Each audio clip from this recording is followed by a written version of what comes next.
So yeah, there's a couple of things that I want to talk about today. I haven't kept up with the LunaOi and LunaOi and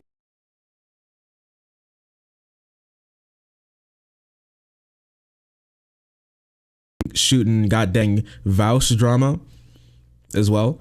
So those two have been apparently those two have been, you know, like backyardigans into the thick of it. And apparently it's not been very good. I haven't checked it out. Yeah, Vaush. Yeah, freaking hecking. Yeah, true. I haven't kept up with any of that. Apparently some of you guys have. But I saw that they were beefing, but I have no clue. I had no clue what the beef was about. This meme is very real. Very true, Marjorie.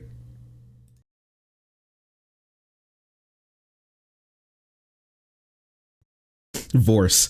Do not call him Vorse. Please, I'm begging you. I'm begging you with that. I'm begging, and for one, I'm begging, and number two, I'm pleading. Okay, so this all started, right? I'm trying to figure out where it all started. LGBT Truther, thank you so much once again with the 100 bits. Yes, fetus drama. Yes, I will do my best. Oh, open up. The plane's coming. The drama plane is coming. Open your mouth, baby girl. Thuslam has inserted himself into the drama. Yeah, I saw some of that. Isn't he still aren't they still calling Zan like a sex pest or something? Aren't they saying that Zan was trying to run like a sex cult? Is he still doing that? Or they? Do they go? Does this person go by he, they, or is it just they? I may be mixing them up with Peter Coffin.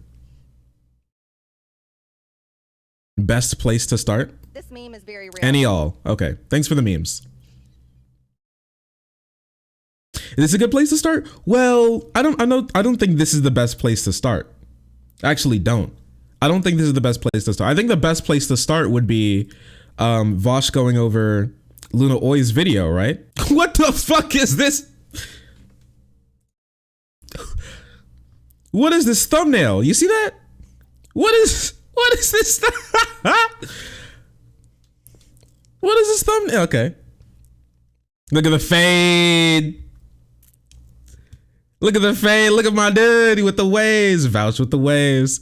It's hilarious. That's a good one right there. I saw that picture floating around. I didn't think they were going to nab it up like that. That's funny though. That's funny though.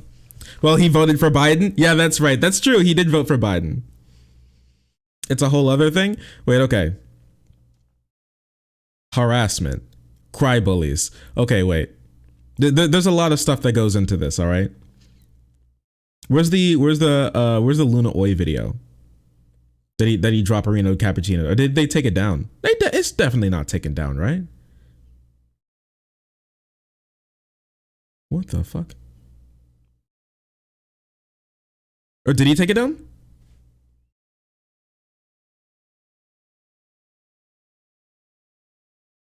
Yeah, the stupidest tanky video where he was like, Thought Slime starts beef.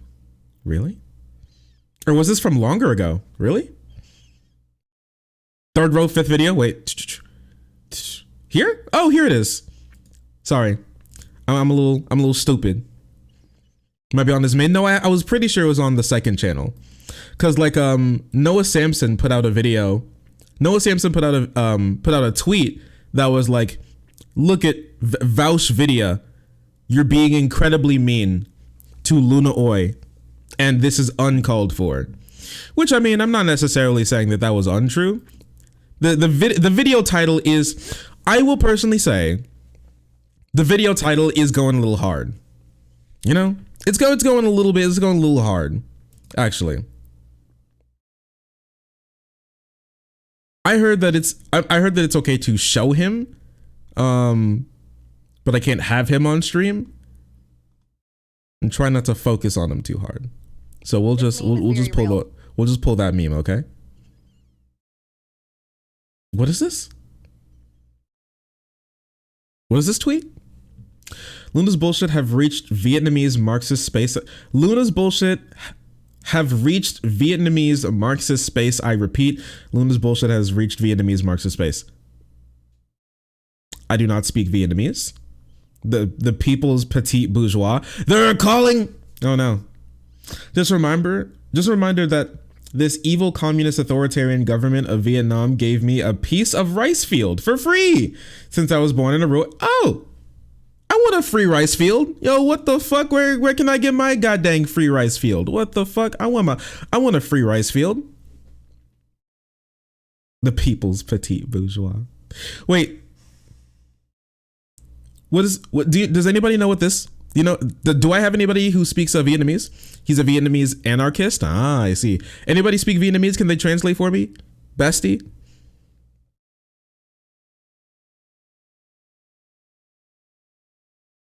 This meme is very real. So true. Wait here 1 second. This meme is very real. Welcome to the rice fields, motherfucker. I miss that guy.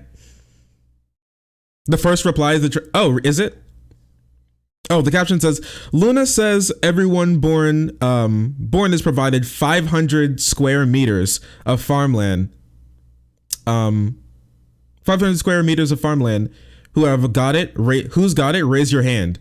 Oh, apparently so is that the case? Like very few people have actually got it. Like they're saying that the government just doesn't work that well. Or as well as Luna is trying to pretend that they do. Right? Which I think is a little, I think it's a little unfortunate. The thing is, like, it's fine if we want to, This meme is very real. it's fine, okay, if you want to support these types of governments, like, I mean, kind of like Vietnam, if you want to, like, show a little bit of support for them, at the very least, their attempts to do something, like, socialist, I guess. But you shouldn't be pretending that what they do wrong isn't bad, nor is it or try to, like, sugarcoat it, right? Because sugarcoating this does nothing, right? When socialist projects fail, we need to know why they failed, how they failed, and how we can do better in the future. That's the point. Like, you learn nothing if you try to pretend to sugarcoat a lot of this stuff, right? It doesn't help us. We need to learn why they failed. If we don't, we're going to be making the same mistakes over and over again. And it seems this sort of like state capitalist sort of people's bourgeois bureaucracy state of doling out like resources hasn't been working. And so we need to be able to criticize that when it comes. See what happened? Dear Mama, Constance, NC, and oh, what's happening? Listen, the main reason why I'm doing this is just so I can keep up to date. Okay, I'm my own content creator now, so it's hard to keep up with a lot of what these other goddamn streamers are doing. But like, man, they're always in some stuff. They're always stepping in some goddamn drama, man. What am I supposed to do? What am I supposed to do? How am I supposed to keep up with all of this? Stop having drama. Why do they always have drama? How is it they always have drama? How? What's different from me? Okay, what have I done differently that does not get me in the same sort of like that I don't get into the thick of it the same way that these guys do? What's happening? What's the difference? Yeah, I need to start saying more slurs on stream. Do you guys think about that? I'm way too Sigma for drama. That's true. That's true. You're not Vaush or Vaush. Well, as far as I know, I'm not Vaush. One of the biggest differences between me and Vaush is I have a better sense of style when it comes to glasses. That's the main difference between me and Vaush. Everything else is typically tangential, but we are indeed different people. Yes. I have POC armor. Yeah, maybe I have plot armor. Who knows? Maybe I have a plot armor. Who knows? You know, I have maybe I'm the protagonist of Left Twitch. I'm the protagonist. I have protag armor. I have story armor, and I'm going to be okay. This is just how it works. Inshallah, brother. Thank you so much for the tier 1 gifted. Appreciate you. Okay, appreciate you. Did Noah keep up this tweet? Let me see. It still blows my mind that someone who follows Noah someone who like subscribes to Noah on stream. My bad. Someone who subscribes to Noah on YouTube saw that he referenced me in one of his videos, and then they DM'd me on Instagram and was like, "Oh, Chris, you were just on a Noah Samson video." I'm like, "Yeah, I spoke to him about it. He's a nice guy. We talk every now and again." They're like, I didn't know that you got so big." I'm like, "Well, I mean, you were dating when we met, but I mean, if things turned out differently, you would have known how big I actually was." But I appreciate the support. And so that was always interesting, you know? Wait, your real name isn't Shark? No, the name I use around normies is Chris, but my real name is Shark, you know? It's like when you're born in like a foreign country, and so the name that you have is like normal there, but it's hard to pronounce for like Americans, so you go by like a more simple name. That's my normie name, but my real name, my preferred name, is Shark. Okay, I think it's probably like a better place to start. So this was like Noah's tweet, which like I recognize on some level how spicy branding on vids can be good for the algorithm, but come on, what the fuck is this? Can we not? I do agree. Like once again, there's a little spicy, a little spicerino. So it could be a little bit much, right? And we did start here with the attack of the video essayists, right? And Noah and Zan went at it too, and then Vaush and Noah went at it. It was so much. How do you spell shark? Don't worry about it. You won't get it anyways. Yeah, that's my undercover name. It's my undercover name. And so we don't have to watch this entire thing, but I did want to watch like a little bit of it for some of the stuff that he brought up here, because this goes into NonCompete made a video about this, right? And that video was like 12 billion quadrillion hours long. And so it's gonna be a little hard to get through all of this, but you know what? We're going to try to get through a decent chunk of it, all right? We'll try and take a bite out of this, so at least we'll understand what's going on. What's the video called? Vaush is a manipulator. Vaush is a manipulative liar. Wait, so can someone tell me what's the relationship between LunaOi and NonCompete? Are they friends? Are they dating? Is he just simping? Is it like one of those situations where they're married? Okay. They're spouses. Okay. Okay. Why is NonCompete in Vietnam? Can I ask this question? I don't want this to be like a strange question, but I do want to ask, why is he in Vietnam? You know, and I don't want this to be like racist, just so you know.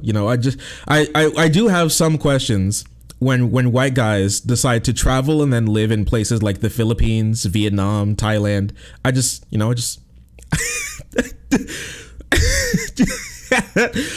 just maybe I've like walked into the living room with my sister playing 90 Day Fiance for like one too many times, but I'm just that just goes through my head a little bit, you know? Oh, he's a libertarian socialist guy with it. Okay. Hello, Merrick. It's nice to see you. Hope you're doing well. They're married? Okay. Thanks for letting me know. He's a Vietnam weeb. All right. Okay. I just wanted to know what was going on. Expat is a dog whistle. Yeah, he's just an immigrant. I told you, we talked about this a couple of streams ago. White people, when they travel, especially, I'm not saying that this is NonCompete. I don't know if NonCompete has done this before, but like when white people travel, they don't want to be called immigrants because immigrant is the brown people word. So they've invented expat, which is an incredible level of cope.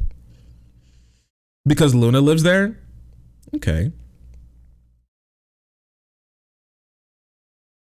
NC said he was a conservative libertarian until he met Luna. Really? What? Okay. Oh, so he was a libertarian guy with an Asian girlfriend. Oh, how nice.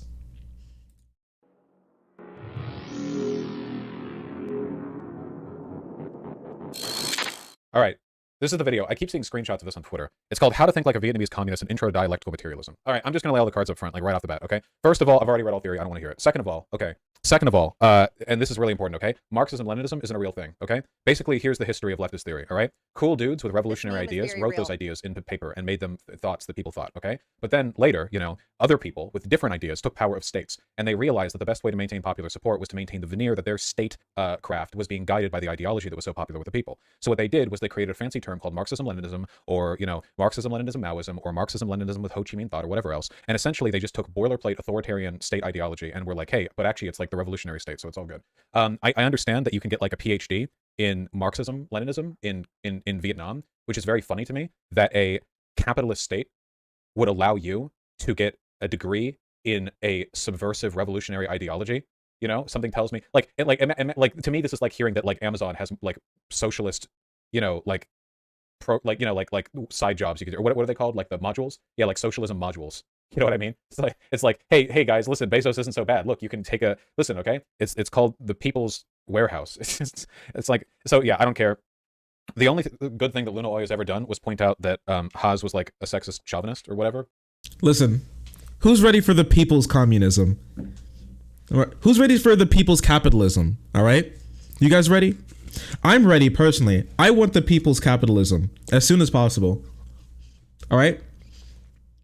It's like, yes, it is socialism. All right. Oh, I mean, it's like the government is like the people because they like vote for it, and the government owns like everything, and that's like socialism, right? Yeah, Vaush chat cringe, shark chat based. Many people are saying this. But I mean, broken clocks. I don't know. Hi everybody, I'm Luna. Welcome back to LunaOi. Would you like the people's NFT? I want the people's NFTs. I want that. It is a very scary place right now, and a lot of you are thinking about standing up for radical change. I get comments and messages from my audience every day who watch my videos because they want to learn more about my country, Vietnam, our history, and how we were able to defeat the brutal oppression of colonial France and imperialist United States of America. Because right now, a lot of you are... Oh, this is going to be a different type of video, by the way. The screenshots that I saw indicated that this just revealed like a really bad understanding of theory. I just want to see. Suffering from brutal oppression all around the world. Well, I believe that the key to our success is the key to... Doesn't look at Twitch anymore. Excuse me. I do look at Twitch chat. I literally just read something from Twitch chat. What the heck? What the fuck? You people. Successful revolution is ideology. Ho Chi Minh once said, action without ideology is blind action. Ideology without action is dogmatism. Oh, if we want cool. a movement or revolution to succeed, action and ideology must go along together. Ideology will guide actions, and actions will make ideology come true. Actually, there's one more important part to this, which I have talked about in some videos before. Investigation. So if you're trying to think about how to change the world for the better, it's not a bad idea to investigate successful revolutions of the past, like the revolution we had here in Vietnam. To make it easier for you to understand the ideology that guided our revolution in Vietnam, I've decided to do the unthinkable. I ordered all of my college textbooks on Marxist-Leninism and Ho Chi Minh thought, and I'm studying them all again. Something I really thought I would never do. The idea of like college textbooks on the revolutionary ideology is so strange to me. I wish I could get like my hands on some like translated versions or something. You know, like I want to see like what do we got here? You know, I guess these books are boring. My question would be, what are these books? Right? Are they just like talking about Marxism, Leninism? Are they just are they supposed to convince you of it? I just don't like, what are these books supposed, does anybody know like what is these books like even supposed to be? If they're just kind of like history books and talking about the like what the theorists thought, then okay. But is this supposed to be like authoritative, as in this is supposed to teach you what you ought to do or ought to believe, and not just like what is? The state approved books about Marxism, Leninism. Yeah, that's what I was kind of thinking about too. Like, is this meme is very real. It's like, you know, the state approving of like an incredibly subversive ideology to the state. It just rings bells that this isn't necessarily have like, you know, I feel like some things may have been cut around. As fun. That's probably At least they were for me when I was a college student. Back then, honestly, I never thought I would need any of this knowledge ever in my life. I thought it would just be a normal girl with an office job for the rest of my life. But the world has gotten so scary so fast. Now I know that this knowledge is very important, and I'm glad I got to study Marxist-Leninist and Ho Chi Minh ideology so deeply as a student. So I'm going to share this knowledge with you now, but I will try to make it much less boring than my college classes were. I was born and raised as Marxist-Leninist. In Vietnam, we study Marxist-Leninism and Ho Chi Minh thought from primary school all the way through college. That's so goddamn weird. What is that? That definitely sounds like a economic and philosophical. It's not indoctrination. The weird thing is, okay, there's a very big difference, I think, between like being sort of implicitly taught something and being sort of like explicit state ideology. We sort of do that with capitalism. Listen, who's ready for their state-sponsored revolution? Okay, this revolution has been brought to you by Nestle. Boy, do we love the revolution, boys. Isn't that right? But we can get back to loving it after this commercial break. It's like the puppy bowl. Oh no. She's translating her books to English. Yeah, she was like her and NonCompete were like talking about how great it was that she was translating the books from Vietnamese to English for English speaking people to see state sponsored Marxism Leninism from the Vietnamese government. I'm waiting for my state sponsored GF. Honestly, that would get me to not only vote for Biden, but to actually, promote Biden. Okay, if Biden was out here finally pushing state sponsored girlfriends, you know what I mean? It's like there's like a list of girls who would be up, and then you can like you can speak to them. They'd Name is very real. you can write off dates on your taxes, you know what I mean? Birthday presents gets written off on your taxes, stuff like that. Or you get like a fund, like a girlfriend fund, so you have enough money to be able to take her to Olive Garden like 2 times a month, you know what I'm saying? Just like for free. I'd be down for that. I'd 100% be down for that. I think this would like cut down on like right-wing extremism by at least half within a year. That's based, actually. I think it'd be pretty sick. I think it'd be pretty sick. My girlfriend vouchers. Name is very real. Yeah, I'm down for it. I'd like to see it. Anti-neat There is a fund. critical difference with capitalism. Like, if you talk to your average American, they have no fucking idea what capitalism is. Okay, basically, like what you learn all the way up to the end of high school is like, hey, free markets worked, and like the non-free market countries didn't work, and now we have that, and like, yeah, America, USA, woohoo. It's not really delivered as an explicit like ideological advocacy for capitalism so much as it is the general backplate of American exceptionalism. But there's a critical difference there. The American exceptionalist bullshit that gets taught in American schools is really bad, and I'm not going to touch on that or like downplay that or whatever. But I think there's a critical difference between the sort of passive consumption of supremacist ideology and the explicit indoctrination of state ideology. I don't actually think America really has a state ideology. I think that America has state like exceptionalism and like a nationalist, like a very nationalist, like, globally relevant hegemony. But in terms of neoliberalism, no. Neoliberalism is the way the world economy functions, but it's not a doctrine that gets taught from elementary school and up to young people. The average American has no fucking idea what neoliberalism is. And I think to an extent, this is one of the reasons why there are so many people who grow up in the West who like will call everything anything. Everything is socialism, everything is capitalism, everything is communism. Like communists think that everything to the right of, like to the left of Reagan is communism. And a ton of people think it's socialism when the post office delivers you letters. And just, I feel like that's true though. That is, I remember when Marx wrote in the Communist Manifesto, socialism is when the UPS brings you your grandma their medicine. Many people are saying this. Economics classes are like, capitalism good? No, I didn't take a specifically economics class when I was in school. I did take history. I did take a lot of history classes, and I don't know. I don't get like a just think of it off the top of my head, because I'm not that far removed from school still. I just don't really see like a state-sponsored sort of ideology necessarily, besides just like you said, like some American exceptionalism. They're obviously centering America in a lot of these issues, but I don't know. We talked about a lot of things that America did poorly, did quite bad. It's kind of hard to skip the bad things that we did.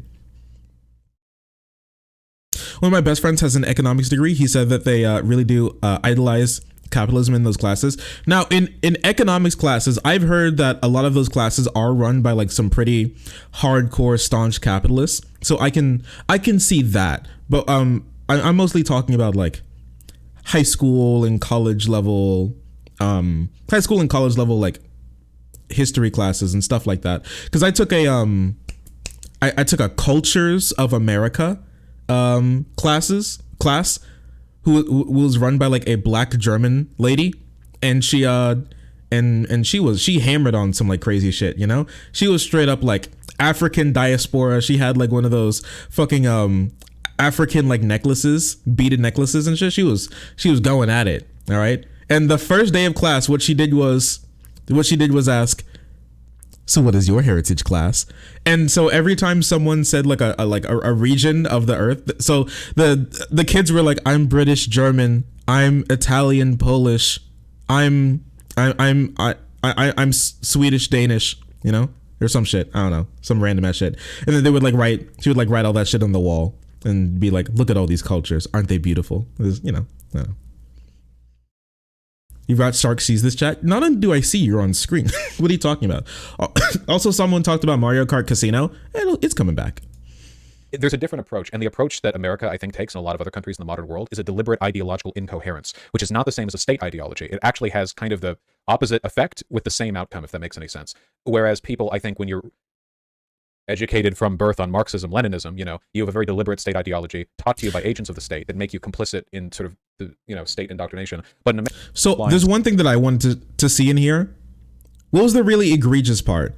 Which was on both things, which was like Vaush going over LunaOi seeing for the first time this graph that said that people from Vietnam really love free markets. Of human civilization at different time periods. You didn't know that's how you pronounce diaspora, or did you pronounce it like Dora or something? I mean it's kind of, it's, you know, dia and then ora, spora. Yeah, the funny graph. Countries, and the fault lines are where class interests, converge, where they find antagonism with each other, and the earthquakes are disproportionate along those lines because that is where the antagonism exists. But it can happen outside there. You know, it's not holistic, but it is very indicative. Anyway, hopefully that helps a little bit. That's my understanding of it. The way you perceive reality is mediated by your class. Yeah, that's another thing. Guys, have you ever noticed that people who are rich tend to be fucking assholes who believe very strongly in the idea that they live in a meritocracy?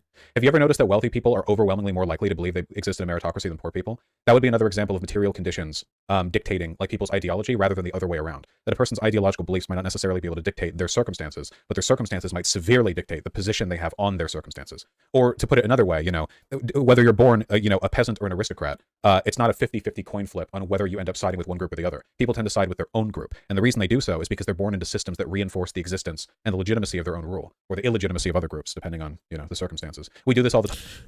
So this does happen a lot. And another way that it happens, that you hear, especially from like the Black community and from other like minority communities, is when someone from that community grows up, or they get rich in some way, shape, or form, and then they start to look down on the people from their community. You see this a lot, especially when it came from like Gothics. You heard Gothics say this a lot about like the Black community, how they just didn't work hard enough. Same thing with like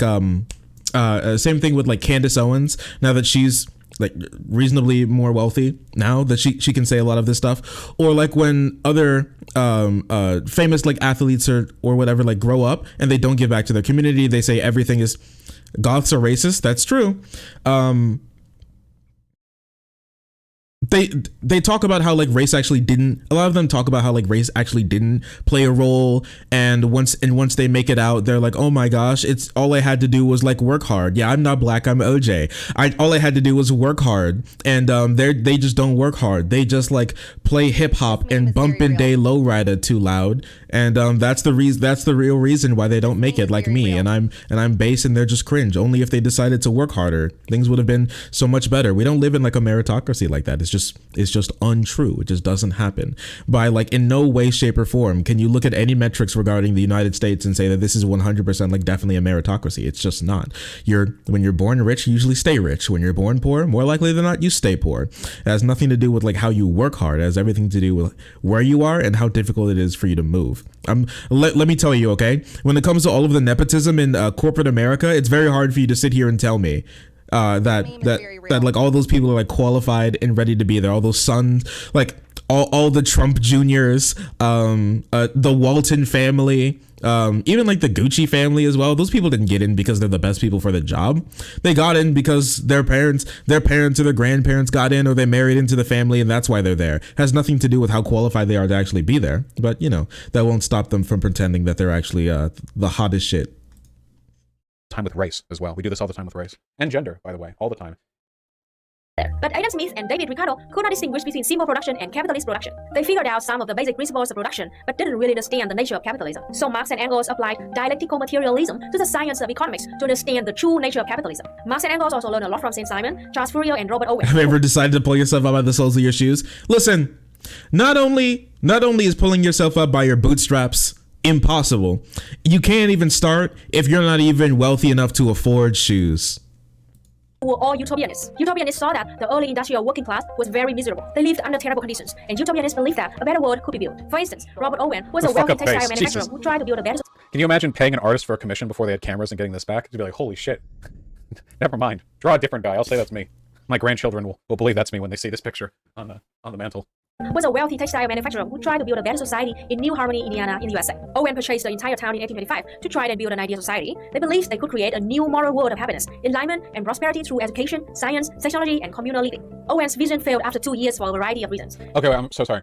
Somebody earlier linked a portion of a live stream where it seems that Luna is going over that devastating poll that showed that the people of Vietnam had more support for free market systems than any other country on Earth. Oh, no. I think I've shown this before.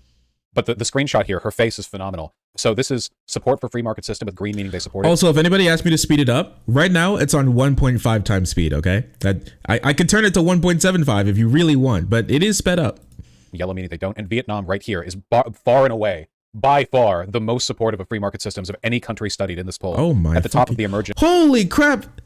What, 3 to 95? My goodness. Oh my jeez. Turn it to 2 times? Oh my goodness. Here, wait. Let's like watch the debate after. We will be watching the debate. You will be watching the debate sometime. Like after this. I just wanted to get like a good reading on what made LunaOi and NonCompete shitted and farted their pants in the first place, which is apparently Vaush video shitting and farting on this video. My goodness. Support for free markets. Most people are better off in a free market economy, even though some people are rich and some people are poor. Is this like, oh, it's just agree and disagree. Apparently there's no real difference. Okay. I thought there was going to be like slightly agree, heavily agree, but no, it's just like agree or disagree. My goodness. Oh no, 95 to 3. Good golly, Miss Molly. Where's the US? We're advanced. Oh no. Advanced country. Emerging country. Developing country. Oh geez. Yeah, Vietnam at G. Okay. And they're only emerging because of free market systems, by the way. Oh, where's us? The US. 28 to 7. Hey, listen, I mean 30% being like free markets are cringe is kind of Poggerino Cappuccino. I just want to know how, because this stream title is how Vietnam is moving towards socialism. So I just, hold on. When did she discover this? Okay, now finally, after all of this long chart before, we get to our final chart about, they call it support for free market system. Okay, most people are better off in a free market economy. Hope you're ready for extreme amounts of wife guy energy from NonCompete. Oh no! Did he like after he responded to Vaush, did he pull up some like never talk to me or my wife's son ever again type energy? Is that how he went about it? Even though some people are rich and some are poor, who asked for your opinion? Here. Worse. I don't ask for it. Certainly. I think that's the question they asked the people here. I don't think this is a statement they're making. I think this is the question they asked in the poll that they did. Say, oh my gosh. So they say like, most people are better off with the free market economy, even though some are poor and some are rich. Like usually the line like this line here, it doesn't explain more about the chart or the question. I think that's the question. I see really strong smell of propaganda here. Oh no. Do you see the same thing with me? Luna, no. Super chat from Auntie Fo Spencer. Thank you so much for your donation. Much love and solidarity from Michigan. Hi, hello, thank you so much for the super chat. Okay. Now free market system. This is a little piece of propaganda right here. Check note, okay? Yeah, so again, I'm looking at this right now, and this is from Pew Research, and this is just the question they ask.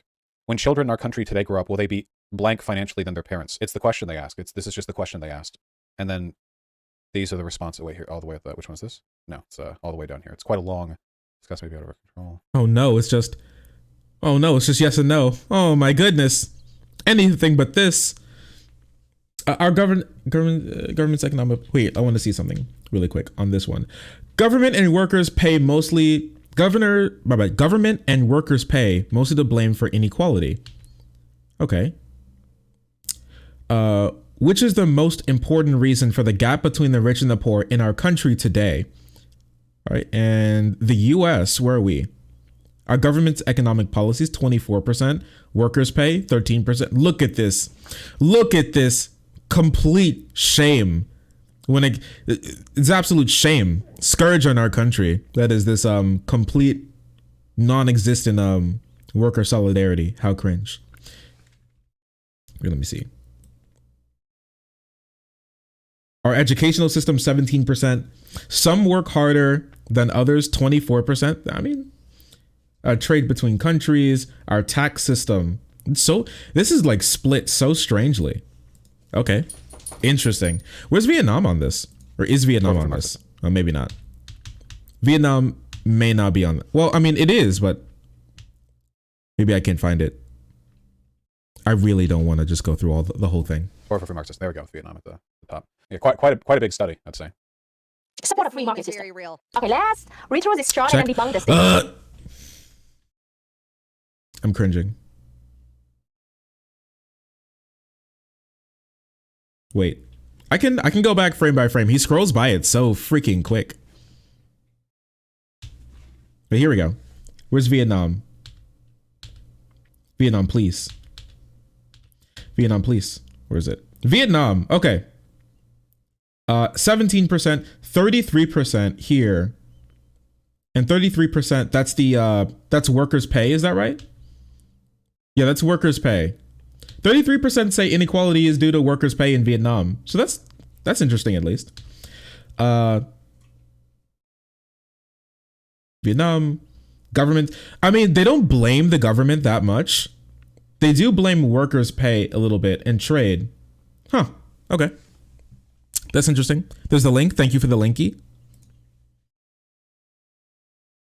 Ooh, baby. Emerging and developing economies much more optimistic than rich countries about the future. I mean, they are growing. The richer countries are more likely to be stagnating.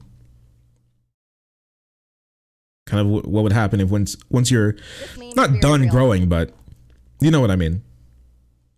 Asia optimistic about children's future. When children in our country today grow up, they will be worse off, better off. In the US, worse off. That's true. I mean, that is true. We are probably going to be worse off than our parents. Ripperino cappuccino. At least I'm not a millennial. Europe, 25%. Jeez. Asia, 60% say they're going to be better off. That's interesting, at least.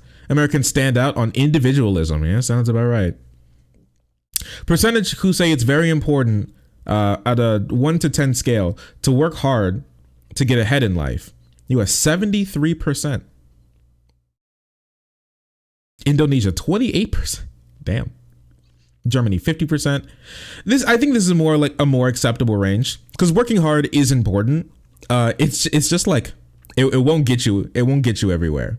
It just will not. You need a strong amount of luck to be able to overcome the economic barriers that we have. Kids these days got no goddamn respect. Support for free Marxists. There we go. Vietnam at the top. Yeah, quite a big study, I'd say. Support a free market system. Okay, let's read through this chart and then debunk this together. All right. Now, the USA, only 25% of your people support the free market system. Holy shit. YouTube TOS won't allow me to say the words that I want to say. That's the people who disagree. It says disagree. This is the agree. So do you think that she read this? Do you think that she really didn't know? Do you think that she actually like had no clue that that she was reading the chart wrong in the beginning? Or do you think that she was just trying her best not to acknowledge it? Because both of those things can be true. All right. I know what it's like. Sometimes you see something that's just like, that's wrong. You're wrong, but you're like, what if I just pretend that I'm not wrong for long enough, people just won't say anything about it. Oh, just wait. Yeah, I saw that she got corrected. Now, even though you're so famous for being the wealthiest country in the world at that time, now there's the second richest country in the world. But like, even though like with that amount of brainwashing and indoctrination, only 25% of you support the free market. Is this an ESL thing? Is somebody in her chat going to correct her? It's the other. It's this. 70% of people in the U.S. support the free market system. It's 25% don't. Question. What a liar, dude. Yeah. Oh, she found out. She found out. Wait, she found out. Okay, somebody check corrected her. Okay. All right. Thank you. Fucking. Can someone inform LunaOi that she's literally lying to her audience? Joseph, for answering my prayers. Okay. 25% of you disagree with the market system. All right. Now 70% of you support. Okay. Now that the narrative has been completely flipped, what are we gonna do? To all think back now. Okay. 25% of the U.S. citizens disagree with the free market system, and 75% agree with it. Support it. Okay. Fucking high, huh? 70%. Now check Vietnam. Vietnam here. This is a thing that got like gotcha, the liberal gotcha here. Only 3% of Vietnamese people don't support free market system. Yeah, 95? it's very statistically anomalous, you know. They're the only one with even with a single digit disagree response, you know. The next lowest that I can see here is Pakistan, which has 4 times as many people who dislike a free market system. You know, this is like lower than the margin of error. If there was a 5% margin of error on this, there could potentially be 102% of Vietnamese people support the free market system. I mean, hey, we are brushing up against this agree disagree result looks like a fucking Assad election result. Okay, it's like, oh, no. It's ridiculous. Percent of Vietnamese support free market system. Holy shit! What does this mean? The liberals and neoliberals and tanky haters, journalists with blue checks like throw this chart at me. Did she say blue check marks? Wait, what's with some of these people using a lot of like, what is it where I've been noticing this? All right, like we talked about it before when it comes to a lot of like weirdo like lefty types using like a lot of like right wing rhetoric. But what is this sort of? Is she going to say lab coats sometime soon as well? Everything is Twitter. Apparently, dude, it's just like these tanky haters, journalist, blue check mark. It like I'm genuinely curious if she's going to say like lab coats sometime too. The reactionaries painted red. Yeah, I guess it just depends on how reactionary you really are, you know? It's just really interesting. One of the best parts is when people who are like really far on the like reactionary side, especially women, like have to bump up against guys in their same space and then realize that the men hate them. They realize that the men hate. It's honestly one of my favorite. It's one of my favorite things to see. You remember that like old article that was written about how like alt-right women are asking alt-right men to stop being so misogynistic, right? That it's that Lauren Southern, how she stopped having to be Nazi queen because they kept saying that she needs to be like start pumping out babies and not like have a job and make videos, and that made her really sad. And then now LunaOi with her other like tanky besties, she had to call out fucking Haas for being a misogynistic piece of, it's just like, it's incredible every single time. That's the funny, it's so funny. They're like, I can't believe the alt-right men are treating us like this. Really? How like does in the time as a How come some of the percentages don't add up? People who chose not to respond, or people who said I don't know, or something. channel. Pause. Please calm down for a second. Okay, let's pause this and think about this. First, peer research. They don't define what is free market system. This is the question they asked, Luna. This is the question in the gray italics. This is the question they asked. They don't define what it means. They just, everybody know exactly what it means, but no, they don't. And you know what? The vast majority of people don't even know what the fuck does free market system mean. Second, the system, the economy system don't even know what free market means. The point is to not get an absolute standard for people's economic positions, but rather to assess people in a country's general position on the concept of free market systems. Free market system. It is called the socialist-oriented market economy. You must escape. Now, let me tell you, this is socialist-oriented market economy. It's the people's stock market. I love it. It's the people's loan shark. The people's loan shark. The people's payday lenders. The people's banks. The people's commodities. Wait, everyone. Wait, yeah, the people stonks. Yeah, the people pay to rent. Wait, yeah. Okay, wait. Do you guys remember Cryptoland? We have some more cringe out of Cryptoland. I've been given extra cringe that came from crypto land. All right, which is every single one of the characters that we saw are just like stock model characters. They didn't even try to edit them at all. They literally just like ripped it. They ripped, just like all of the assets that you saw, they ripped from fucking Google. They ripped all of the characters. They didn't even make these characters. Look, it's like, realize that all the characters in crypto land are rigs bought off of Turbo Squid. Look, they're the exact, it's the exact one. Yeah, they just flipped a bunch of assets. That's her. Look, oh my goodness. this one's a little spicy. Look, it's the lady, it's the receptionist lady. Cartoon woman. I love it. They didn't even try. They went into Turbo Squid and just typed up cartoon woman. Wait.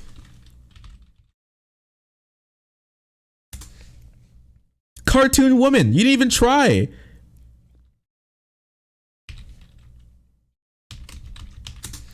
Wait, can I? There it is. Right? They picked the second one. The second one. You didn't even try to go to like the second page or anything to make it a little harder. Literally the second one.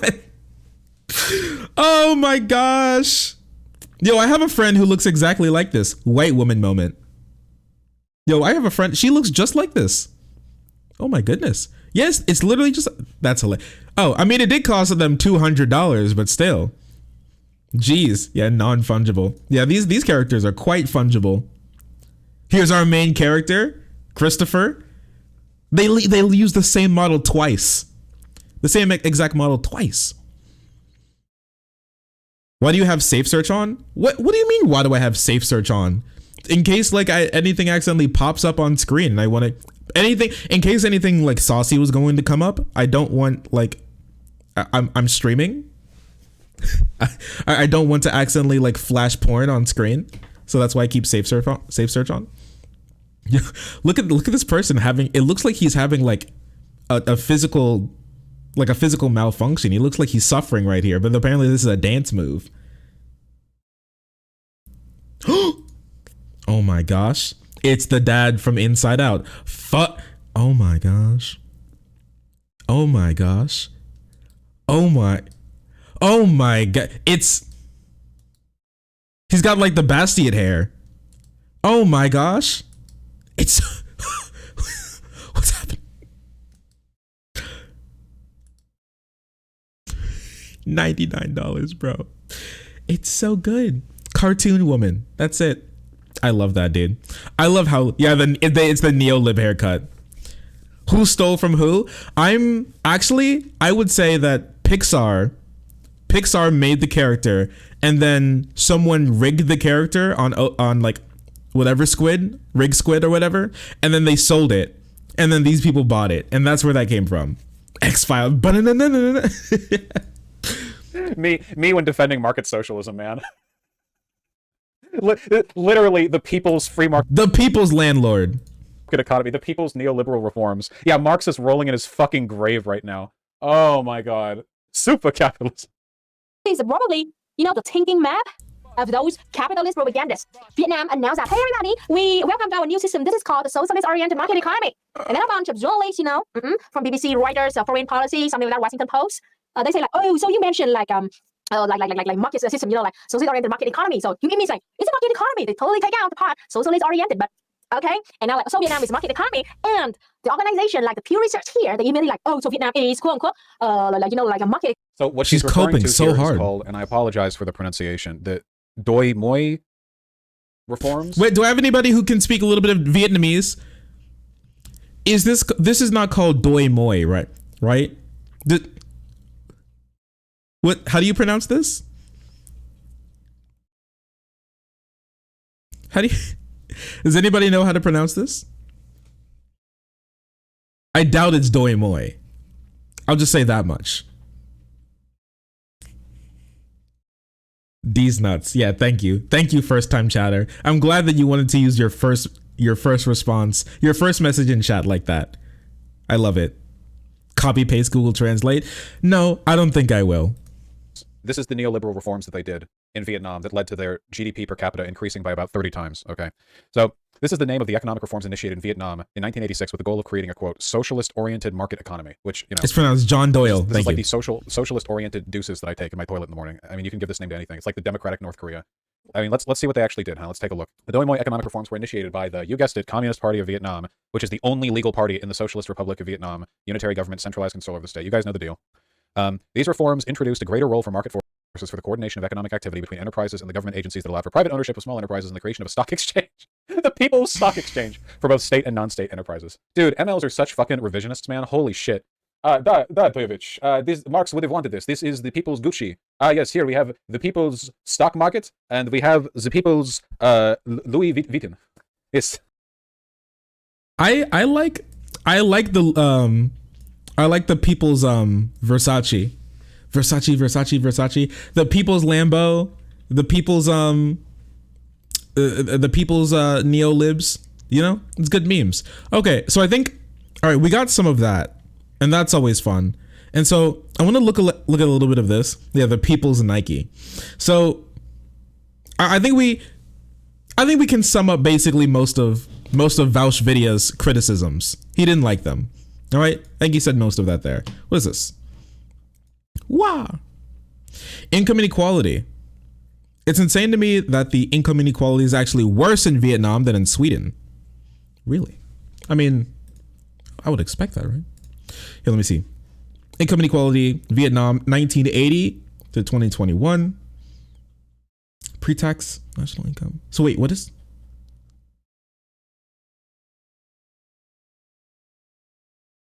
Share of total percent of what? Income?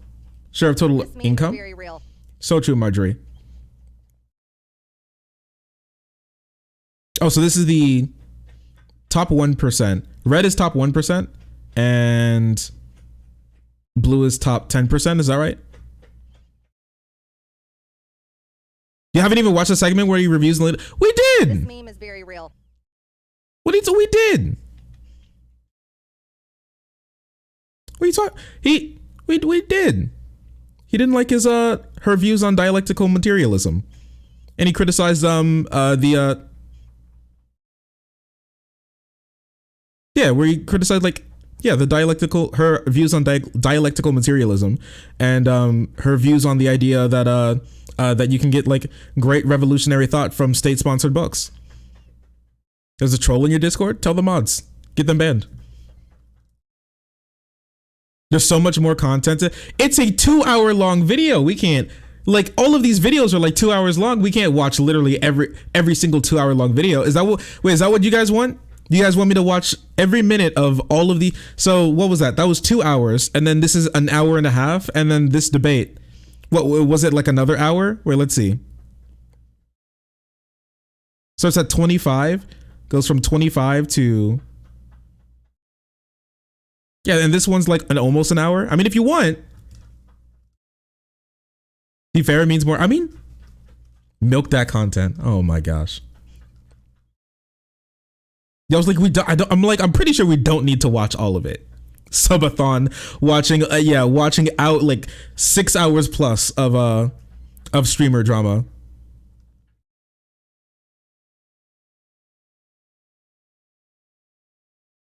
Going to leave you for Vaush, sorry.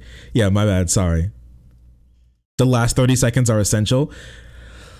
Okay, listen, here. We can look at some more of this. Yes. Okay, is there any part that where it's actual like is there any like essential part in here, if you guys know, that we like need to watch that we missed or anything?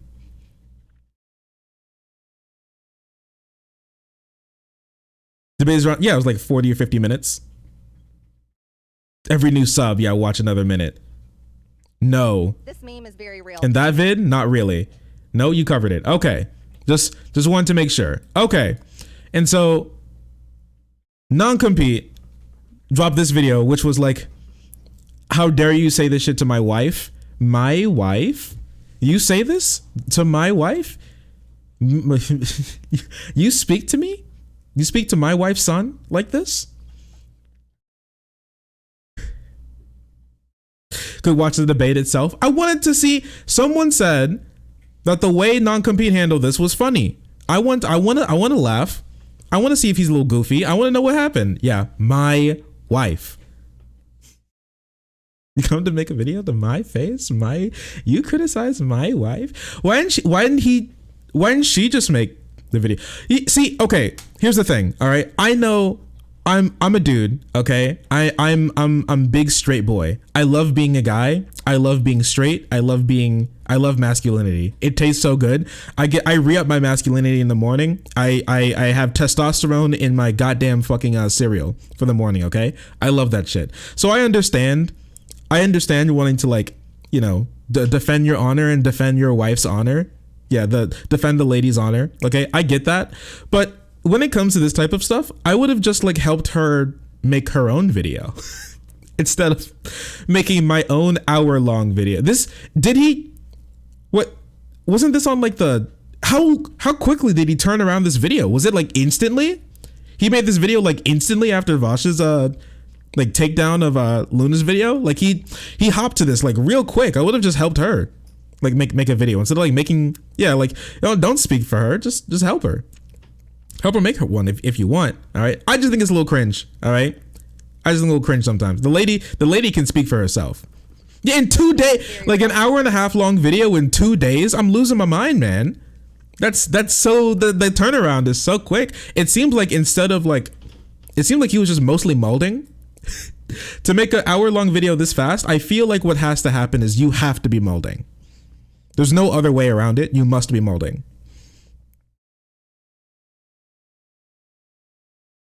Average tanky behavior. Listen, okay, boys, if your lady can like defend herself, just back her up, okay? I don't know. I just think it's a little cringe sometimes when you go like running for the lady's honor before she even has a second to speak for herself. You know, I get it, I understand it, but you gotta be so embarrassed at FD. Yeah, I'd love that. That'd be real. I wish that he did that. Okay, I wish that every single time that you get into Twitter drama, that SDL like instead of like doing whatever they do in their spare time, they get home from work, okay, don't even eat, and they start in the spare room start recording a video criticize like a 2 hour long video criticizing the people who you got into a beef with. See, you know what? This is why I can't date another this is why I can't date like a streamer girl or anything, okay? Because I would do this, all right? On the second channel, I would just drop video after video of, I can't believe you've done this to my girlfriend. I can't believe you've said that to my girlfriend. I'm going to take you down an hour and a half long video. All right, but yeah, 45-minute video. Just absolutely. I'm just skating really close to TOS with all of the insults too.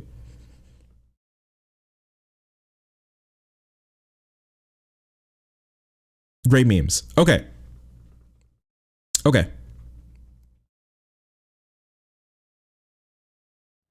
So, with that being said, and this is just me joking, okay? Just so you know, I haven't watched this video from NonCompete yet, so we can watch like a decent chunk of it. I'm not sure how slow he talks, but I'm gonna turn it to 1.75, just in case he's a slow talker.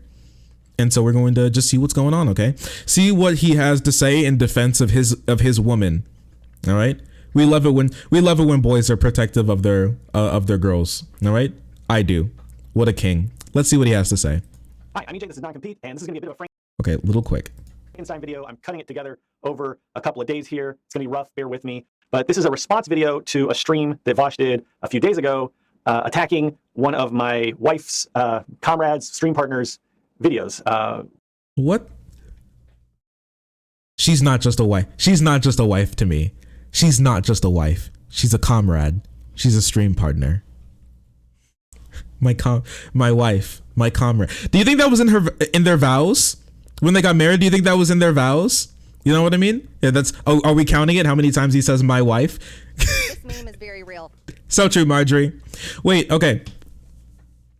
I'm sorry, I can't. I just can't refer to my girlfriend as like my comrade in arms. She's right there with me in the revolution. We're in the trenches, back to back, burning piles of bourgeois money to keep ourselves warm. And she is not just my wife. She is my comrade. All right. I'm talking about Luna of LunaOi. They streamed their marriage? That's not true. You're joking. You're memeing on me. A video series on dialectical materialism. Vaush did a 2-hour stream going through the video, and I found it to be very disappointing. So that is what this video is about. I know a lot of you are going to be upset that I'm making this video. There are going to be people watching this who are big fans of Vaush, who are going to be inclined to side with Vaush from the beginning. I hope that you will watch this all the way through and hear me out, because I really want you to see the things that I'm about to point out about Vaush and his rhetorical strategy. But I also know that there are people who hate Vaush who will be watching this, and they would rather me just completely ignore things like this. But the fact is that tens of thousands of people have seen that video, and I think that a lot of them were deceived and fooled by the tactics and the rhetorical trickery that I'm going to point out in this video. So I hope that you will watch this in good faith.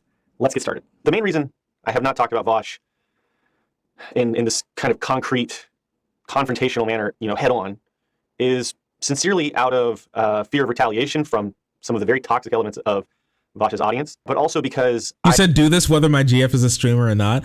Oh, you mean just like anytime that I like hang out with my girlfriend and then she does the thing where your partner tells you about like they drop a little bit of gossip on you or like something that happened, and they say like, and then she said this to me, and then they did that like about like something in her day about how like she got the wrong order at McDonald's and the manager was mean to her, and so then I go on to the second channel and then make a 40-minute video ranting about how the McDonald's manager was mean to my girlfriend. I would like that shit. Wait a second. LunaOi. The extremely online wedding of Luna and EJ.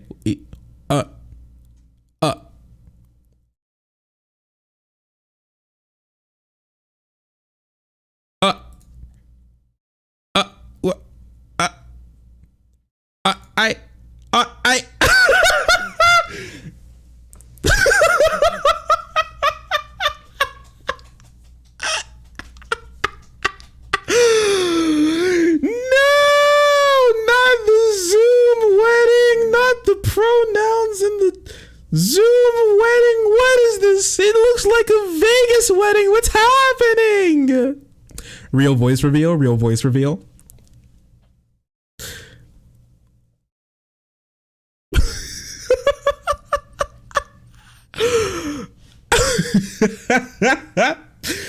Dude, I love it, dude. Yeah, Destiny tweeting through his wedding. EJ and Luna streaming their wedding. Who is this? Brad Beard. Who is this? What is happening? Who's Commie Beard here? Yo, what is happening? The drip. Who's freaking steampunk goddamn Panic at the Disco music video extra? I'm just losing my mind. And a chrysanthemum as the boutier, is that right? My good, not the card. What does that say? Anarchist welcome? This is something welcome. Oh my god! This went on for 2.5 hours. Well, did they just like? I don't. Once again, I don't hate anybody here. I just think it's a little. This was the wedding? Did they wait? Is this just like a show when they had like an actual wedding with their like family and everything? Or was this the literal actual wedding? Like, cause I'm begging you to tell me that this was not the real, like literal actual wedding and they had like it was?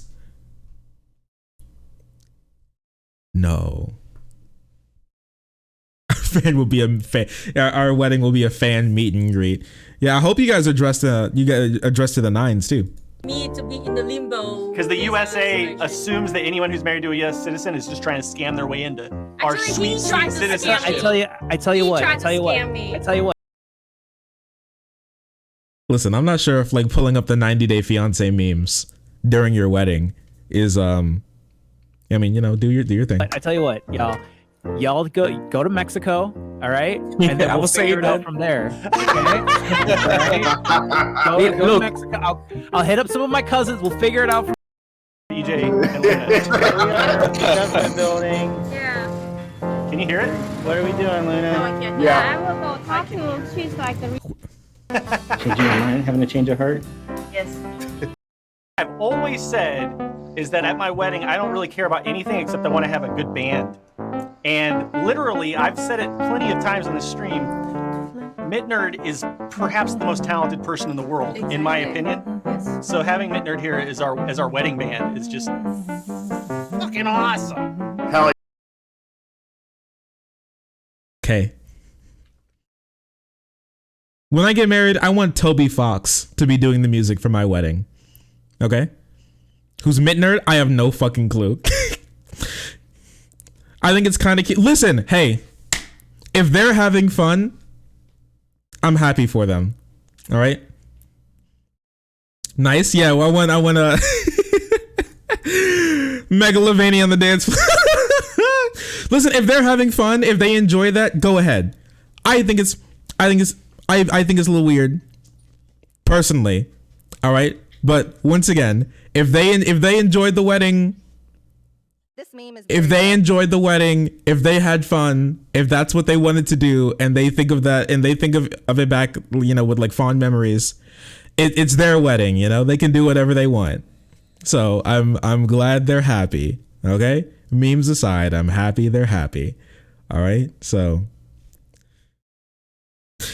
It is funny though. I'm sorry. Like no one's going to tell me that it's not funny though. I will say that.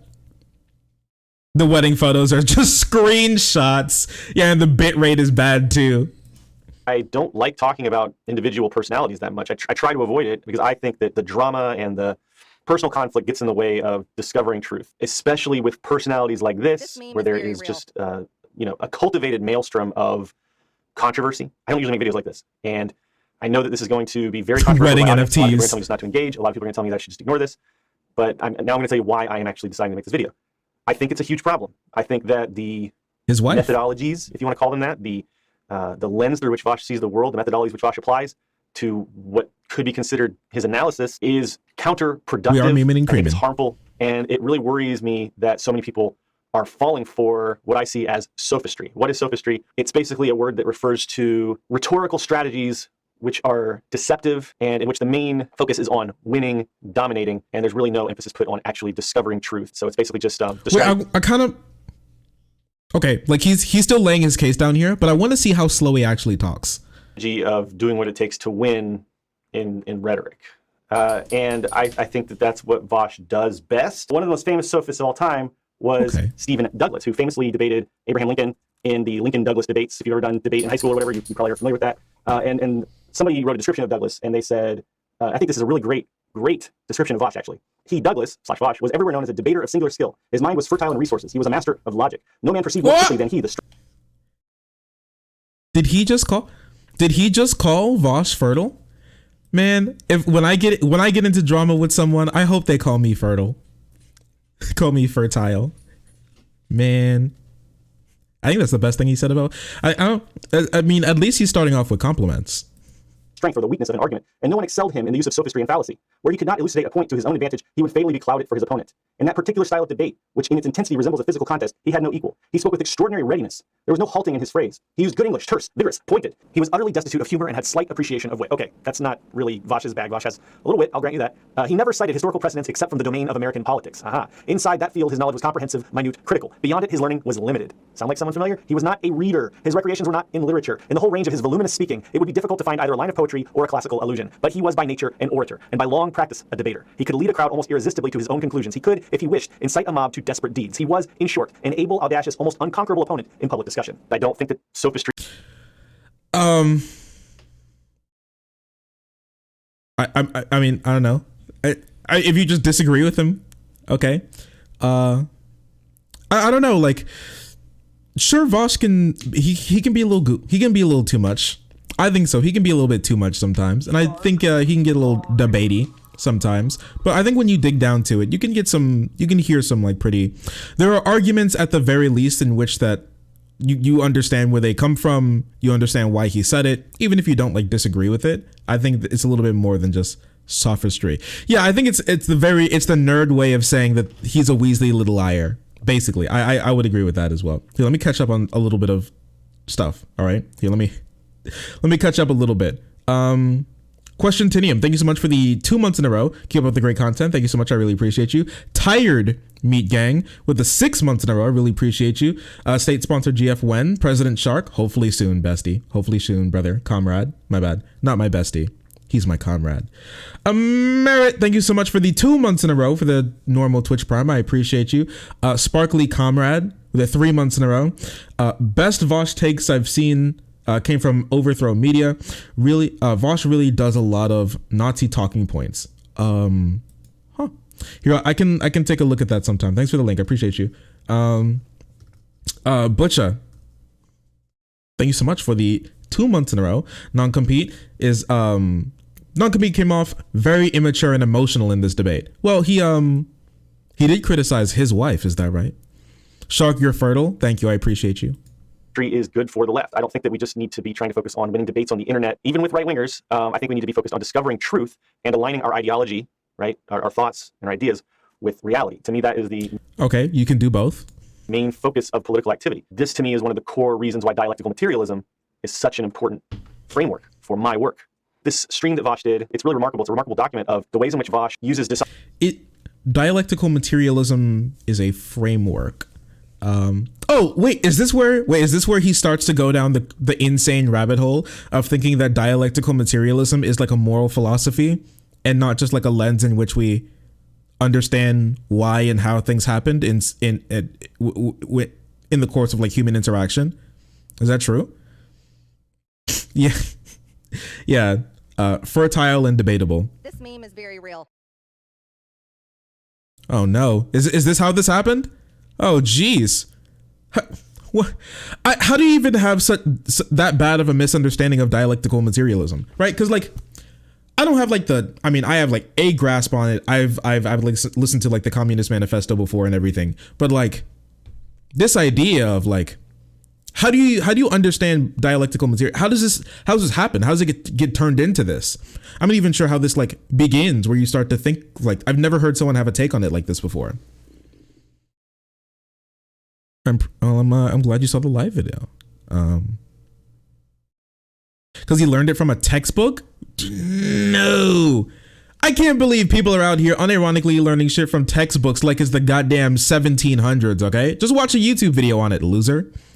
Dishonesty, rhetorical trickery, and a lot of bullshit to kind of fool his viewers into thinking he knows shit when he doesn't. And believe me, I've seen enough of Vaush's stuff now that I know that this is not an isolated example. I also know that Vaush's more energetic fans love to talk about not showing context. I'm not going to obviously play the whole 2-hour video, but I will show the timestamp for every point we talk about. And I'm going to try to show, the beginning, middle, and end of each point that I'm responding to. But if you feel like I've left context out, the time code is there and you can go look it up for yourself. If you want to watch the whole stream of Vaush's, go ahead. Vaush does this stuff regularly. It's a pattern of behavior. I don't believe that Vaush is actually interested in seeking truth. I don't think that Vaush engages with people like Luna or the other people on the left that he has attacked to truly discover truth. He's there to win arguments in a performative manner to get clicks and views and money, which, that's the other thing. Like, he's huge, okay? Being huge and having a huge audience doesn't mean you're right. Popularity is not criterion for correctness, right? If that were true, then... Being huge and having a lot of people that agree with you does not mean you're right. Also, being huge and being huge does not mean that you're just a grifter. I really don't like... I don't like the punches at grifter. Like, I don't really care necessarily if you're really a grifter. He flashed the OK symbol. Oh. I did hear that him and Luna did have some very weird things to say about the Nazis. I guess we'll get to that, right? Ben Shapiro and Steven Crowder would be much more correct than Vaush because they have much bigger audiences. So you can kind of tell when somebody is a sophist by looking at their worldview. I don't think he ever said that. Is it consistent? Is it coherent? Do they have clearly defined and established values? And do they have a clear, easy to identify perspective, right? Do they have a starting point where they see the world in a certain way? Do they have a philosophy that underlies everything that they say? You're looking for consistency and coherency and perspective. Sophists use eclecticism. Eclecticism is a hodgepodge philosophical framework in which you just grab points from wherever they're convenient to build your case. You can think of it as trying to build like a case from an a priori position, meaning you start with a conclusion and then you backtrack and look for evidence to support the conclusion that you made at the beginning. The video that we're going to watch and check out today, the stream, is nothing if not an a priori conclusion. Vaush goes into the video trying to guess and predict what Luna's going to say. This is ironic. It's a little curious, a little ironic. Why don't you just speak like a human being, bro? I'm sorry. What's up with all these freaking nerd leftists speaking like weirdos and freaks? Okay, you're not in a freaking academics room. Okay, you're not here in academia. You're not sitting in your ivory tower in your like research lab. All right, it's not happening. You're talking on a YouTube video with a wrinkled shirt and a wrinkled green screen background and a haircut that you haven't gotten fixed in 3 weeks. Okay, listen to me. Just say the idea was post hoc rationalized. Don't. What the fuck is with all this? Stop. I really feel like a lot of the times, okay, the people who are the weirdest and the people who have the least coherent ideologies are the ones who will try to use the biggest words to try and patch those holes in their thought process. Okay? It's like you plug in a bunch of holes in a ship, it will not fix the holes and it's leaking. All right? It's like a fucking like Looney Tunes cartoony, like they're in the bottom of the ship and they put their finger in one hole and then another hole pops up and they'll put their finger in that one, and another pops up and they put their toe in that one and another pops up. It's just like, stop. Also, I have Bluetooth headphones, so I can get up. Leave me alone. I'm still listening. Already having the confidence that Luna is wrong, even though he's read none of the source material which Luna's ideas draw from. In that 2-hour stream, it's the first time he's ever watched the video live. He goes into it cold. He hasn't even done the basic investigation of watching it offline first and getting a basic idea of what she's going to say. In fact, he's guessing what she's going to say throughout the stream, and his guesses are all wrong. So it just shows that he has done no investigation before he speaks. I don't think that Vaush's worldview is coherent at all. Vaush is attacking concepts in Luna's video that he's unfamiliar with, and it's very obvious, and I will show you it. He's stretching and manipulating. So Luna's coming at this with a very concrete framework, the framework of dialectical materialism, which she understands very, very well. I also understand it very well. The framework of dialectical materialism. Okay. Listen, I don't think it's bad faith to go into a video for the first time talking about it while watching it. That I don't think that's like a bad thing. The only real bad thing that you can say that comes from it is you can have a little bit of streamer brain and when you're watching it and feel like you like need to be right. Or like you say something that you think is going to happen and then it didn't happen, but then you try to like push through and pretend that it didn't work out that way. Actually, that's the only real thing that I can think of. Like you can think on the spot of like what you think about what someone just said. If this is the case, then don't you think then why would you ever talk to anyone like face to face? Like we don't have conversations with other human beings by like writing each other notes every like 2 weeks that we fly to each other by fucking homing pigeon back. Okay, like you say something and I can respond to it. I really don't think there's too much different. There's not that much difference between watching something on stream and just talking to someone, because I'd have the same exact things to say if they just said that to my face while they were here. The reason I understand it very well is because I helped Luna over a year now. We've been researching, Luna's been translating, we've been editing, and I've been helping annotate a 300-page textbook, a translation of the Vietnamese curriculum on dialectical materialism. None of these ideas are our own. We don't come up with any of them from whole cloth. This is a text that was written by several dozen Vietnamese experts. These are people that have PhDs on Marxism, Leninism, on dialectical materialism. They actually do know. Can we skip to the debate? Here, let me. Here. Source material, sophistry. I want to hear him like. He talks about the dialectical materialism. I'm genuinely curious what he means by that and what he means when it comes to like dialectical materialism. I wanted to hear what he thinks because it's so weird. I'm genuinely interested in what he has to say on this. I'm less interested in what he has to say about Vaush because we can watch the debate, but I want to hear more about this because I don't think he got to. He's incoherent. I want to know how incoherent. I want him to explain the incoherence. Wait, you have to watch the whole vid? There's some sexy stuff in it before TOS takes him down. What? You mean here? Eclecticism. Another big thing you see with Vaush a lot is solipsism. In his book Ethics and Progress, the Marxist philosopher and ethicist Howard Selsom introduces this idea of moral solipsism. This is basically the worldview which begins in one's own mind, and it's the viewpoint that basically you could just sit around and discover truth by thinking about things in your own mind, and that you're essentially... You can discover truth by thinking about them, okay. Find a solution or evolve an idea without making any investigation. It must be stressed that this cannot possibly lead to any effective solution or any good idea. In other words, he is bound to arrive at a wrong solution and a wrong idea. Now, Mao's ideas here are grounded solidly in the fundamental principles of dialectical materialism that Luna presents in her video series. In fact, Vaush should probably have watched the rest of the series because Luna talks about seeking a comprehensive and historical perspective. That means exactly what we just read there. It means you go in and you investigate something very deeply before you draw conclusions and make judgments. Vaush doesn't do this here. He jumps in, he's got a preconceived notion in his head, he doesn't listen carefully, and he draws conclusions from his own reasoning, his own rhetorical trickery. We'll, again, watch that all. This is so strange. It's just evident that he's demonstrating the exact flaws that Luna's discussing in her video series. And I think that if anybody would benefit from grounding themselves in solid dialectical materialist analytical methodology, it would be Vaush. Because Vaush doesn't see a comprehensive perspective. That's so doesn't like to weird. read theory, says that, openly. Is not familiar with the text that these things are based on. Is not familiar with the history actually, he says that he reads all theory. As you can see, he is much different. Vietnam, which Luna references in this video in several examples, and yet presents himself as an expert to his audience. And unfortunately, because the audience doesn't know anything about dialectical materialism either, which isn't their fault, I didn't know anything about it until pretty recently in my life, because we're not taught this stuff, in the capitalist imperialist core of the USA and Europe and Canada, the places where Vaush's audience is largely based. We're not taught this stuff. Why Luna was taught this like? stuff her whole life in college. Now you can say that she's brainwashed, whatever. I hope that you will at least check out what she's saying before you make those accusations. Again, I hope that you seek a comprehensive perspective before passing judgments like that. Because honestly, what she's learned through the curriculum of dialectical materialism is to examine. Okay, so we are 15 minutes into this video and he's not brought up a single one of Vaush's arguments yet. I'm just wanted to point that out a little bit. He goes on to talk about this a little bit more. Marxist, Leninists, and various other factions in the anti-capitalist, anti-fascist left. And he wrote, if we anarchists could achieve the revolution on our own, or if the socialists could on their own, see, I don't want to have beef with Vaush. I don't want to make this video. But I think that Vaush, by making videos called "This is the stupidest tanky video I've ever seen, brain damage suffered," about a Vietnamese woman who's just honestly, legitimately, I can tell you from spending every day of my life with her, trying to educate people about what she's learned and what she finds valuable as a socialist. And she's never said you have to do what she says. She's never once said you have to follow her ideas or follow what Vietnam has done. In fact, she says all the time, repeatedly, that you can't follow Vietnam's path because Vietnam has very unique history and material conditions, and your material conditions wherever you are in the world are going to be different. She's not trying to sway you or convince you. She's just giving information from. What? I don't. What? Stop. Wait. Stop. Stop pretending that you're some like unbiased source. Okay, we're not. My show that I do here, all right, it's all opinion pieces. Okay, almost everything that I would write, if I was like a New York Times writer or a Washington Post writer or something, all right, they would all land in opinion pieces, and there's nothing wrong with that. You can learn a lot from opinion pieces. Like analyzing why something happened is not wrong, but don't sit here and pretend like you're not like an opinion piece show. Like that's what you do. She's just giving her opinion, and she very clearly like is trying to sway you by criticizing people to her right and then pushing things that she has and she likes and things to her left. Like this is, stop pretending. I hate this, dude. Like I think that like streaming and like making these types of videos can be serious. I think that just as much work that can go into like making hypotheticals about like a study or a research paper can go just as easily into a YouTube video. There's nothing wrong with that. But stop pretending like you're some sort of like great unbiased source, just like telling just going over like descriptively how everything is, but never making prescriptions of your own. It's just weird. You have to push like socialism.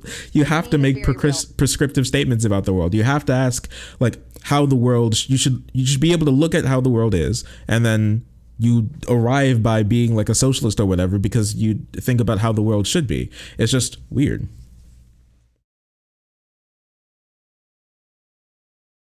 You're not taking into account that Marxism makes him equal to objective reality. So true. My bad. I forgot about that. Yeah, Karl Marx was nonpartisan. She's translating. Listen, people back in Karl Marx's day, they asked him, Mr. Marx, are you left or right? And he said, no, I am not left, nor am I right. I'm center. This work from the Vietnamese curriculum on dialectical materialism and presenting it to you and hoping that you'll find something valuable. Oh, my bad. Sorry. I'm not left or right. I'm forward. I'm forward. That's what he said every single time. Every single time he said, I'm forward. And maybe it's not much. Maybe you don't like the ideas generally, but there's probably stuff in there that you'll find valuable if you'll just watch it and pay attention to it in good faith and check out the source material that it draws from, which is, again, fully cited in the book that she's translating. All right. This is the video. I keep seeing screenshots of this on Twitter. It's called How to Think Like a Vietnamese Communist, an Intro to Dialectical Materialism. All right, I'm just going to lay all the cards up front, like right off the bat, okay? First of all, I've already read all the theory. I don't want to hear it. So Vaush says he's read all the theory. He doesn't want to hear it. And that's not true. I can tell you as somebody who has read all the theory that Luna cites, every word of it, because I Wait a second. Is he responding to this video just like straight up? Is he literally like pressing pause and play on this video right now? Oh my gosh. Wait, didn't he just criticize Vaush for doing that? I don't know, weird. I helped make this video, and I've been helping her translate this book, and I have actually read the theory. He's not read the theory. There will be plenty of evidence for that, and let's just watch and see. And yeah, and the fact that he took that joke seriously, oh, come on. Find the evidence that Vaush has not actually read all the theory.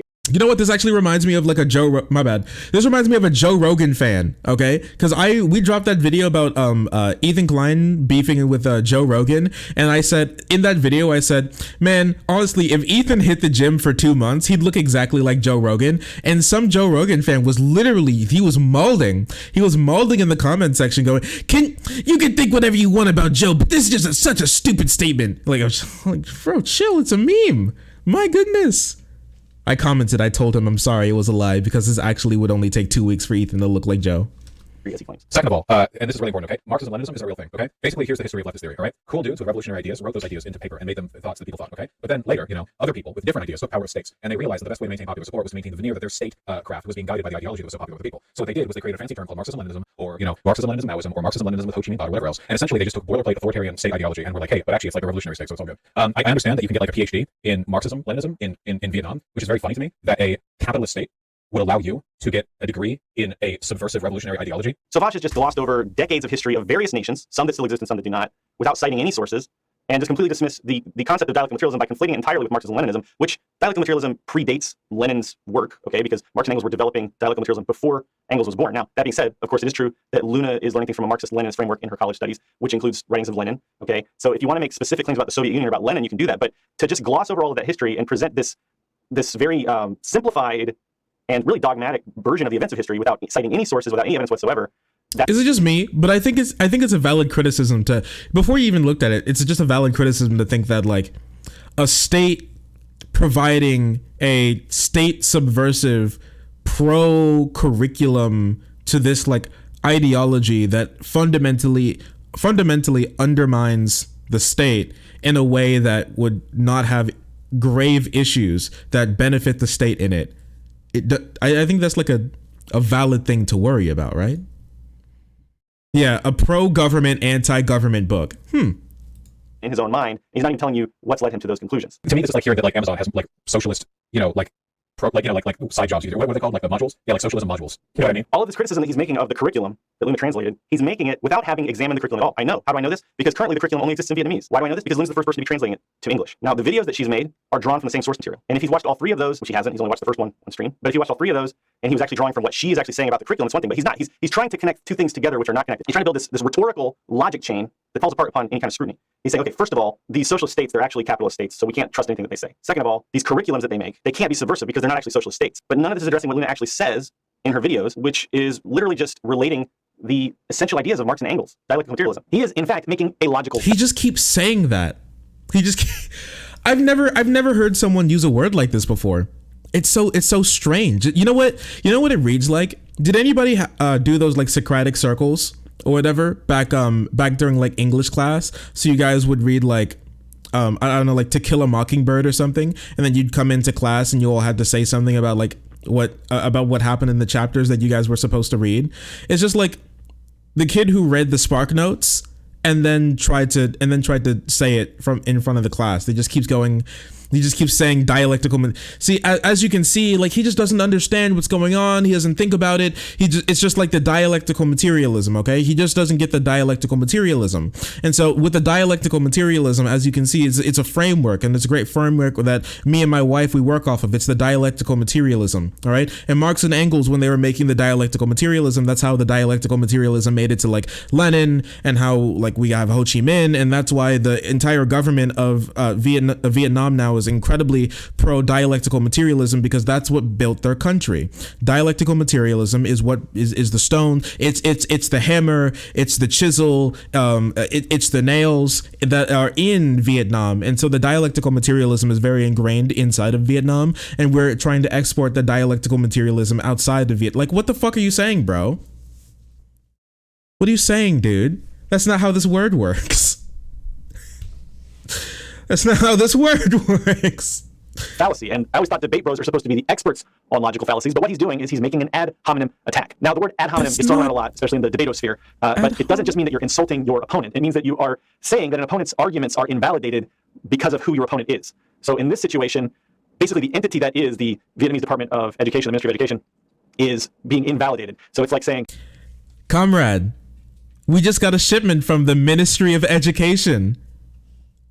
Are you ready for your dialectical material? Oh, you know how NonCompete knew how to make this video is because him and Luna were like, they were having dinner, okay, and Luna was just like sad, like poking around her food with her fork, and you know, as the good husband that NonCompete is, he's, honey, what's wrong? You've barely touched your dialectical materialism. Is everything okay? Is everything okay? Anything that comes from the Ministry of Education is invalid. period. It doesn't matter what they were drawing from. It doesn't matter what they say. That's an ad hominem attack. It is a logical fallacy. It's like if I was making this video and I just said, hey, Vaush is a jerk. He's a jackass. So everything he says is wrong. That's an ad hominem. It doesn't stand to scrutiny. Also, again, Vaush knows nothing at all about the Vietnamese Ministry of Education, doesn't know anything about the materials that they produce, has never seen the curriculum, hasn't even watched Luna's video, doesn't even know what she's going to say. So Vaush wants you to go ahead and dismiss all of these ideas from this curriculum, sight unseen, even though he's not seen them himself, simply because they come from a state which he doesn't think is legitimate. No, I think it's mostly you should be incredibly critical of the, like, here, wait, I'm sorry. I'm sorry, okay? Which, don't you think it would be, like, you'd be like, oh, look at this. If like George Bush, if like George Bush wrote a book about how we need to be nicer to like Afghan people in the Middle East or something, don't you think you'd be, on the face of it, you'd be like, that's curious. Can you, don't you think you'd be like, on the face of it, you'd be a little, you know, your ears would perk up if like Richard Spencer wrote a book about equality. You know, he wrote a pro equality book. Don't you think that'd be, you would think a little bit like, this seems a little odd here. You don't even have to look at it yet. You can literally just say Vaush is ironically evil. That some people are saying this. Some people are saying this. Right? It's just like, I don't think that's that wrong to be like, you should be a little skeptical about who's writing this and why. Socialist is to say. This is horrifically incoherent. The reasons that we can attack a book or an essay or whatever are because of the things that they contain, the content. Okay, the background is important in studying the work because, again, you want to seek a historical perspective. But Vaush doesn't know who wrote these books. He doesn't know the conditions under which they were written. He doesn't know the original sources from which they draw. And he knows exactly the conditions that they were written under. Dialectical materialism. It's all evident in this little sophistic false logic chain that he presents, and that his audience just, eats up because they don't know any better. So I'm going to show you now, some excerpts from this book that Luna's been tirelessly translating for over a year now. Look, it's all just referencing angles. According to angles, dialectics, so-called objective dialectics prevail throughout nature, and so-called subjective dialectics, dialectical thought, is only the reflection of motion through opposites, which asserts itself everywhere in nation, blah, blah, blah, blah. And then down here, two more quotations, citations. Socialism, Utopian, and Scientific Friedrich Engels. The old preface to Anti-During on Dialectics, Friedrich Engels. Have you really read all these books? Do you know what's being referenced here? So you're not just attacking the state. Look, the book is packed full of quotations from Engels and Marx. None of this stuff was just ginned up by the state. I'm telling you, because I wrote half these annotations or more. I did the research to fact check and back all this stuff up. None of the core ideas, none of the ideas that are being presented come from the state. Okay, so regardless of whether or not you think that the state is legitimately socialist, this curriculum. Like, what are you talking about? They don't have to make up their own stuff. They don't have to make up their own ideas. Everything. Hello? Media literacy? Hello? Like, hello? I learned this in like 7th grade, 9th grade. Like, normal media literacy, everything that they could be saying is true, but in the way in which they present it can be facetious. They can, have you ever heard of lying by omission, or in the way in which they string things together can make things sound differently? Like this idea that simply because the things that they're saying, simply because they're throwing around quotes, means that they can't possibly have manipulated this in any way is just so weird. What are you talking about? Are you okay? I don't know. Curriculum is rooted at the very foundation in direct quotes from Engels and Marx on dialectical materialism, the philosophy that Luna's presenting. Look, this is all quotations from Marx, from Engels, from Hegel, even from Lenin's notebooks. He said philosophy? Oh no. Wait, yo, dude. Philosophy, what? I'm losing my mind. Dialectical materialism is philosophy. Huh. With philosophical notebooks on Hegel. Have you read those? It's filled with citations. Anti-During, dialectics of nature. The core texts of dialectical materialism are being referenced here again and again and again and again. And this is the exact text that Luna's drawing from in her video. Okay, I'm not just making this shit up. Luna's not making this shit up. The Vietnamese Ministry of Education is not making this stuff up. They're drawing it directly from Marx and Engels. Ministry of Education. It's like, hey guys, listen, Bezos isn't so bad. Look, you can take listen, okay? It's called the People's Warehouse. It's like, so yeah. Show me, Vaush, where anywhere in Luna's video or anywhere in the text, they even talk about the state like this. They don't tell you anything positive. In the entire 300-page book, which will be coming out soon, you can get a free copy for yourself. The digital version will be free, so you can go and check this hopefully within a month or two. They never talk about, even justify the state. They never even talk about that. The whole thing is about philosophy. So Vaush right now is talking about shit he does not understand. Oh wow, they never referenced the state at all? So they never talked about how it's important to like, to move past the state and do things outside of the state? They just kind of don't touch an anti-statist material at all? Huh. I just think that's a little curious. I just think it's dialectical materialism is empiricism. How do you get this idea? I've never heard someone have this before in my entire life. He's being dumb in the vid. There's a lot of things to criticize NC for, but we shouldn't. Amir explained the whole, you say you're an anarchist, but you won't break the law. No, it's not like you're an anarchist so you won't break the law. It's just endangering himself and Luna. No, it's not about like breaking the law. I'm unless you're saying breaking the law is in like criticizing the Vietnamese government, which I don't think is true. You could just criticize the things that are happening and be like, hey, you know, that is a valid critique that is a valid, you know, worry that the Ministry of Education is going to provide a anti-statist, perfectly well put together a piece of media for their people to get a degree in. He can't credit. Is that true? Is that a law in Vietnam that you can't criticize the? I feel like that's untrue. Yeah, even if you can't criticize it, you don't have to defend it. You could just not say anything about it as well. At all. He has no basis to be saying the things that he's saying. He's acting like this is a textbook on why you should worship the state. It has nothing to do with that. It's about things like, you know, the relationship between consciousness and the material world. It's about how things develop over time. It's about how all things in the universe are connected. He's painting a picture that is inaccurate. It's dishonest. And quite frankly, it's harmful to the left. He is, as Malatesta wrote, dividing the working class even where there are grounds for unity. And this is what he does throughout the video. I never thought I would need any of this knowledge ever in my life. I thought it would just be a normal government office job for the rest of my life. But the world has gone so scary so fast. Now I know that this knowledge is very important, and I'm glad I got to study Marxism, Lenin's genealogy so deeply as to. So I'm going to share as much with you now, but I will try and make it much less boring than my college classes were. I was born and raised as Marxist Lenin. Oops, sorry. In Vietnam, we study Marxism, Leninism, and how to be taught from primary school all the way through college. That's so goddamn weird. What is that? Why is it weird? That definitely sounds like a economic and philosophical. Why is the audio like this? Oh my goodness, the audio is insane. It's not indoctrination. The weird thing is, okay, there's a very big difference, I think, between like being sort of implicitly taught something and being sort of like explicit state ideology. You don't know what she was taught, Vaush. You don't know what she was taught. You've never seen a Vietnamese textbook. You don't speak Vietnamese, and this curriculum has never been translated into English until now. You don't know what she was taught. You don't know what you're talking about, but you're so confident. We're not talking about specifically what she was taught. We're talking about how and why it's being taught. That's the important part, because a government can provide you information on something, but why? What's their end goal? What's the point? Because that'll change a lot of what's actually in being presented. If they're trying to promote telling you this is the way in which you should think, don't you think that's a really big difference between this is something that happened and this is what you should believe? Don't you think there's a really big difference between those two things, right? No, you can't make porn in Vietnam? EJ told me himself. Oh, is that why he's not allowed to have an OnlyFans? That's so sad. I mean, listen, bro, and once again, even if he can't speak ill of the Vietnamese government, you don't have to promote it either. You don't have to do that. That's something he chose to do himself. Not how leftists should behave at all. This is not conducive to building a movement in which we trust each other and in which we are grounded in reality. You're making shit up. Debate bros are always accusing everyone of straw man, and that's exactly what you're doing. You're building a straw man of what Luna was taught. You don't know what she was taught. There's no way that you could know unless you speak Vietnamese. The book's not even out yet. The curriculum that she translated, which by the way, even the 300-page textbook is only the first part of one book from one of the classes that Luna took. You don't know what she was taught. You're making gross assumptions with absolutely no grounding in reality. That's what you're doing. I'm sorry, there's no other way to put this. Excuse me? I'm grounded in reality. I'm anchored to dialectical materialism. No, this is somebody who has actually been going through this book in, with a fine-tooth comb, checking every single fact, annotating it. Now, if you want to attack the ideas that Luna has, then actually talk about the ideas that she has, okay? What she's doing right now is she's explaining how she's come to possess this knowledge, okay? Which, yes, you can be skeptical of it, and that's fine. If all Vaush said at this point is, we should be skeptical because this is coming from a state that blah, blah, blah, I don't trust, blah, blah, blah, that's fine. But he's not. He's presenting as fact bullshit that he's just plucking out of his imagination. Excuse that's what me? he's doing. There's no other way to... He's providing it as fact? What? Okay.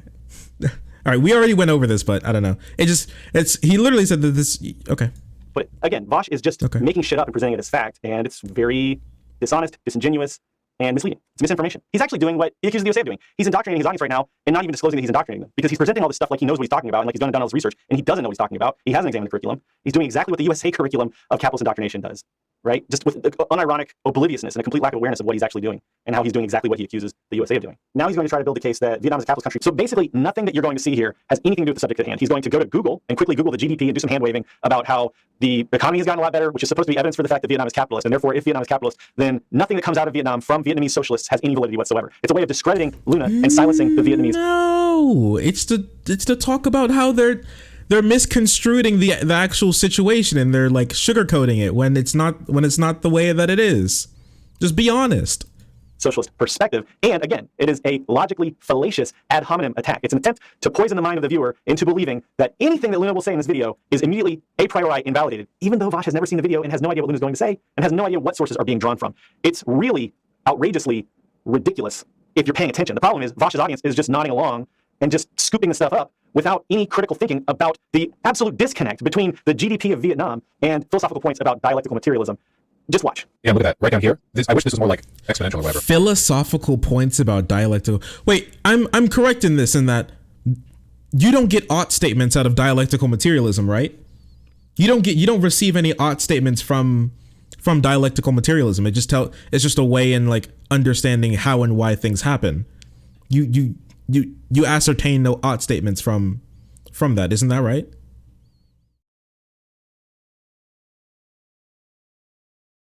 Yes. Okay. Curious. But like right here, back in 1988, I think, 1989, their GDP per capita was less than $100. It was 1/7 of the Philippines. Like, look at this, nothing. And now it's like 30 times that. This was pretty incredible, right? GDP is a capitalist creation, and Vietnam is a capitalist country. I'm not sure what the issue is. Oh, it's GDP is a capitalist creation. Vietnam's a capitalist country. That doesn't mean anything. It's just another example of sophistry. He just throws that out there as a little dig at Vietnam to try to undermine Luna's points about dialectical materialism, which really have nothing to do with any of this. This is sound and fury signifying nothing. Well, he's okay. Okay, he's proving nothing. He was trying to show that it's a valid thing to think about because they are a capitalist country, so that's something that they actually do worry about. With these charts, but let's just see what else he has to say. This is something that sophists do all the time, by the way. They make these little snide remarks because it's I don't know why he clipped it like that. any substance, and it also gives them plausible deniability that later on they can go back and say, "Oh, I was just joking," or "You don't have a sense of humor," or whatever. And this brings to mind also Socrates' critique of the sophists. He talked about there was a danger in teaching people rhetoric without teaching them wisdom. And the fact that the sophists believe that there was no absolute truth, and the truth is whatever you argue your way to defining. And Socrates talked about how the sophists would like blur the lines between humor and seriousness, so you never know if they're joking or not. So that if you ever do catch them in some kind of fallacy or just making some kind of bullshit point, they can always just go, "Oh, I was just joking." Have a sense of humor, bro. The sophists were doing that thousands of years ago. It's not a new trick, and Vaush is clearly doing that here now. 3 years is meaningful anyway. Then yes, that does mean something. There is some kind of metric worth there. Criminology in Vietnam based on authoritarian stockdowns. If you want social democracy, go to the Scandinavian countries. Yeah, Vietnam has some good stuff, but yeah. He just went and Googled a chart and looked at it for a few seconds. So there was absolutely no point in anything Vaush just said at all. For over 100 years, Marxism has been tested all over the world. Many times communism has almost been wiped out by capitalism. But to this day, Marxism still exists, and lately it's been growing more and more popular, even though capitalism has spent so much money and so many resources trying to wipe us out. Wait, no, we can understand implications and existence of things like the capitalist class. Yeah, wait, it's just understanding. No, seeing that something is happening, right? Understanding that something is not understanding, is not trying to say how things should be. Those two things are different. You can come to the conclusion thanks to dialectical materialism. It can lead you somewhere, and then you can go, and then you can springboard from that to an ought statement, but those two things are not connected. Someone can very easily think something different if they have like a different belief system, or come up with a different like ought statement from that. Someone can look at income inequality and think we need more income inequality. And dialectical materialism wouldn't say that's necessarily good or bad. It can just tell you that the inequality is there and why it happened and where it came from. For example, in the USA, capitalism is what gives the white supremacism and transphobia and all other forms of bigotry the power. It's the capitalist state that uses this, and lately it's been growing more and more popular, even though capitalism has spent so much money and so many resources trying to wipe us out. For example, in the USA, capitalism is what gives the white supremacism and transphobia and all other forms of bigotry the power. It's the capitalist state that No, incorrect. Moving on. No, I will not elaborate. Any economic superstructure is going to be vulnerable to exploitation from bigoted groups, but that doesn't have to be capitalism. That could be feudalism. That could be mercantile.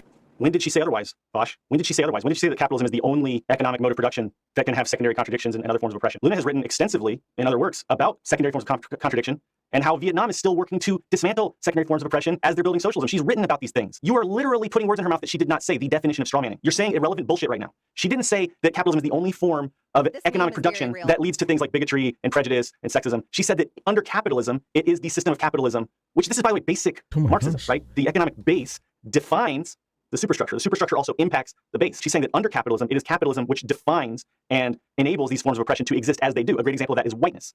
I have a whole video on how whiteness as a form of oppression dialectically developed alongside capitalism. Okay, so whiteness and racism against black people and people of color in the form which it takes in the bourgeois civil society, the superstructure which we have today, it exists in that form as determined by capitalism. That doesn't mean that it will just magically disappear when capitalism disappears, and capitalism won't magically disappear. And she never said that. And she didn't say that there aren't problems with, different forms of oppression like sexism in Vietnam today. Luna faces sexism in Vietnam today. She's bisexual. She faces various forms of bigotry in Vietnam today. Oh, you got to out her like she's that? not making the argument that a bourgeois civil society and capitalism are the only ways.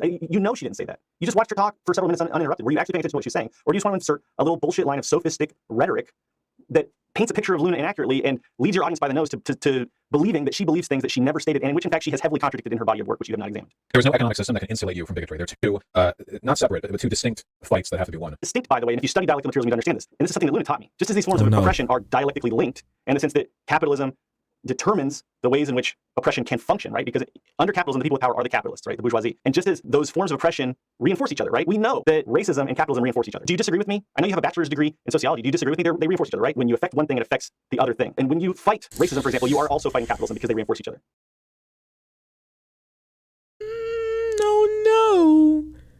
Can't you say that from the other end? That when you're fighting capitalism, you're fighting racism? Here's the thing. Here's the thing, and here's why this is so bad, and here's why a lot of tankies and MLs always drop the ball when it comes to race issues and or any social issue whatsoever. It's untrue. It's untrue that fighting racism means you're always fighting capitalism, and fighting capitalism means you're always fighting racism. That's untrue. Okay, actually, a neocon, okay, would love to open. Neocons hated Donald Trump because they wanted to open the border. They want more cheap labor. Our entire agricultural system runs off of the low wages that come from Hispanic workers that come across the border and or are undocumented. Okay, they want this type of stuff. So that's something that can be a pro-social thing that's actually incredibly also pro-capitalist as well. So fighting that doesn't mean that you're now taking you fought racism, so the capitalism gone. That's wrong, okay? And fighting capitalism doesn't mean that you're going to be fighting racism. It just doesn't happen. Do you remember like all of the workers' revolts and union strikes that happened? They left out women and they left out black and brown people and Asian people because they didn't want them to be a part of a movement. That's why a lot of like union pushes failed, because if you're in a workplace that has a lot of like women and black people, and your union doesn't allow women and black people, why the fuck are they going to strike with you when they won't receive anything from your union that you kick them out of, specifically because of their where they come from and who they are? So why in the world would that happen? It just doesn't make any sense. You do know, like back and like, you know, America was built off of slavery, okay? But like slave owners would just like kill their slaves sometimes. Do you think that's like pro-capitalism, right? Do you think do you think that went with each other? That would be the same thing as like that would be the same thing as like a businessman walking into his like a business owner, a factory owner would walk into his factory and then just smash one of the lathes. He would just like break it just because he felt like it. That's not like. And so fighting that capitalism wouldn't help with that, because those two things are separate. They're separate. Okay, something that's pro-capitalism isn't always racist, and not everything that's anti-racist is also anti-capitalist.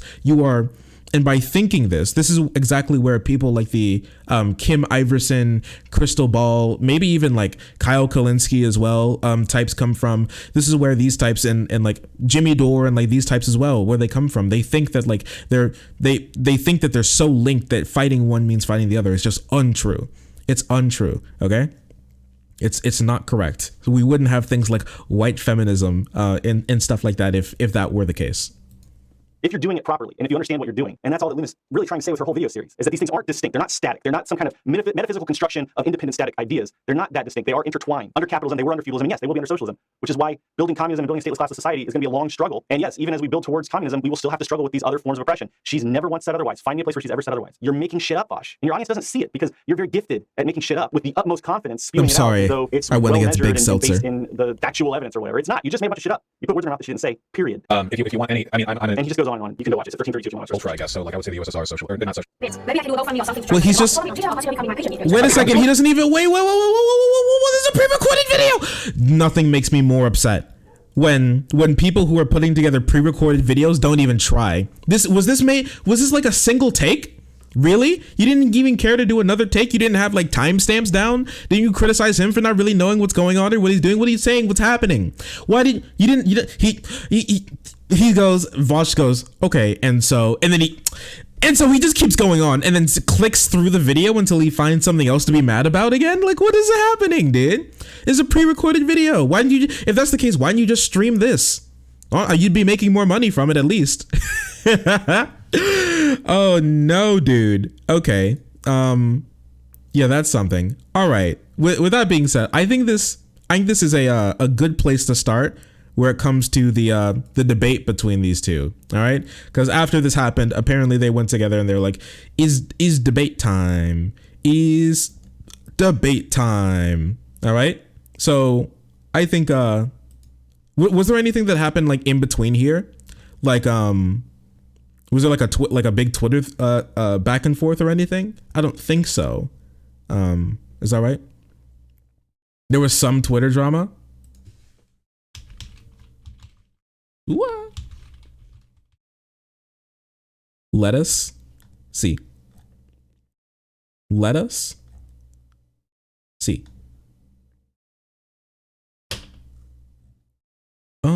I don't see any. It was more petty, like a little Twitter war. There was like a Twitter proxy war going on with like other people, but I was wondering about like them specifically, right? But okay, here, let's take a look at this. The Jewish bourgeois were interrupting the. What? Here, let's skip forward a little bit. Okay, great. Sorry about that. Okay. Is A-OK. Welcome back. Yeah, thank you. I'm sorry. I'm just continuing to. Yeah, he's okay. nervous. All right, so you can tell he's nervous. For agreeing to talk to me. I want to set this up by saying there is overlap between our audiences, and some of the people who watch your stream and watch mine have told me that I should reach out to you and talk to you, and they said you would be reasonable. I don't watch a ton of your content, so I'm taking their word for it and gonna talk. I want to talk to you in good faith, and I know that. Wait a second, didn't he claim in his video that he watched a lot of Vaush content, or he said he watched enough Vaush content to know what Vaush is about? But now he's saying that he hasn't watched much of the content. Little sussy baka right there. Wait. Oh yeah, here you go. That's a good one right there. That's a good one right there. Okay, wait. That there has been. I saw some clips from this, but I haven't seen the whole thing. Going on between you, me, and Luna, and some other people, developing for some time. So I just want to address that and give you the opportunity to respond to some questions and things like that. So does that all sound like what we kind of agreed to in the emails? Yeah, my pleasure. No, this is a bit of a novelty for me. Normally, when people disagree with me, they sort of just take shots on Twitter. I actually have a lot of respect for people who like hashing it out. Whatever my reputation might precede, I do actually enjoy just calmly talking about disagreements. But yeah, hit me up. You sent me an email the other day, and some people in chat were complaining like you put out a video shit talking me. Yeah, he did in the email. To your credit, he did a whole thing about how he said that he knew all this about Vaush, so he could speak authoritatively on like him and his character. And now, hey, what's going on? I really don't know basically anything about you. So hey, what's up? You did say, hey, I'm gonna put this video out, so don't interpret this as some kind of like sneaky, So yeah, I don't think they have anything to complain about. Yeah, and then also, people have differences about what's appropriate and what's not. One of the reasons I put the video out before the conversation was because I wanted to kind of formulate my thoughts and have some sort of basis to speak on. So I do want to try to get your. Yeah, I want to give you an opportunity to respond to some of the things I said. I doubt you've had time to watch it because it was a very long video, and it's only been like maybe 11 hours since I uploaded it. So no, I'm afraid I have not. I saw some people in my community 11 hours reacting to it. Some liked it, some didn't. I'm known for having a disagreeable community, so I guess I'll see when I see. Wait a minute. Let me just. Oh no. Okay, so all right, so yeah, I think we're all on the same page about that stuff. So the meta discussion, I guess, is out of the way. We can talk about the real issues. Yeah, hit me up. Okay, so there's three things, and I told you in the email, like 3 things I really wanted to kind of talk about. And thank you, Casper, for the 8 months. Appreciate you. And I don't Sauce. expect this to be a very long discussion, the first part. I want to just talk about the responsibility that we have as creators that have a large platform, right? So like you and I both have pretty large platforms. I've got like over 100,000 subscribers on YouTube. You have, I don't know, what are you up to now? You're pretty big. Oh, it's like 360, 370, somewhere there, I think. Yeah, but you have a ton of people watch your stream. I mean, you have very impressive numbers in terms of watching your live stream. So I think it's safe to say that we both have pretty substantial platforms. Well, boss, your numbers are so impressive. I guess the first question I would ask is just in general, do you agree with me that when somebody has a large platform, it comes with a certain responsibility? Yes. Okay, I figured you'd agree with me on that. And do you also agree that part of that responsibility is trying to develop an understanding of your audience? And because, you know, your audience is not a monolith, my audience is not a monolith. There are different kind of like, my wife. sort of divisions within every audience, right? So you kind of have to get to know your audience and understand how they are, the different sections of your audience are likely to react, and just kind of be familiar with your audience, right? And so, I mean, do you agree with that? I guess I'll ask first. I don't know if it's a moral obligation, but it's definitely a good idea. Okay, yeah. Well, here's why I think that, I don't know about the word moral, but here's why I think it's important for people, especially doing political activity, you know, like discussing political topics and that sort of thing. I think it's important because obviously we influence our audiences, right? And if you were doing like unboxing streams or just like let's play videos or whatever, you know, I think that the degree of responsibility can vary. But when you're talking about political things, you're influencing people politically, and you also have to know that there will be like mutual impacts. So like you might say things and then they'll go out and do things, and vice versa, right? So I guess that's the basis of my next question, which is, okay, wait. So this why is he? It's so weird. He's beating around the bush so much. Is he just scared? Is he nervous? Is he nervous? I mean, I can understand being a little nervous going into these things. I'm glad that I got my anxiety medicine. It helped me a lot. Before debates, because I have the same thing that what? No, I dropped my sock. I have the same thing that Jangles said that he had. He gets a lot of anxiety before debates. I do as well. Even if I know I'm going to do fine, or even if I think that I'm like correct, right? I get nervous every single time. Every debate, no matter what. Actually, it's not even debates. It's like anytime that I need to speak to someone on stream, I get incredibly nervous. Even when I have Sond on, just to talk sometimes, I get nervous. Or when Dylan says he wants to call in, I get nervous. I get anxious every time that has to happen, you know? So yeah, I don't know.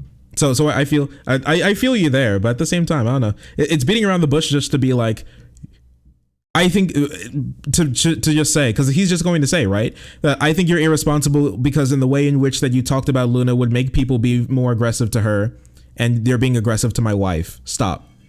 I think that's literally what he's about to say, right? I guess we'll see.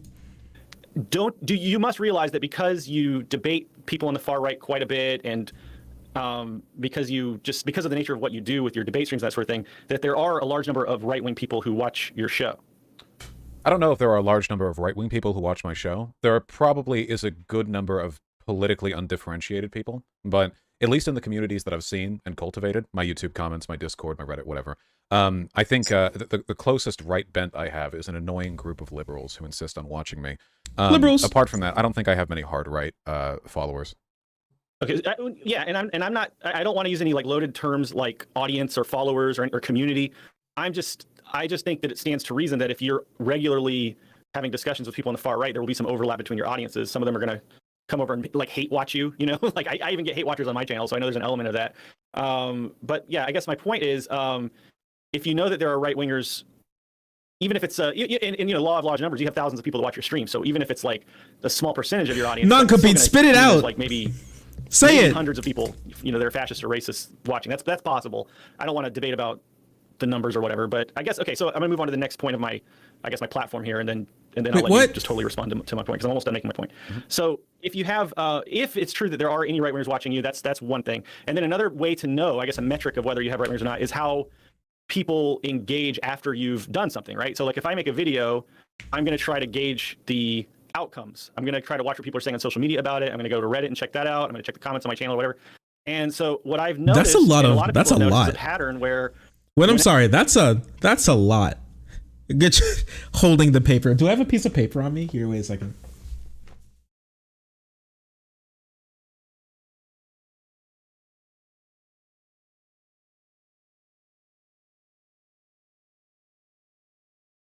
Will this work?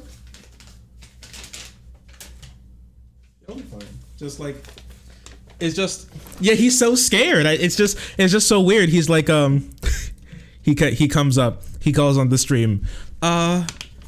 So, point one, Vaush,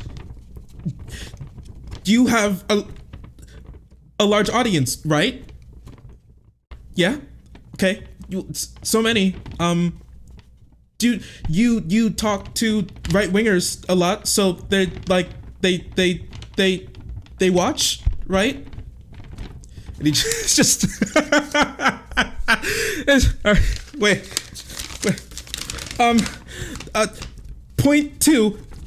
Don't you think that when you're really mean that they can be mean too? Like. Like, dude, come on, just spit it out, just say it. Everybody knows what you're going to say. You think he's deliberately obfuscating? You think so? Oh, he's trying to add so many things and layers and tendrils that you'll kind of forget what's going on. Point three, you're a meanie poo-poo head. He's fearful. Yeah, Luna is standing right off right off sides with a billy club to bonk him over the head if he does anything wrong. No, I mean, listen, just everybody knows what you're going to say. Just saying, you are incredibly aggressive when you engage with these people. You probably have a decent amount of people who have some like racist tendencies with an audience so large, just like law of large numbers. Okay, when you engage with this type of stuff, you can send some people to go harass these people in a way that you may not have even thought of when that happened. And so you're levying, when you engage with people like this, a lot of unintended consequences like racism, sexism, things like that. Chill. Like, everybody knows what you're going to say. Just say it. Just say it. Just spit it out, son. Whenever you talk about somebody who is, shall we say, marginalized, black or trans or person of color or what have you, that there's a tendency for those people to receive a lot of kind of like after effect collateral damage in terms of harassment, threats, and other kinds of like, disturbing attacks like that. Now, I've seen it happen with Luna because I'm married to her. We spend all of our time together. I monitor, I help her administrate my wife, that sort of thing. And I also know other people who have shown me similar results, So I guess my first question is, are you aware of that, or would you deny that that's something that happens? I think I'd mostly deny it. There's a whole narrative about my community harassing people, but in spite of nearly 3 years of trying to track down the people actually doing this, I've yet to be provided. Crap, thank you so much for the prime, for the Bezos bucks. Usually the initial claim is Appreciate some very you. severe, Vaush community, harassing, like really bad stuff, right? But then I get some screenshots, and it's usually people just being kind of mean, which I'm fine with. I don't have a problem with people being mean to people I don't like. I guess it's possible that this happens. It's just not something that I've been provided substantive evidence of. If it can be provided, I'll ban those people from my community. But yeah, outside of that, I don't think it's I just don't think it's that much of an issue. Okay. Yeah. So okay, I guess I'm not going to press it too much farther. I will say that like this is the kind of thing that it's kind of hard to substantiate, litigate and substantiate, right? Because like, so for instance, I can just tell you from my personal experience that, since I literally look at Luna's comments every single day on her YouTube channel, I kind of get an idea. Like, she does get racist comments every day, and that that's probably true.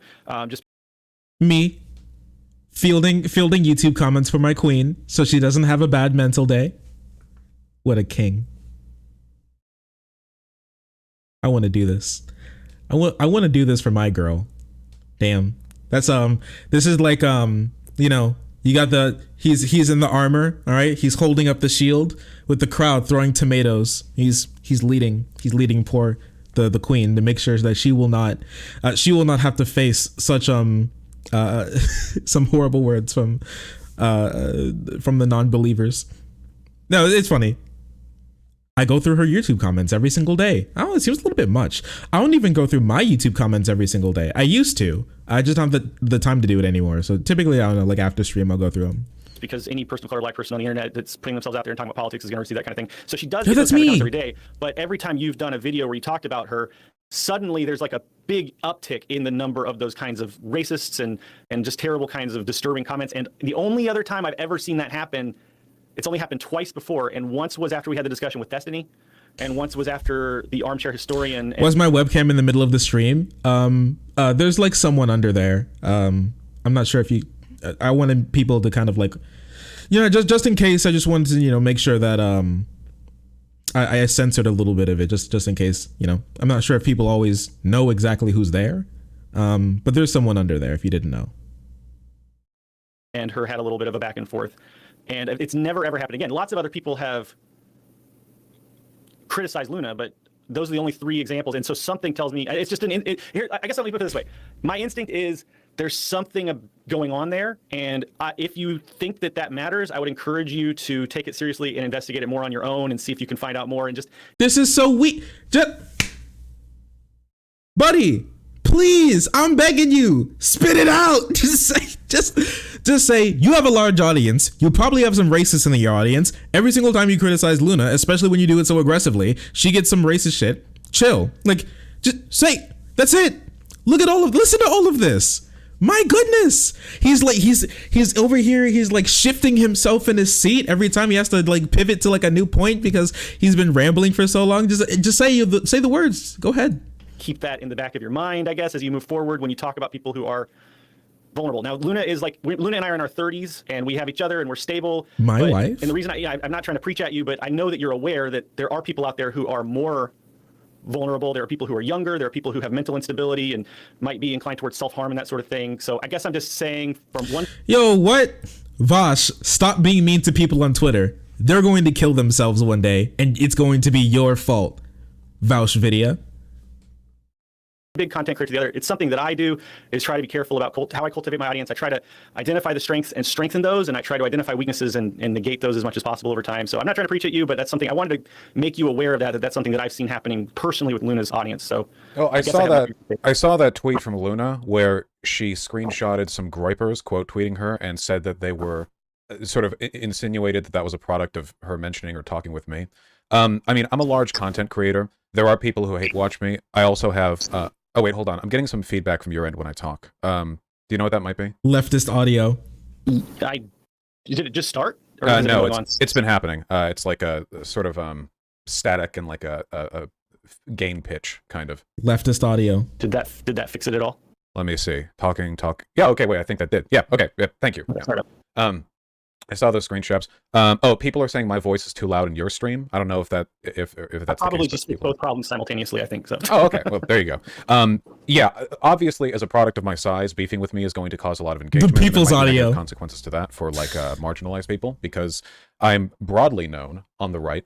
I don't know if there's a way to directly attribute that to me. I know they're not my audience. I don't think I have a substantial groyper audience at my beck and call. I just don't know if there's anything I can really do about that. Because at that point, it's not even about my community. It's just about the size of my channel and exposure given to people that I disagree with. And we're working off tenuous connections as well. I mean, it could very well be that even if I was perfectly responsible with all my engagement, merely the act of being signal boosted to the level that one is when they engage with me would then increase the likelihood of that kind of negative attention. It feels like the link here is tenuous enough that I don't have a direct control over it, or really even an indirect control. The only solution would be, I think, to just not ever engage with, positively or negatively, any other figures. Do not speak to my wife, Vaush video. Marginalized, which probably wouldn't be good. That doesn't seem like a sustainable solution, I think. Well, okay, there are a few things there. I guess I'll push back a little bit again. So the first thing would be... He's pushing back. Every time... There are some things you can do. Every time I talk about somebody who I disagree with who could be receiving that kind of, hate, like, I'm very careful to tell my audience, like, do not harass this person, blah, blah, blah. That will help with your actual audience, your community, the people that you actually, like, enjoy. But then also I don't know, I think you could be more selective about some of the things that you say about certain people, because there have been instances, like for instance, when you talked about Luna, I don't think that calling her a useless stepchild of Vietnam, I think that might fan the flames of like racial problems. I'm not saying that you were intentionally being racist. That's not the point there. But I think that having that kind of super vitriolic statement could perhaps fan the flames. I think maybe when talking about people in marginalized positions, you could perhaps just stick to the facts and to the ideas more instead of bringing up the personal vitriolic remarks like that, calling them stupid, using ableist slurs and that sort of thing. I think that might be one way you could kind of control some of that. Do you like completely disown and denounce the people who have made racial comments about Luna? My gosh. Like, I understand wanting to be like fleshed out, but like, goodness, I'm sorry. I can't keep saying this every single time. I'm not sure if like other people have pointed it out, but it just bothers me so much that he seems like so scared, like Vaush is going to like punch him. He makes it sound like he thinks Vaush is just going to fucking punch him or something. You know what this, it reads like this is NonCompete speaking to his like school bully. You know, he's like trying to stand up for himself for the first time against his bully, and now it's just it's just I'm gonna get the paper again. I need the paper. All right, Vaush, the way you talk about her is very indicative of how you can send racial hatred towards her. I want you to think about how you can change this behavior. I'm not saying that you're not racist. I didn't say that, but there's like people, and it like, dude, you agree racism like exists, right? And that's bad. Like, come on. It's not that scary. I don't think he's that scary. I understand. Stop taking my lunch money. Stop taking my lunch money. You're a bully. Since you made your stream about her? Oh, anyone who makes racist comments towards Luna is either not a part of my community, or if they are, should be removed from it. I'm not a racist, and I don't tolerate racism on any of my platforms. If it really is like hate followers who are watching or simply responding to an increase in visibility, though, nothing I say will change anything. I mean, I'm still listening. Interaction. In fact, I know this because I have had positive engagements with people, marginalized people, either race, gender, sexuality, who then got harassment after talking with me, not just from the rest of the left for deigning to talk with me, of course, but just as a product of being made visible, you know? So if that is the group responsible predominantly for the real vitriol, I don't think there's anything I could do other than be silent. In terms of like harassment from my community, like the tone that I set, I'm okay with it. I'm generally quite mean to conservatives or people that I don't like. I think it's okay. I think that the vitriol is sort of an essential component. You don't think that when you said that Luna's a useless stepchild of Vietnam, that could, even if you didn't intend for it to have racial undertones, right? Because intention here doesn't matter. I think you'd agree with me. It's the outcomes that matter. You don't think that that's the kind of thing that can stoke racially charged responses from people, or encourage. You can get that from criticizing China too, right? Like, I hate China, but if you talk about that long enough, folks who are actually racist are going to catch on. You can only so much you can do about China without calling somebody a useless stepchild of China, for instance. You know, I mean, like, if they were a Chinese nationalist. Hang on, Mr. Vaush Vidya. You say you hate China. Are you some sort of racist? And also, this is true. Vaush was right. Okay. That when I spoke to Vaush for the first time on stream, I got a flood of racism. I'm sorry, all VGGers are racist. This is true. Many people are saying this, okay? All of them, literally all of them. Even the black ones, they're all racist. Vaush needs to fix his community. They're just little troglodytes. They need to work on that, okay? Yeah, especially the black ones. So true. That's why I'm a VGGer. Me, being racist online. Ah, yes. You have two destinations. You have two destinations if you are a racist online. Vaush or Destiny. VGG or DGGer. Pick your poison, boys. So I'm a VGGer. It's true, Merrick. Kunta told me about that. Stop. Fix yourself, woman. White woman alert. Well, calm down. You get clipped out of content? Yeah, you're already screenshotted. RIP in peace. Add that one to the list, boys. Vietnam. I don't really understand what you're trying to say there. Two flavors. I don't know. I threw out probably like 100. Oh yeah, the two genders of Twitch politics. Vaush and Destiny. 100 or 200 insults. I don't even remember the one you're saying right now. I'm sure in context it was very remember funny. What you've said tells me you weren't being too careful when you talked about her as an individual. Like, well, I can't remember every. I can't remember every insult I deliver over a whole stream. I mean, that's hours every day I'd have to log. I don't have that much storage space in my head. I don't know. I think you could be careful. I think you could be more careful about how you talk about other people. But okay. What you've said there, I think this is going nowhere. So, well, I just want to say what you've said there. That doesn't cross my threshold for irresponsible treatment. I mean, obviously, and I'm not. Yeah, I'm the third gender. Okay, I'm mixed. I'm the mixed kid.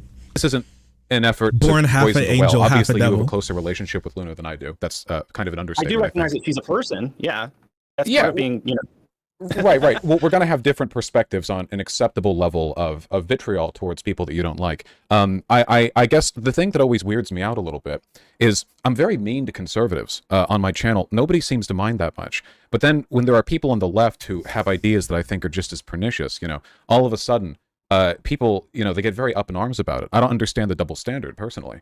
I think that it's, I can't speak to that because I don't have enough insight into or optics into that. So, what do you think? It's okay if I was? I'm just asking because I just want to know if it's a broad opposition or if there's kind of like a specific favoritism here. If I was doing a video on like I don't know Ben Shapiro and I was just throwing them out there, all the insults, nothing anti-Semitic or whatever, but just insults. Do you think there's an issue with that vitriol, or do you think that's a fine thing if it's to do? Motivated by things like race or being trans or whatever, then of course there's a problem. Even if, like, No, for he instance, literally like, said, okay. Not that.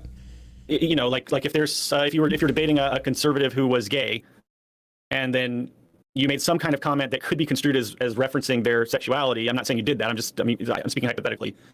And then that person got harassed for being gay, even if they're conservative, I certainly wouldn't say that that's acceptable. You know what I'm saying? And I think that I'm saying you. I'm just saying the hypothetical you. A person who did that would have to take responsibility for the role that they played in that.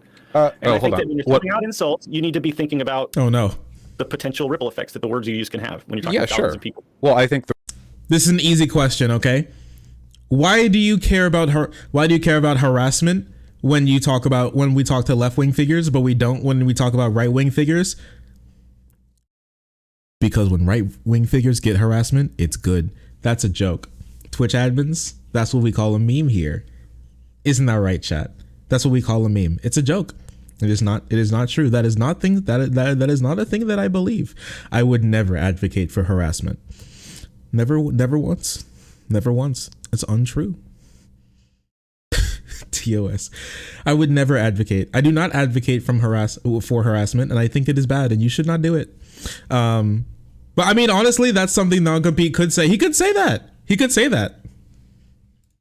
The ripple effect is, I suppose I dislike her, and I'm okay with people in my audience disliking her, but if the racial comments, like the racism, is really coming from like the Groyper hate followers, I just don't think there's a relationship between the language that I use, this language at least, which is, I don't think, racialized, and the outcomes. Hold on, somebody linked the stepchild thing. I just want to hear it. It's 6 seconds. 1 second. Yeah, the modern Vietnamese government has produced little fucking off stepchild bastard children like LunaOi here. Yeah, the modern Vietnamese government has produced. Oh yeah, it's a comment on Vietnamese education producing like nationalist defenders. Yeah, so that would be like the stepchild comment. What is the stepchild connection there? Well, like that she's 12 years older than you. I mean, I don't understand why you keep calling her a child, and it seems kind of like overly. Wait. Calm down. An adult can be a stepchild. What do you think that like you change what stepchild to step adult? Oh no, step adult. What are you doing? Wait, it's always stepchild. Vaush has breached containment. What are you doing, step adult? What are you talking about? Yeah, you say stepchild, step kid, son, daughter. Like it doesn't change when you get older. Yeah, I know what he's getting at is like trying to like infantilize like Luna, make her seem like a baby, like a kid, right? But like at the same time, like I don't know, like the just step adult. Yeah, he's reaching. Did he ever call like Luna a kid anywhere else? Did he infer like connect her with being like a child or anything? Unless he said like baby brain once, and so he thinks like you said baby brain and you said stepchild. Why do you keep calling her a kid, Vaush? So you could have sex with her? Can you please explain this clip right here, Exhibit A? Oh no, is that dead cells? Anything but that. Oh no, no, no. Oh no. We all get VGGers getting Vietnam War flashbacks every time they see a clip of Vaush and he's playing dead cells. Libertarian move. Really demeaning. I don't know what basis you have for that. I'm okay with being demeaning. With the stepchild thing, when I think of like, it was like the redheaded stepchild kind of thing, like the idea that like a bunch of like sort of children running around, it's like 20 of them and you can remember the names of 16 or so. I think it's a salient critique of the way governments will sort of indoctrinate their constituents. Could you not have made that point? Knowing what you know and knowing and conscious of the way that certain people that watch your show, could you just not have made that point with a little bit less personal vitriol? I guess I just don't understand. You call my wife a baby? I'm baby. But I'm okay with the vitriol. I talk to people all the time that I don't like, but I don't make weird comments about them like that. I'm okay with the vitriol. Also, to be fair, I'm pretty sure Luna's been quite vitriolic to me for a while. Not to say it's not about you for months on end until you decide to do another stream about her. That's something I can tell you for sure. Oh, sure. Not to say it's not mutual. Go around talking about you all the time. It's always in self-defense. I mean, I have to say that I'm personally vitriolic to Vaush. Okay, every time I see him, I think of that that ice pick climber from that one like Christmas Misfits movie. You know what I'm saying? And that's where the racism comes in. No, I will not stop. I am a menace to society, and I will keep being evil. Yeah, with the red beard. Yeah. Wait. Yeah, that guy. Wait a second. Can I get a picture real quick?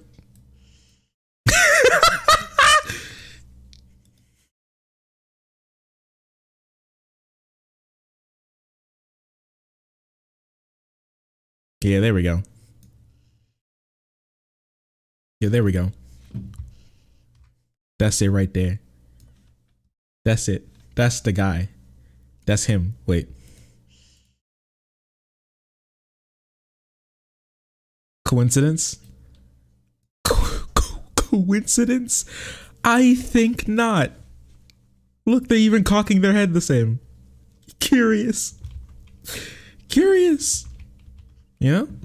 Think about that for a second. I'm very keen on that. I think there was at least one time she started something, but it doesn't matter. I'm not. This isn't like a who started it type thing. I'm just saying that I think the vitriol certainly is mutual. I don't see an issue with being vitriolic. It's fine. If anything, I'm working on maybe trying to be a little more vitriolic. I feel like the left online gives way too much of a pass to certain types of ideas, some types of nationalism. Why do you think that is beneficial? I mean, what do you think what end does that serve? I don't get it. I don't understand how calling somebody a useless stepchild of Vietnam serves any purpose. Well, it was part of a broader bit on the nationalism thing, but anti-nationalism is a strong component of leftist like if you said Luna's a rabid nationalist or something, then like that would have a connection to what you're saying. I don't understand it. I don't see this. I don't feel like this conversation is going anywhere. I don't think that you're. I don't think you get what I'm saying. So. Why are you shutting this down already? What's happening? Is he already moving on to his next bullet point? I don't think this conversation is going anywhere. You're not understanding anything that I am saying. To my next bullet point. Like, calm down, bro. Chill. Chill, okay? You can explain it to him if you want. And he didn't even let him answer the question, like, why do these two things connect? I mean, he explained to you why. You can I guess you can say he should have done it in another way. It seemed like that's the end of that conversation there, unless you want to keep trying to convince him of it. I don't know. Oh, I understand what you're saying. You're saying that I was too mean. I just don't mind being mean. It's not about me. I'm using the personal situation of Luna because I'm familiar with that. But there have been a number of people have come forward and said that after you talked about them on stream, they got a lot of hate. And I'm just saying that if that were me and that were my audience and that were my platform and somebody was saying that, I would take it very seriously and I would work very hard to do everything I could to decrease as much as possible. No, yeah, like I think you're right too, Kazooie. I think NonCompete is just mad that Vaush was mean to his wife. And once again, that's fine. If you're mad that someone was mean to your wife, go ahead. Go beat their shit in, okay? Go get him. Protect your queen, king. All right? Listen, listen. Okay? Just don't sit here and say it's some sort of like principled, dialectical materialism sort of difference. He's mean to my wife because he doesn't get dialectical materialism. Bro, just say he's mean to your wife and say fuck you. That would have been fine. That would have been great. And honestly, more people would probably be on your side too.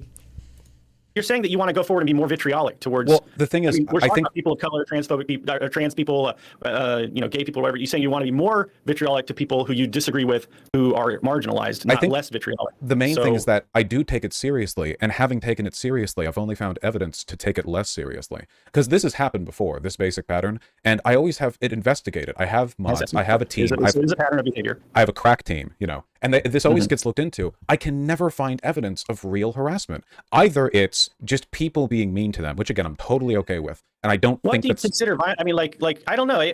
What you don't think that if somebody's if a bunch of people are coming forward and it seems like a pattern of behavior, because you said it's a pattern of behavior and you're having to investigate it all the time. I mean, I don't have this problem. I don't have to go out launching investigations with like a crack mod NSA team to go do like investigations because I'm not constantly. Okay.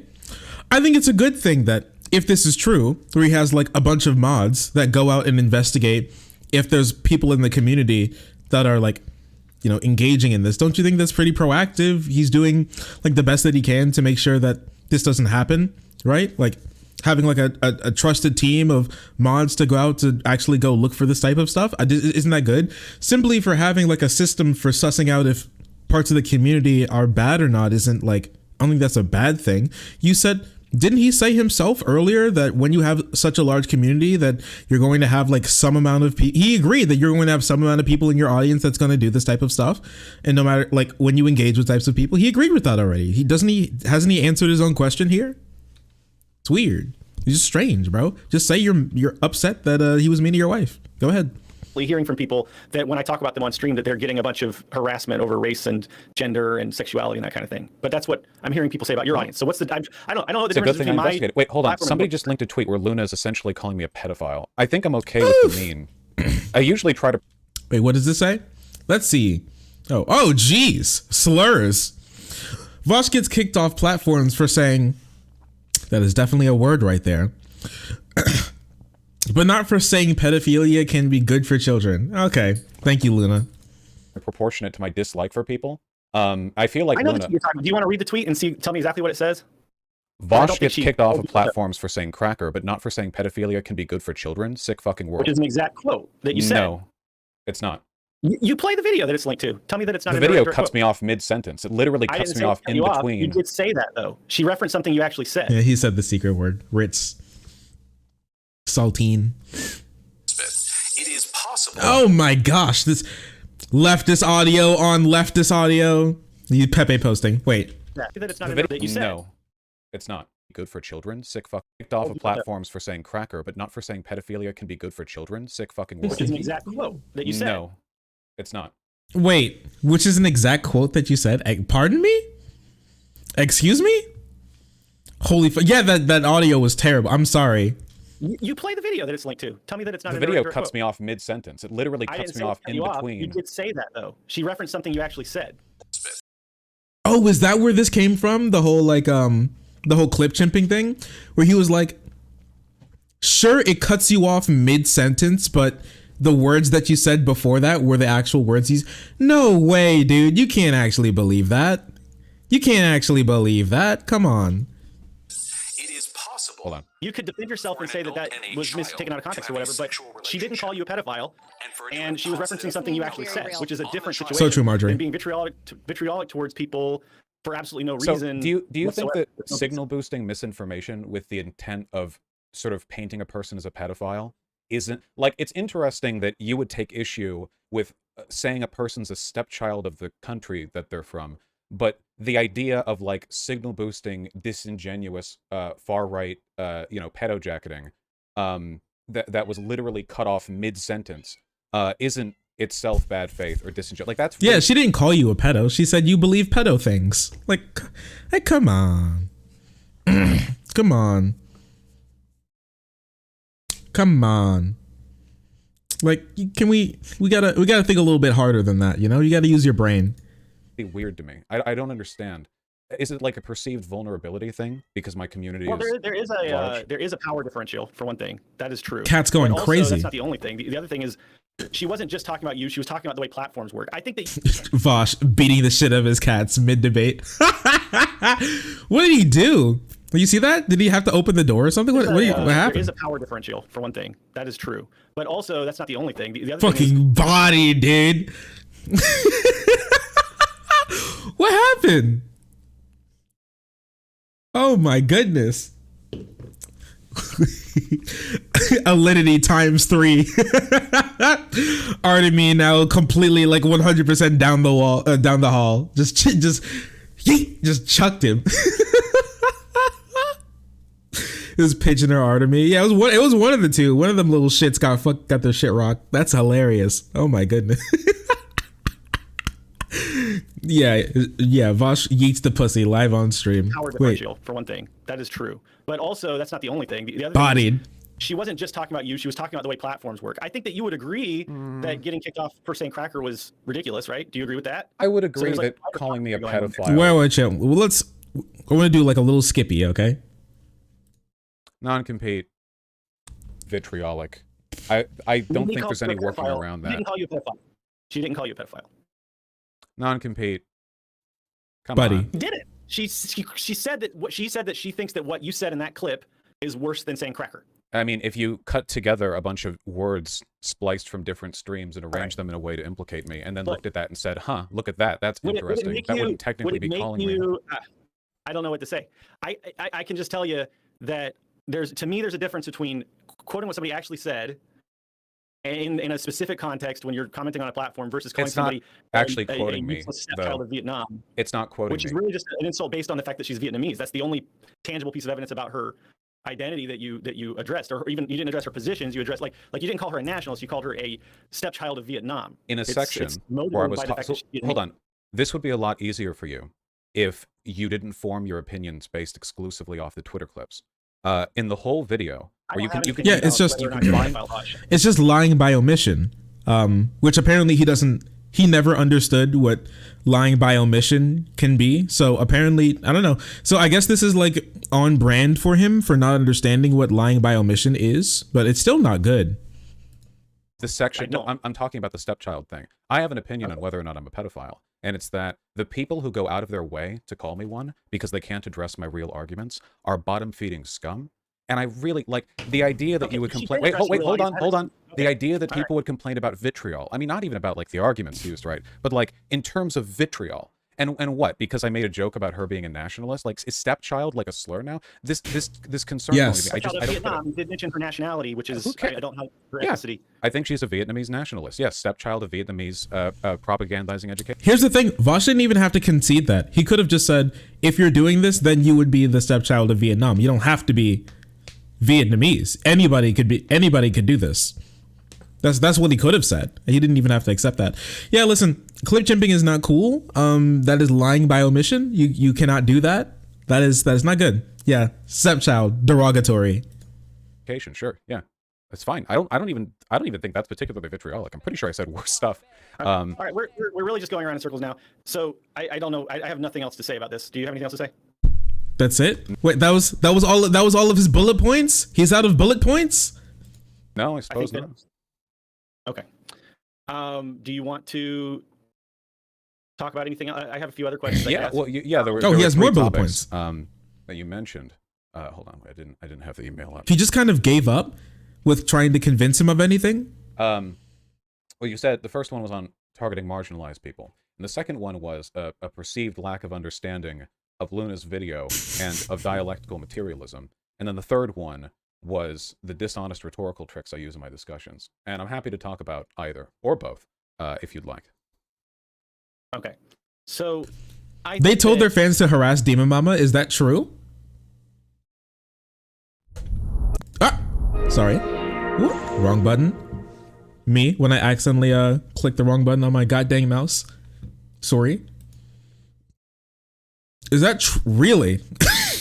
At least it's in character, right? At least it makes sense for him. Wait, here was this. Oops, wrong button. Yeah, I accidentally clicked on the stream over meme here. Shoop. Who's this? This is LunaOi. Sorry, one second. This is LunaOi. It's so disgusting. Thanks for clipping it out. The harassment is so bad that I had to use MegaBlock app to block about 2,000 of his followers. Like I said, the pattern, the platform Ian. Oh no. Anybody who calls like a content creator by their like real name is they're kind of strange. They're kind of strange to me. They're kind of weird, you know? Hello, Ian. Hello, Ian. Oh, is this like a goofball right here?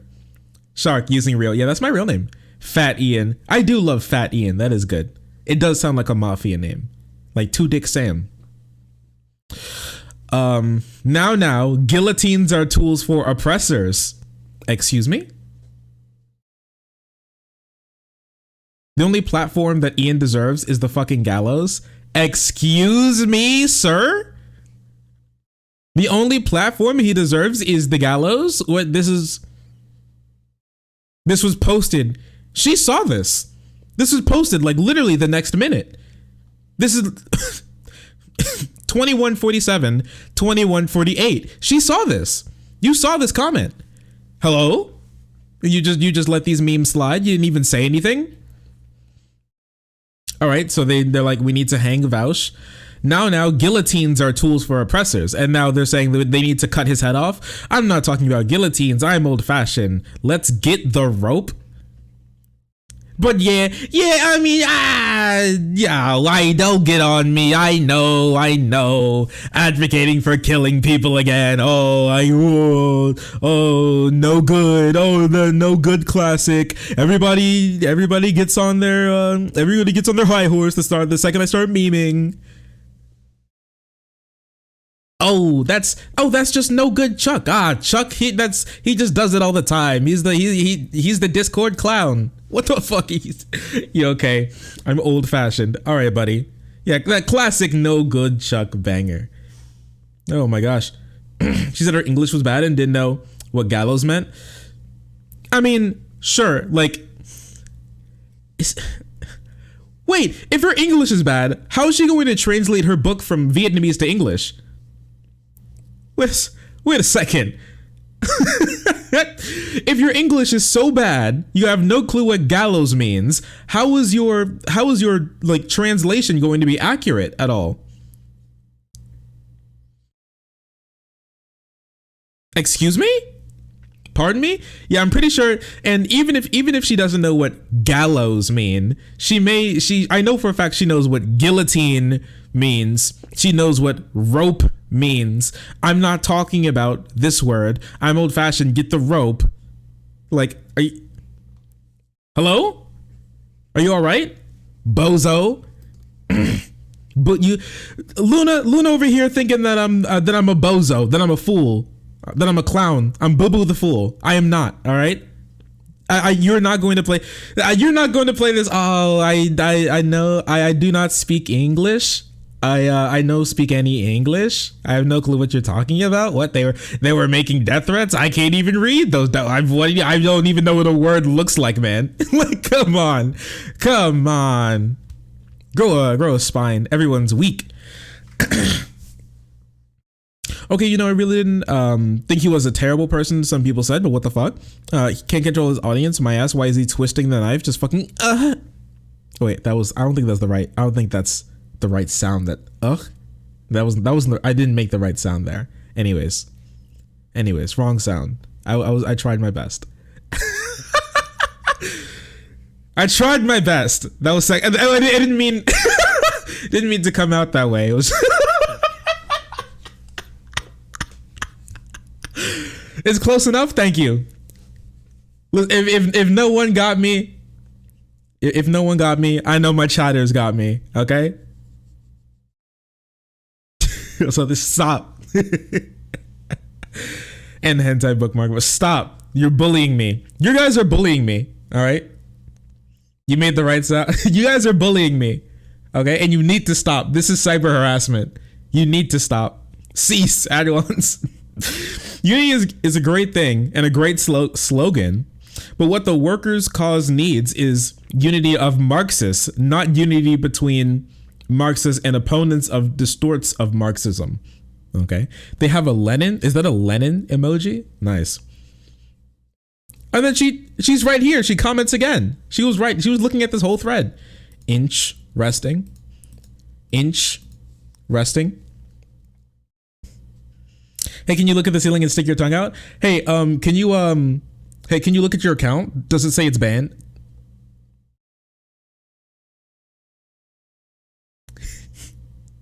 Because if not, we can fix that. Someone clip that? Don't clip that. Do not make clips. Never make a clip, okay? It's illegal. In your video, so specifically just focusing on the stream you had about Luna. Now, because you said that people that don't address their opinions, blah, your actual positions. I feel like you spent 2 hours. You call people that who don't address your actual positions bottom feeding scum. You spent 2 hours. She's trying to gaslight you as bi coded, neurodivergent, sigma male, POC, black Vaush. This is very problematic of her, and she needs to stop. That's true. Pedophiles. That's the part that bothers me. Categorically, Luna did not call you a pedophile. She quoted something that you said, Wasn't and I do happen to agree. I don't think there's any situation where an adult can have a sexual relationship with a child, and it has. Freudian slip. Proof that he doesn't fuck. I think there's no situation in which an adult can have a child. Very, very curious, Mr. NonCompete. Very curious, Mr. NonCompete. And what was that point that Vaush made? What was that point that he made? He said something like not every relationship between adult and minor would be not every single one would be inherently incredibly abusive, but we ban them as like a rule because they most likely will be.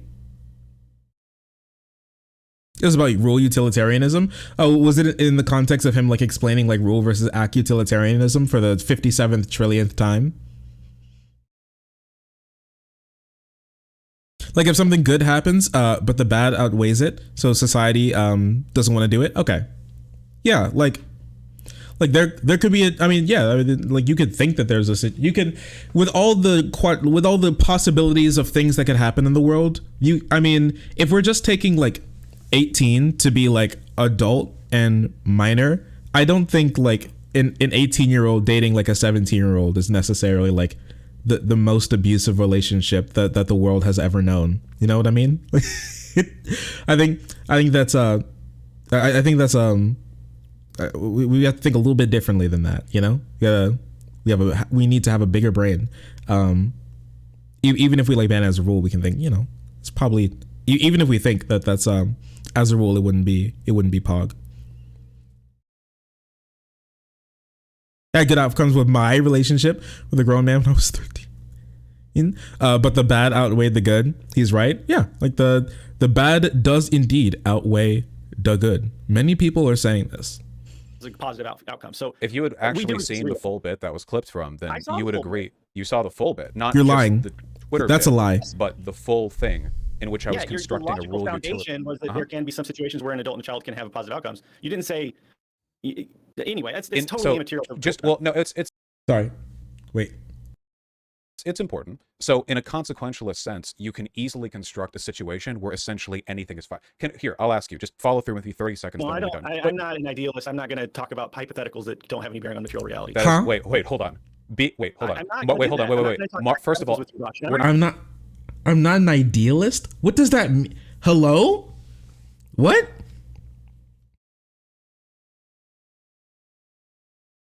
Yeah, those Romeo and Juliet laws are for like kids who are like a couple years apart, right?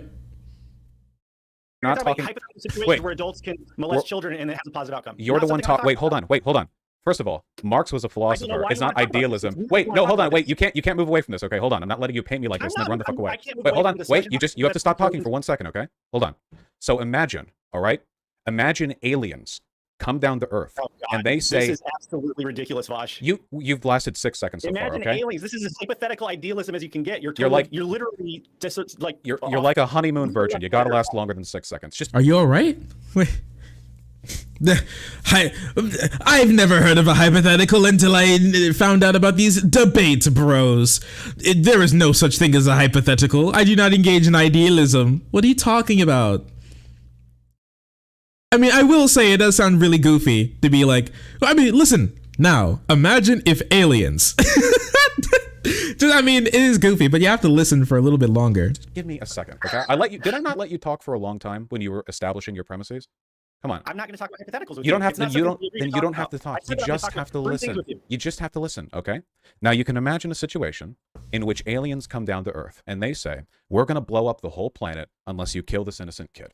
Now, in a consequentialist sense, killing that innocent kid. Right, I know, right? So follow through. Follow through. So in a consequentialist, oh, the nervous cackling. So in a consequentialist, I know, an inability to grasp philosophy is one of my biggest issues with Luna. It makes sense that it would apply to both of you. That's not what I. This philosophy and idealism aren't the same thing. Those don't mean the same thing. You can Wikipedia them. You're basing you're constructing hypothetical situations that have no bearing. Hypotheticals aren't. Wait, do you think an idealism is when you construct a hypothetical? Do you think those mean the same thing? You're going to lecture me on dialectical material. Idealism is actually when you have an idea, and that's why he has no clue about his own political ideology. There's no point in having this discussion is my point. Can you answer that question? Do you think idealism means when you construct a hypothetical? Have you read Capital? It's full of hypotheticals. That has nothing to do with reality, and you think that gets you closer to the truth. That is idealism, because you are making the ideal conscious processes of thought your basis for truth. Idealism is not when you. My basis for finding truth. I see the issue. You think idealism is when you think, which is why you don't. Listen, if you read Das Kapital, okay, you'll actually find hypotheticals. They're actually kind of ubiquitous. Look, anyway, and that's grounded in reality, though. They're grounded in actual things that happen. So just let's finish the point. We can move on if you let me talk for 10 seconds, okay? So in that situation, you could argue consequentially that the outcomes would be good to murder that innocent child because the Earth doesn't get blown up. Then, because the Twitter bit cuts me off literally mid-sentence, you follow on from that point to talk about how a rule utilitarian could have a categorical opposition to the murder of children in spite of that. The whole argument was one against the predation of children, but far-right people like to clip me out of context because it's easier than debunking me. That's it. That was it. Okay. All right. That is idealism, though. That's not what idealism means. Oh my gosh. You think that you can find any truth that brings you like if you use a hypothetical that's grounded in reality, then that's not. This isn't what idealism means. This isn't. It's not. You don't. This debate is way bigger for NonCompete. Okay, it's not him versus Vaush. It's dialectical materialism versus idealism. All right, a battle as old as time. Know what that term means. Well, what do you think idealism means? So do you mean idealism like in relationship to materialism in the dialectical sense, like dialectical idealism versus dialectical materialism? Because the Hegelian concept has nothing to do with the construction of hypotheticals. Oh no, they're saying philosophy words. No, it doesn't. Fuck. But it does. But no, it does. It does. So yes, it does, because idealism is the position that the basis for finding truth, and this actually does move towards what I wanted to talk to you about. So I'm fine with talking about this now, because I do think you misunderstand the difference between materialism and idealism, and I think you don't understand the relationship between Hegel and Marx and Engels, and I don't think that you understand the difference between historical materialism and dialectical materialism. So these are all things. Oh, turn up their volume. They're a little low. Here, give me 1 second. Hello? Can I not? I can't view my own filters anymore. That's so weird. Okay, here, let me bumperino cappuccino. Things I did want to ask you about. So Hegel's whole dialectic, and the problem that Marx and Engels had with Hegel, was that he sought truth on the basis of the ideal and consciousness. Okay, Marx and Engels broke with that, and they thought that the material world in objective sense data, empirical sense data, is the primary basis for truth. But they were not empiricists. They were not positivists, meaning they didn't think you could only find truth in sense data, in empirical data. Okay, do you agree with all of those things I just said, or do you know those things? No, I don't think that's correct. I think that's simplified in some respects and incorrect in others.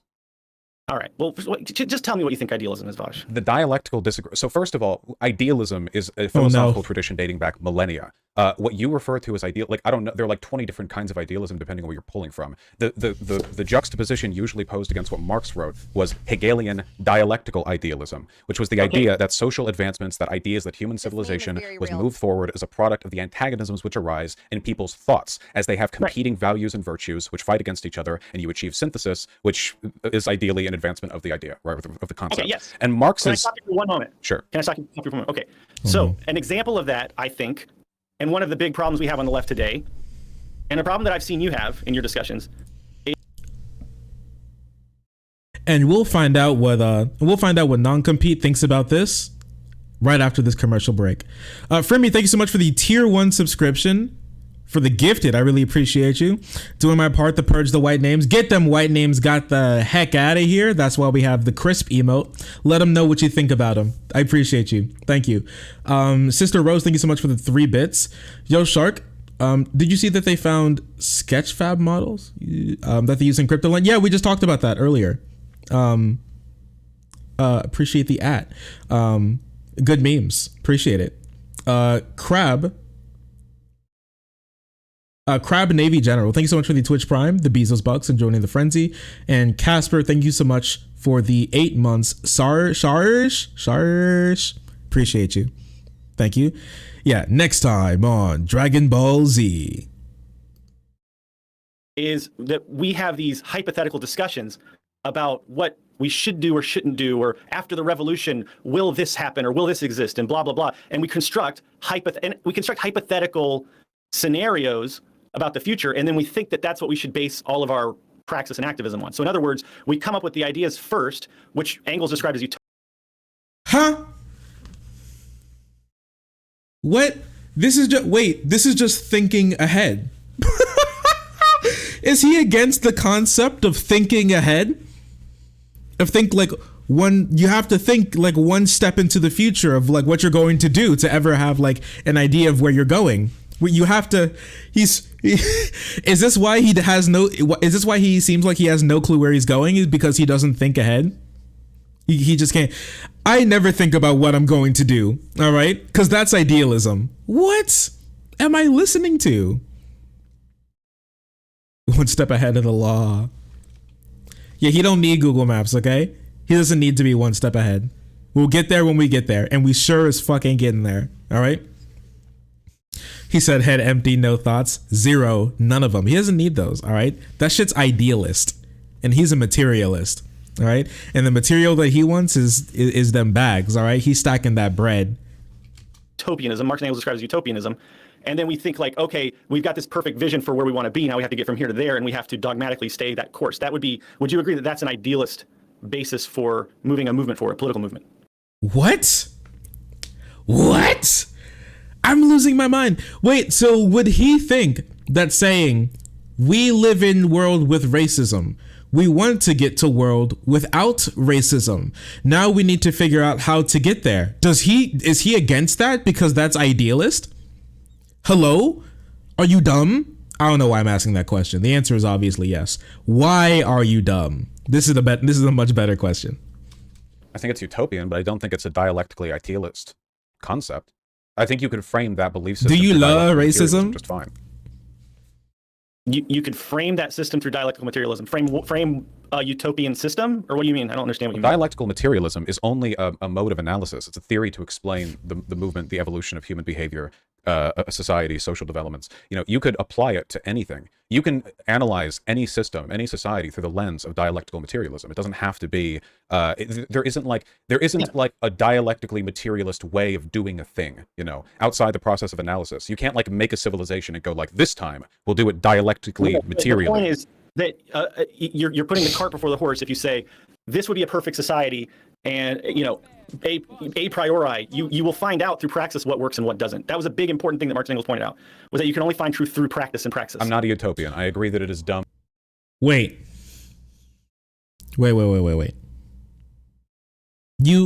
If we know something's bad, we shouldn't do it. We don't have to do something to know it's bad. You know, I've never jumped off of a building before, you know, where the cops could catch me. But I know that jumping off of a really high building is bad, you know?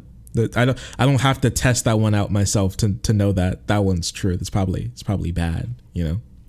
Just when I get a computer, cracking that bitch open and drinking any liquid that I can find in there, you know, that's I can realize that that's probably bad.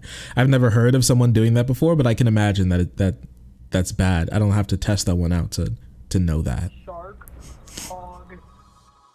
Numi, thank you so much for the Twitch Prime, the Bezos bucks, and being so pog. I appreciate you. She combed her hair in a dialectically material way. That's why we love them bitches, don't we? We love our dialectically material bitches. Ain't that right? Boy, they got a lot of material in that ass. We love them. They're using big words. I don't know what to do. Ignore it. I'm not going to lie to you. You can ignore like 90% of the shit that people do when it comes to like philosophy, because they're going to come back to the real world sometime and say like exactly the same thing, but in like a normal way. You'll be okay. I promise. That's fine. To conceptualize an ideal society, and then okay, so when you conceptualize things with aliens and things that don't happen on planet Earth, that's a useless rhetorical strategy. Oh my God, this is what you were running.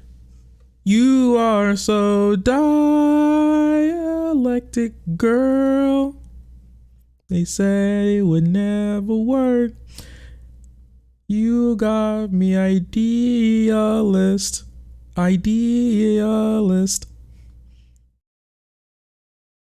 When you say it's over. I'm sorry, I'm checking something real quick. Okay. Guys, he's something. He's something. All right. Back to? No, okay. Yes. So, no. Let me explain. Please listen, this can be instructive, okay? There is a massive difference between framing your pragmatic advocacy for a political system based on a utopian vision of a future that you don't have material conditions to account for, and the construction of a hypothetical to illustrate the dynamics of a moral system. If you read Capital, I promise you will find hypotheticals that are very outlandish. My man was listening to him talk for one word, and one word only, so he can jump on it. He completely forgot everything else already. Gone. Head empty. All right? He has no thoughts. That's idealist. Listen. Patchy Bones and Stan, thank you so much for the subs. I really appreciate you. Thank you guys so much. I really appreciate you. Thank you. Hold on. Your whole thing, you believe that you can construct a moral system where you can, before I didn't construct it. It's just rule utilitarianism. You can't. The material conditions determine what is morally acceptable and what's not. When the French were, huh?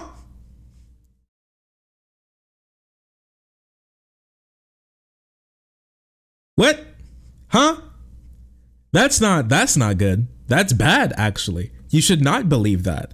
That is untrue. Wait, the material conditions lead people to do things. Simply because it leads them to do those things does not mean it is good. Material conditions led to like racism and sexism, the thing that he was like so adamantly against earlier. That's why those things come about, like colonialism. Like why empires form, why empires fall. Like, this does not mean that simply because something, like the conditions to which make people do the things that they do, simply because it takes them from where they are to where they're headed, doesn't mean where they're headed is always moral or always right. Doesn't make any sense. You can think of it kind of like evolution, right? What is the correct way to have like what's the correct way to have like an organism walk? Well, I don't know, but there are ways in which to get there. And I gotta tell you, some animals walk goofy as fuck. All right. And I gotta say, the way we walk, it's not necessarily the best, but it's way better than the way that them little shits walk. And I have to tell you, simply because we get there doesn't mean it's always right. That's so weird to think that. It leads you to just being racist. This is the argument that people use when it comes to like saying like, oh, we're tribalist for a reason. Obviously, back in caveman day, knowing worker from your tribe and worker from other tribe and other tribes tried to steal buffalo, and so you bonk them on head, you bonk hard, and then you bring it back. So this is why obviously we need racism today. This is the same argument. Like, the material conditions led us to be racist. We have to keep doing it. You buffoon, you idiot. Baby brain. Oh wait, my bad. We can't compare them to children anymore. That's not good.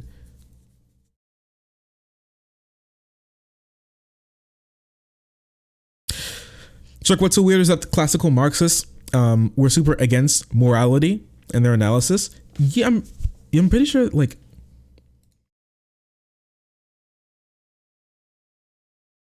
Yeehaw.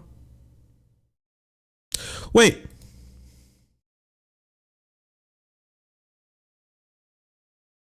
Is that you? Are you actual SDO, or are you someone else? I feel like every time I see your name, I've been reminded that I've been bamboozled by someone with a very similar name, and I thought it was Aiden, but it was not. And so every time I get like flashbacks. No, that's him? Oh, okay. Okay, there was someone with a super similar name. Yeah, it was Sock Done Soft, and I thought, oh, what's up, Aiden? And I gave them like VIP, and then everyone was like, Shark, that's not them, that's not the guy. And I'm like, wait, what? And they're like, yeah, that's not me. Oh, I was bamboozled one too many times, okay? I've been burned. Classical Marxism offers no moral framework. It rejects morality. It holds that certain historical trends make socialism inevitable, and so moral arguments are unnecessary, are unscientific, and distract from the understanding and exploiting those trends. Huh. Swarming takes like material conditions determine what's moral, and my morality stems from dialectical materialism. Like, come on, dude. So true. So true. Thank you. Here, wait, let's here, 1 second. I'm sorry. I was bamboozled one too many times. And so I've been burned, okay? The material conditions, okay? I've been able to do dialectical materialism on why I haven't VIP'd SDO, okay? The dialectical materialism brought me to this condition, all right? The material conditions led me there, so that's the reason, all right? Sorry. It'd be that way. And wherever I go, that's moral. Well, how you guys doing? You guys okay? You guys all right down there in Texas? I heard there was like a tornado. Is that right? There was a tornado in Texas. You guys still living? Here, give me 1 second. Oh my gosh.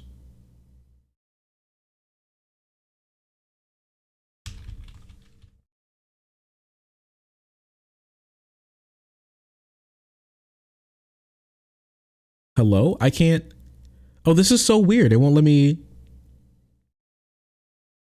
access my memes. I'm trying to access my shit. Come on. Website, backend, chill.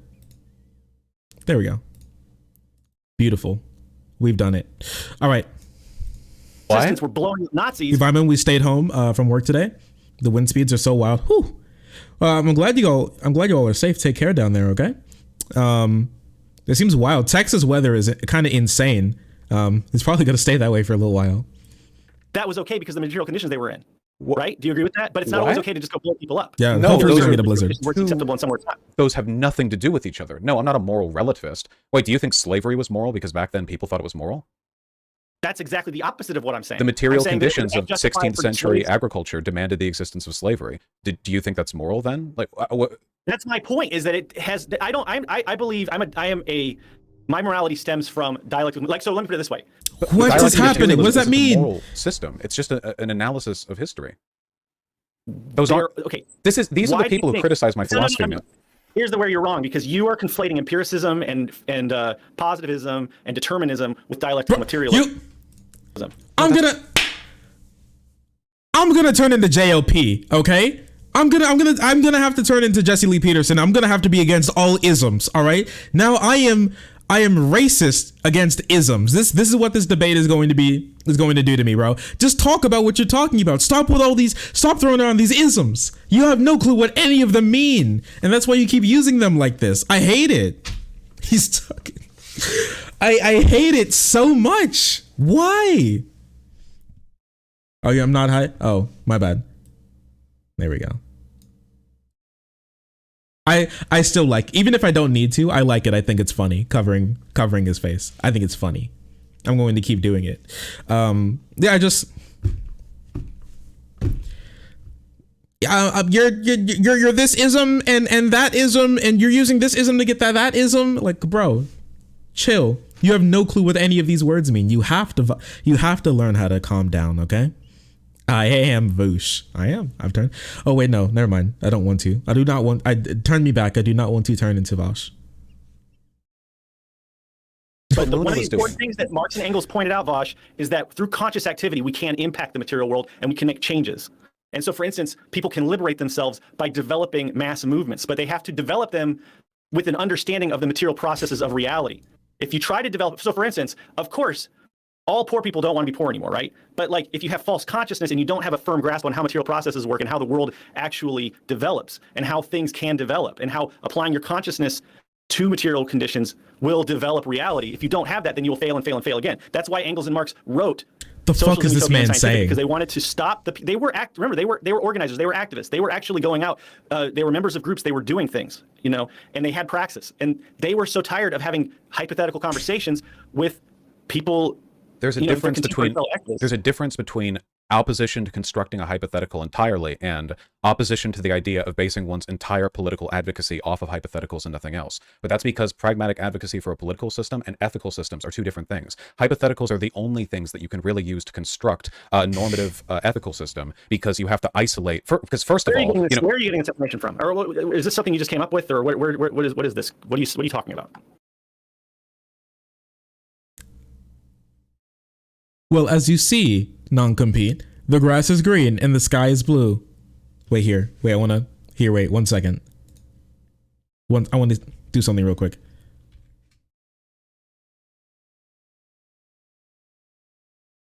Wait here.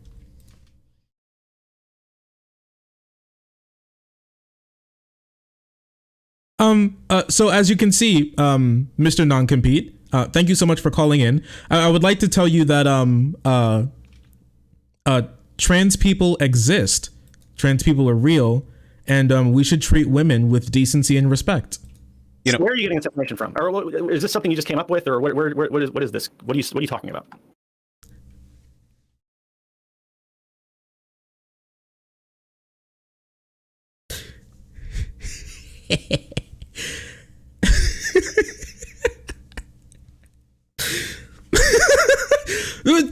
Non-compete, why would you say that?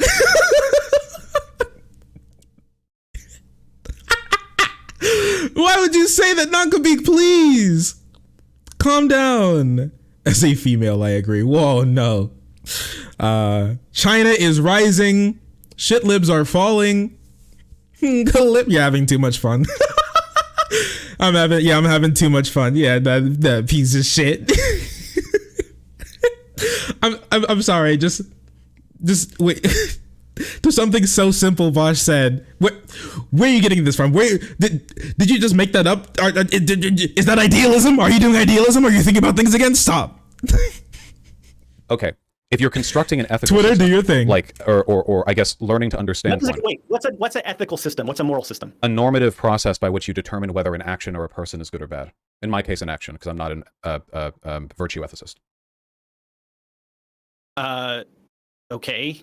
And do you think that you can make one moral system that applies in all conditions, or like what are you talking about? Yeah, the goal would Does be he to not know what morals are? Ethical system that's universally applicable. It is a constant subject of debate in philosophy. That's idealism. That is not idealism. What's he saying? No, that's not what idealism means. It is, because you're saying that you can hypothetically construct. You're saying that like if you sat down and thought hard enough, you had a big enough piece of paper and you wrote down enough if-then Boolean logic statements, you could construct exactly what is morally correct in any given situation in your mind. Well, the difficulty usually isn't whether something is good. Do ace people exist? Many people are saying this. If many people are saying this, it must be true. Or bad. It's whether or not we can assemble all the necessary information to determine whether or not it's good or bad. Like hypotheticals are the easy isolating factor. That's what Marx and Engels, that was their big breakthrough. That's what made them, they synthesized empiricism and positivism of people like Hume and Ricardo and Smith and the idealism of Hegel. And they realized that there's actually this dialectical relationship between material reality, material conditions. Please, does Vaush ask him what dialectical materialism is, or what are dialectics? What is dialectic? What does that mean? Listen, my dad always told me if I have no clue what a word is, I shouldn't be saying it. And I feel like non-compete could take a lot of he could take a lot of he could learn a lot from that. And human consciousness. That's not a matter of ethics. If we're talking about ethics, you need hypotheticals because they allow you to isolate conditions that you can use to determine the frameworks of your system. If you're only using practical examples for an ethical consideration, then you're post-hocking everything that happens. You're like, well, was that train crash bad? And you're like, well, I don't have a system for this. And you're like working through it. Dialectical materialism is just like this. Dialectical materialism is a system devised to allow us to analyze the world and to provide us a framework for understanding. That's what an ethical... Marx and Engels, Socialism, Utopian and Scientific, wrote, the final causes of all social changes and political revolutions are to be sought not in men's brains, but in men's better insights into eternal truth and justice, not in men's better insights into eternal truth and justice, but in changes in the modes of production and exchange. They very specifically said we can't just sit around and think about what's best. We have to go out and apply things in the material world. That has nothing to do with... Okay, you realize that Marx had a doctorate, right? Like, clearly sitting and thinking is part of the process. I think it's okay to sit down and read out a few hypotheticals to learn an ethical system. Like would you like say this to some kid in kindergarten? Like, you know, action is what we need. Like yes, it's okay to do hypotheticals. It's okay to learn ethical systems. And by the way, rural utilitarianism is really applicable with socialism. It is incredibly naturally, almost intuitively, in line with the moral assertions a person might make to argue in favor of socialism. Marx and Engels did not just sit around thinking, okay? Like in their brains. We're not talking about just... What the fuck is he talking? What is this? Is this primitive anti-intellectualism? We haven't even gotten to anti-intellectualism yet. It's just like, why are you thinking? Thinking is bad. Spending time sitting and thinking is bad, and it's wrong. Like, are you okay? Like, we should think about why something... Whether or not we should do something, we should think about that before we do it. We shouldn't have to experience everything to know it's bad. Theory is for nerds. And then he gets on Vaush for like not reading theory. What's happening? You're right, we do need a wellness check. Big think Herdy, think bad. We do need wellness NonCompete and LunaOi do need a wellness check, it seems. And we need a wellness check for Vaush's cats after you fucking yeeted them across the apartment. Sitting around. Wait, are you against the concept of philosophy? You have to base your analysis on objective data, and there are two sources of objective data. There's the material world. Don't say dialectical objective social relations. That's the way Marx and Engels put it anyway. Okay, let me test your intuitive system then. Okay, let's hit it then. Is it wrong to hit a person? It absolutely depends on the material conditions in the situation and the objective social relations. What's happening? The material conditions in the... Excuse me? What? Is he okay? I've never seen someone try to think like this before in my life. Nope, this brain does not work. It absolutely depends on the material conditions in the situation and the objective social relations at play. There's no universal answer to that question. Objective social... This meme is very real. What?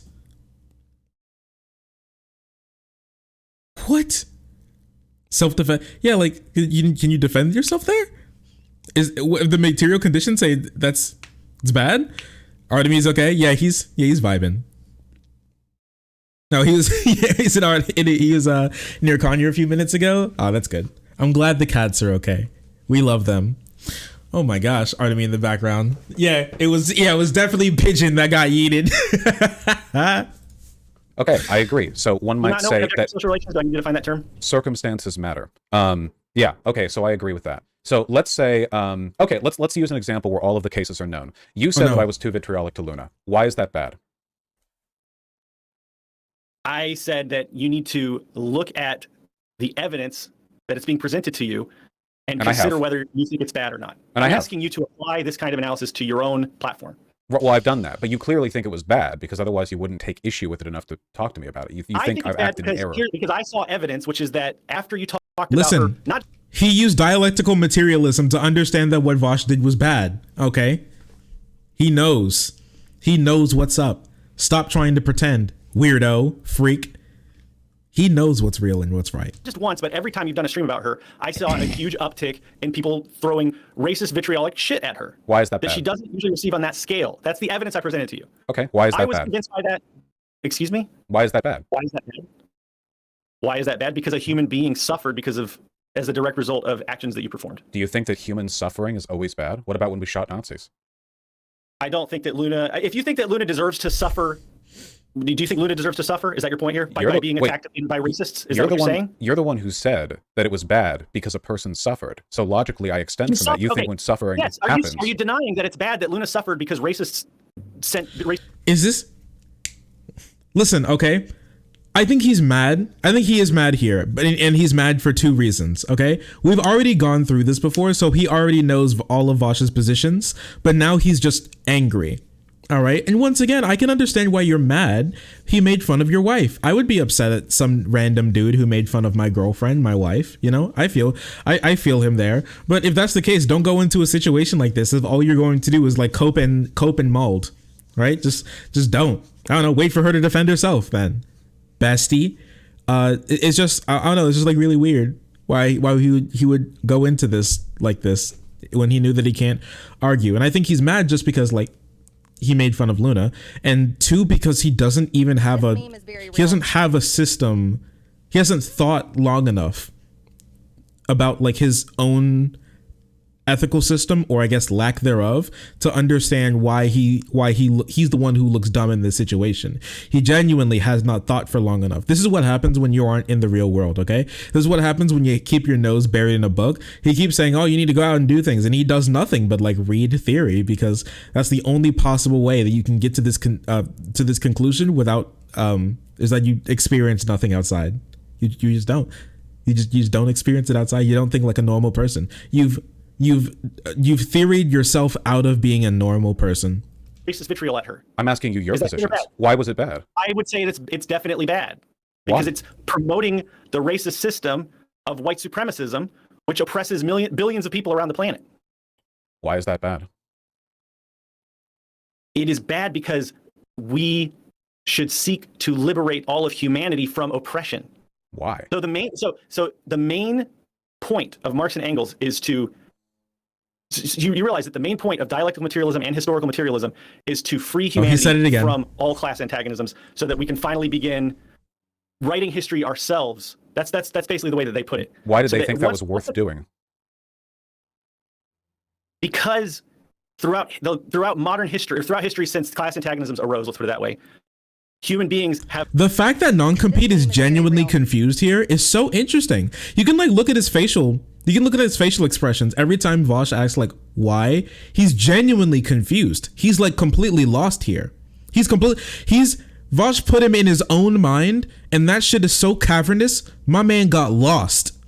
He's literally lost in his own mind. This is incredible. He's lost in his own head. I've never seen this before. Oh my goodness. You can't handle simple Socratic questioning. Yeah, lost in your own sauce. Never have this happen, boys. Have been driven forward by oppressive relations with the means of production, and that limits humans, and it causes a lot of suffering. I don't understand these terms. You already said suffering can be good or bad. Limiting? What makes these things bad? I don't understand. Okay, limiting oppression, giving people the ability to develop their own material conditions. He came with his chains. The freedom to do what they want. His crown. That's what they talked about in Why should people have freedom? King of debate. Murder. Vaush, freedom to live. It would be nice to have an NonCompete literally thinks that he's in the... He actually doesn't understand that he's in a simulation, right? Vaush, like, he put the VR headset on him and he thinks it's real. He thinks Vaush is actually arguing from his own position. This is wild. This is wild. He's lost in the simulation. He thinks it's real. Oh my goodness. This is like watching someone play like Call of Duty and they get shot and they fall on the ground like screaming because they're like, I've been shot. And they can't handle it. Oh my goodness. Good golly, Miss Molly, bro. He's out of the matrix. Ethical system you can apply to answer these questions, right? No, okay. A person has the right. This is okay. Let's go back to the material conditions, all right? If you're being oppressed, right? If you're being oppressed and somebody is forcing you to work for them as a slave or a wage earner or whatever, that is a form of exploitation, okay? Isn't that their freedom? What is bad? Excuse me? Isn't that their freedom? You're talking about restricting the freedom of people to do unto others what they will. No, I'm not. Yeah, you are. You're saying that you don't like it when people exercise their freedom to oppress others. You said you value freedom. Vaush. Mhm. Listen, the fact of the matter is that Marx and Engels believed that exploitation through class antagonism is not good. Do you agree or disagree with that? We're talking about I agree. I think I'm a Marxist, at least in some respects. But I have an ethical system that informs the reasons why I feel Marxism is worth following. He just had to reset. And what is that? Rule utilitarianism. Or I guess some people say you can fold that into act utilitarianism. So let's just say utilitarianism. Fine. But there's no.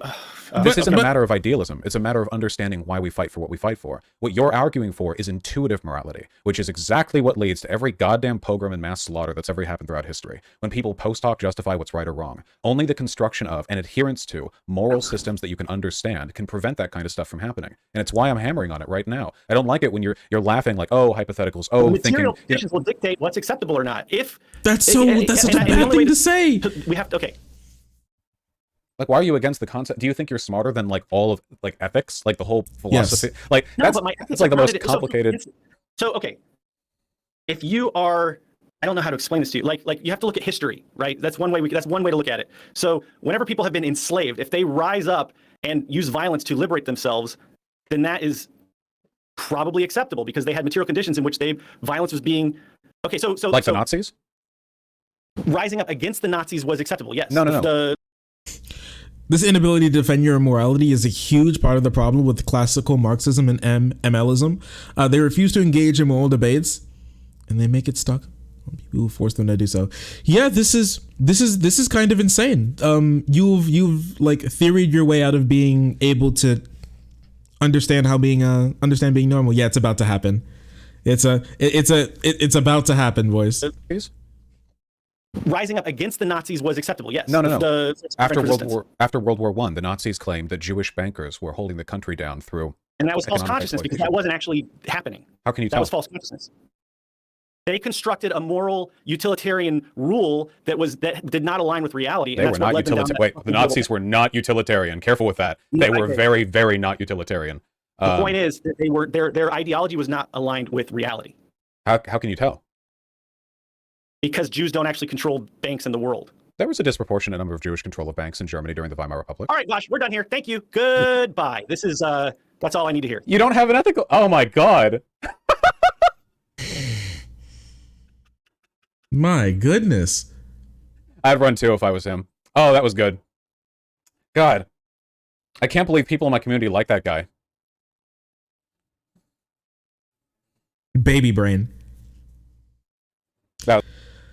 All right, well, that happened. Yeah, he got bodied by his own facts and logic. He got lost in his own mind. His sauce was too viscous for him to he couldn't breaststroke through that bitch, and he got lost. He drowned in the sea of his own thoughts. I can't this is the guy that these are the guys that people look up to. He has 100,000 followers. Or like subscribers. How do you get that? Why does NonCompete have more subs than me? Why? Am I dumber than NonCompete? Have the material conditions proven that I'm not as good as NonCompete? Am I laughing at him, but in all reality I'm actually worse? Sad. It truly it's a heck of a world that we live in. It's just racism. Honestly, you're right. If I was a petite small girl, all right, I'd have bangers, okay? I'd be at least at 300,000 subs by now. But unfortunately, due to the racism, it's just, it's sad. It's a sad world that we live in. VTubers. Yeah, I may have to start VTubing as a small Asian woman. Big fat honkers, big badonkers, bonhongalugas is what I need. That's how I get there. There we go. Yeah, we have to start VTubing as a small Asian woman, and I'm pretty sure that this is going to I'm going to make a new YouTube channel, and then I'm going to be doing like content over there, just like completely separately, not tell you guys at all. And I'm just going to be like one of those fucking VTuber girls, and that's going to be my side job. Yeah, I'm gonna Hannah Montana it. Best of both worlds, that bitch. Yeah, that's we're going to have to do it. That's what we're going to have to do. I'm sorry, the material conditions have said that this is this is what we must do. No, I think it's unfortunate. He NonCompete wasn't smart enough to understand what Vaush was doing. That's actually really unfortunate. And I've never watched like a NonCompete video before, so I'm not sure like how good they are. I would imagine if they're on like pretty simple things, then they would then they would be fine. But this like really poor idea of like philosophy. Here's the thing: you don't even have to have like a crazy grasp on philosophy to make like a lot of these videos. You really don't. It's just like flashy sometimes to be able to do some of this stuff, and it can be useful sometimes, but most of the time you don't need it. But the fact that you don't know much about it and you think that and you want to use it anyways is just like it seems so irresponsible, because like making people unironically believe that whatever material conditions leads them to doing what they do is automatically good, and then needing to post hoc rationalize why actually what they did was bad when the material conditions led them to do that. Like you're so behind the eight ball there.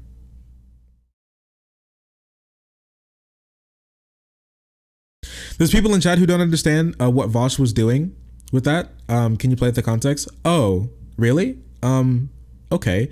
So I guess for the people who don't understand what happened is that Vaush was concerned, or he wanted to point out the fact that NonCompete didn't have a real moral philosophy to explain why these things were bad. He just said he just always came back to like they're bad because they're bad because they're bad, they're bad because dialectical materialism or whatever, or then he'd say or like that's idealism or something, right? Like when he said when the material conditions decide what is good, that's when Vaush went into that, because that's not a good thing to say, because what he's saying is that no matter what condition they come to, what the material conditions lead them to, because that's where culture comes from, society comes from, our cultural norms. It's all based on our environment, which in this case would be the material conditions. But that led to things like genocide. That thing led to things like slavery and sexism and ageism and all these certain like things in patriarchy. That's where all of that stuff came from. Simply because the material conditions lead us to an end, it does not mean that end is good. And so what he was doing there is he was taking the position of someone who would be asking him these questions, asking him why, Socratically having him try to reach the conclusion of like why these things were bad and be able to explain it through his framework without like tripping over his own feet. And he couldn't do it. And when he tried, and then once like the critical question came in of like, why was that bad? Why we need to be able, it's very important to understand and answer the question, why was the Holocaust bad? Why is sexism bad? Why is murder bad? Why are those things bad? We need to have a system that can answer those questions for us. And that's not something that he has. Or if he does, he would have to fall back on the fact that people reach that end because the material conditions led them to that end. That's what good is. It's like a wild unregulated, unmitigated like bastard disaster of like moral relativism. It's just like you need to be able to explain why these things are bad. It's like moral relativism without the end cap on it. It's just like it's just leaking. It's just leaking. So that's why he asked them those questions. If someone asks you the question, Holocaust happened. Okay, these people died. Is that bad? Yes, I would say that that's bad. Now explain why. Why is that bad? Because we shouldn't be genociding people. Why? And you have to ask that question too. You have to get down. And then you'll get down to like your axioms, but like you need to be able to explain why that's bad. If you can't, obviously that's a massive problem. And that's what Vaush was getting at. See the stream from NC side after he hangs up, he his morality leads him to thinking that the Nazis would have been right if the simple detail about the yeah, that's another thing that Vaush was trying to point out as well, which was I think it's incredible that people are getting on Vaush for this and not like NonCompete, whose ideology states that if the Nazis were correct about their assumptions about Jewish people, then they would have been in the right to be able to commit the Holocaust, which is insane. He literally just said he said earlier that when it comes to these things, it's the material conditions that make it so it's like positive or negative. If that was the case, like when Vaush asked him why was it bad, and his answer, instead of being the Jewish people died and the undesirables died, his answer for why it was bad was the Nazis were just wrong about their first assumptions. What? They're wrong. They're hypothetical. My bad. Their hypothesis was wrong, and that's why the Holocaust was bad, not because they killed them. Not because they killed them. What? That was the big problem there for anybody who totally out of touch. True. And Vaush was out of time to be able to speak to him anymore because he hung up. This meme is very real. You see the Nazis have a point song? No, we saw it. We can play that. I want to play that when we get there though. I want to see so I bet he talked about that afterwards, right? I want to see from his angle where that happened. From his angle, what that looked like. I want to see. Shut the fuck up. Oh, he deleted it, or was it on LunaOi's? Did he delete this? Did he delete his angle? Because it's not on this channel anymore. See, look, NonCompete. This is just the one from 3 days ago. He deleted it. I love how the last live stream before that was them getting married. Bro, what the fuck? The whole premise of democracy, you think of it as like, yeah, he deleted it. He deleted that bitch. That's incredible. Okay. Interesting how that works. Oh, this one? Yeah. He will play this in a second. I want to see if I can find sorry. I want to see if I can find his end of the live stream. If it's like out there somewhere. Let's see. Non-compete, more like non-complete ethical system. Oh, you found it?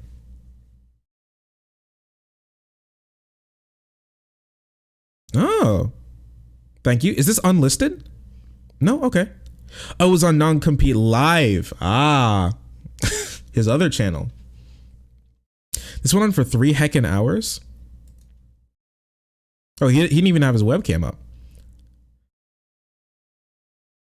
Maybe the let's just have a point. Maybe the wait, was Luna sitting right there the entire time? Was she there the entire time? Oh no. Is this like is this like when girls are like pretty enough that they have like a group of guys who will just do whatever they ask them to do?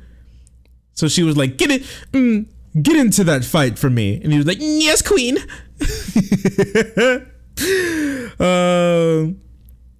Yeah, he was live streaming. He was live streaming with his wife. All right. Listen, you get married by the live stream. You you live by the live stream. Wait a second.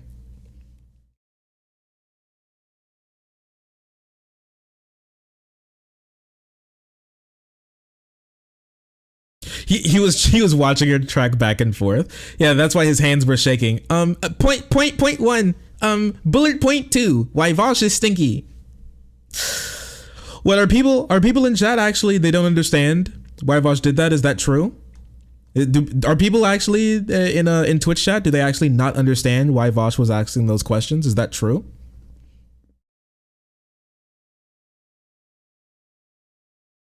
I've got massive. What fool? You've seen me in real life? You know I'm massive. What's up, girl? Glad to have you. Of course, as Twitch, of course, they don't understand. Really. Big boy. Trolls. Okay. Interesting. All right, then. Oh, they're genocide standing? Do I have any mods in chat? Like my mods, you guys are handling that, right? There's nothing too crazy, right? Of course they don't understand. Yeah. I'm asking too much from them. Have you seen the Mama My Wife clip? I haven't. Hey, listen, if you want to be a part of the Cool Kids chat, press exclamation point site in Twitch chat, and it'll link you to the POG site. All right, the Cool Kids site is the site chat. You can sub on there as well. We have sick ass emotes for the people subbed on the site chat. Show Twitch chat your favorite emote from site chat. Go ahead, let them know. The POG chat. That's true. Thank you. That's a good emote. I like. Oh my gosh, look at those swanging dicks. Look at them go. Yeah, we got the crisp emote, alien dance, peepo chat. Feels too good. Feels too good is a very good one. It didn't show up apparently, but feels too good is also very good. Quality emote. Wait, oh, I was like, is feels too good okay? Yeah, there it is. Feels too good. That's a great one. Quality nut button. See, there you go. Good emotes. I am walking among the people today. Yeah. See, they're pretty sick. Popcat. That's a good one. That's a good one. All right. So now I want to see what our good friend NonCompete had to say after this after he hung up, because I'm genuinely curious. Yeah, I like the RNG one. When we play Mario Kart again, which is going to be I think tomorrow. We're gonna be doing some Mario Karting, and we're going to be doing some Breath of the Wilding. Ooh, and you know what? I'll do some more practice in my Mario 64 speedrun, huh? I'm stunned. I don't know. I'm stunned. I'm shocked. What do you think? I'm scared. Wait, she was literally right there the whole time. Wait. She was sitting 2 feet from him the entire time. Really? Yo, what? What do you think? Wow, that's crazy. Let's go to the experts. What do you think? What the fuck is happening? What the fuck is happening on Demon Mama's stream? My wife, you're said that you need to. Cause she's my wife. Cause that's my wife you're talking about. That's why it's bad that I was mean. Cause that's my wife. That's my wife who calls the LGBT movement in Vietnam a color revolution. That's my wife who implied you were a pedophile. That's my wife who regularly tries to get people reported just because they offended her. That's my wife. My wife? Oh, you're howling, are you? Well, you think my wife is funny? You think it's funny? You're an idealist. You're an idealist. You're an idealist. That's my wife you're talking about. And I'll have you know, my wife is the ideal wife. Said that you need to. She is the perfect wife. She is the perfect wife. My wife. I'll have you know, if you say one more bad thing about my wife, Mr. Vaush video, all right, you're gonna have a taste of my dialectical materialism. You'll get a taste of this material. You will never talk to my wife like that. It's my wife, not your wife, my wife. And nobody speaks to my wife like that, or her son. You're an idealist. And the only idea I have is how you need to stop being mean to my wife.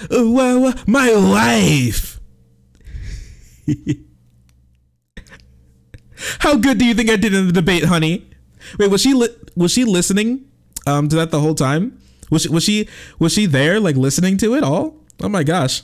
Like, did I do a good job, honey? Sweetie, my wife, my beautiful wife? Oh no, she's gonna debate review him. Oh no. She was pacing? Oh really? Did she get up and she started pacing? She's like tapping her feet And he was like, "Oh no, I need to." That's why he was so nervous. He wasn't nervous of Vaush. He was nervous about his wife. Oh, he's like, "I need to protect her honor. If I don't do a good enough job, I'm sleeping in the doghouse, bro. I need to fix this Twitter beef for her." Oh my gosh. That's incredible. That's really funny. Did you hear that?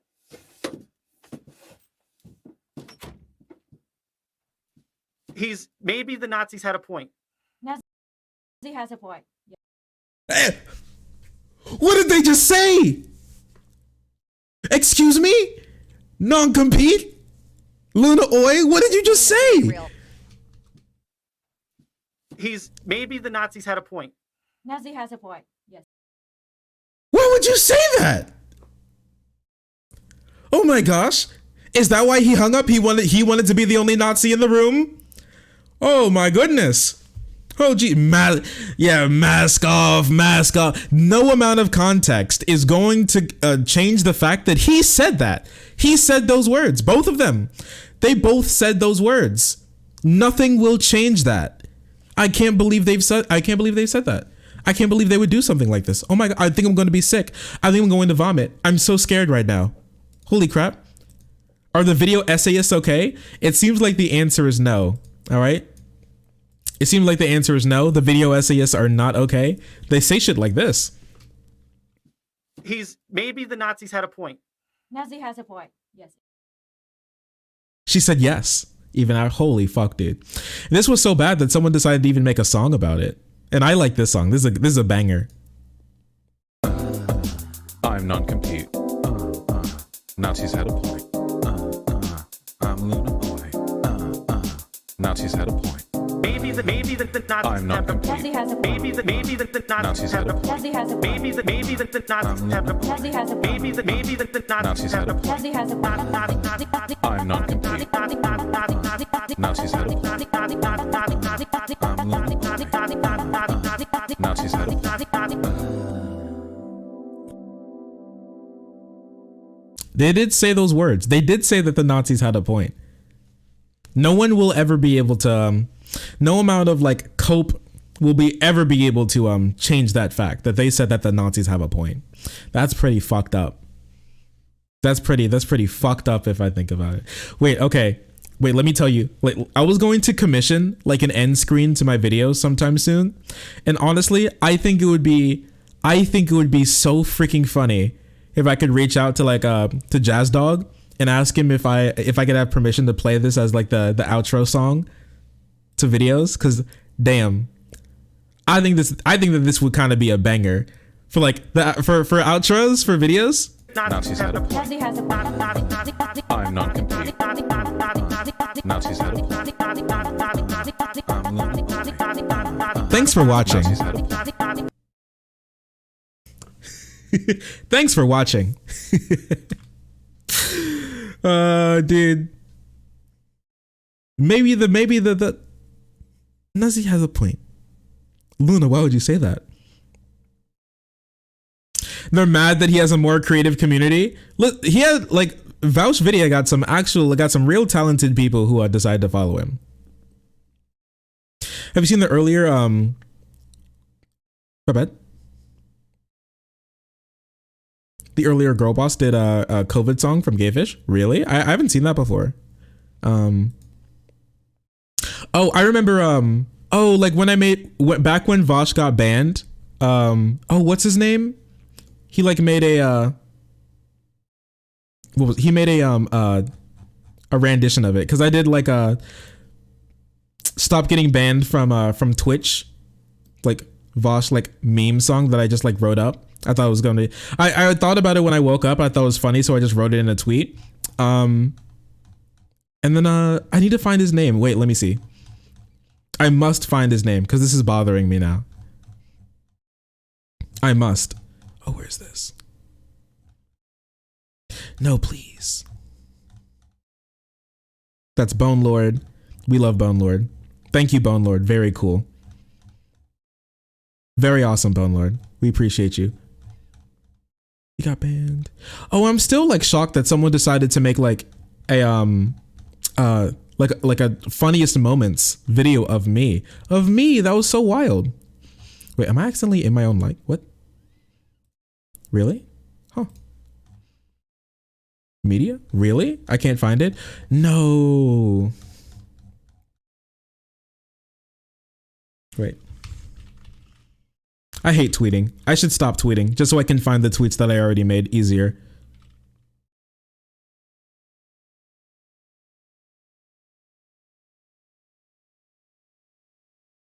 Oh, here it is. Found it. A banger. Wait, so I made this when he got banned. It got 500 likes, which is still really funny. It was like, you know. And then yeah, Sweet Myths.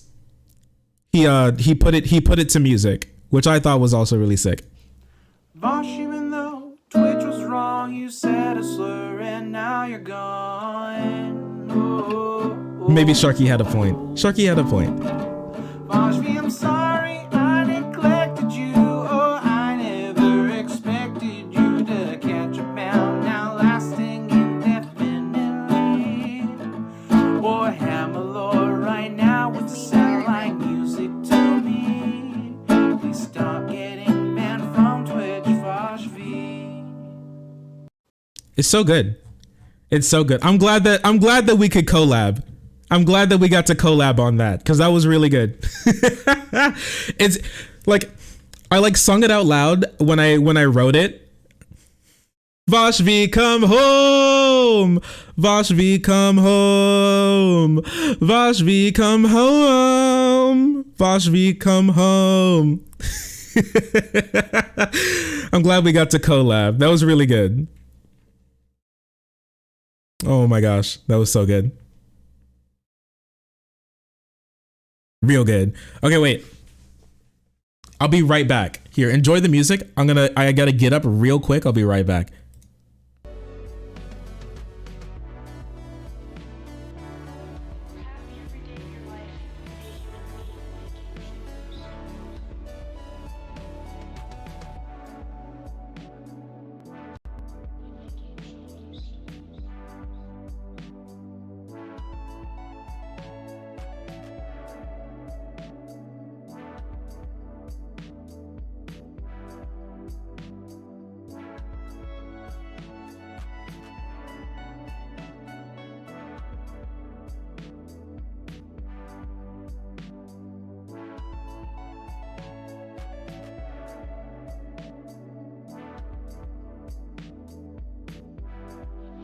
This meme is very real.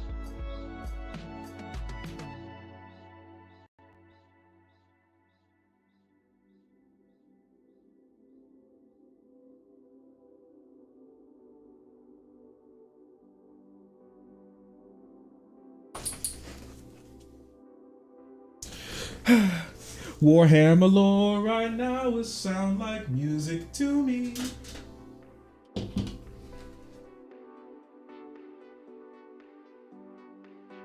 Listen, I was proud of that part.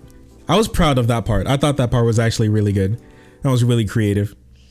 What happened? Oh yeah, like didn't after this LunaOi's we went over that already.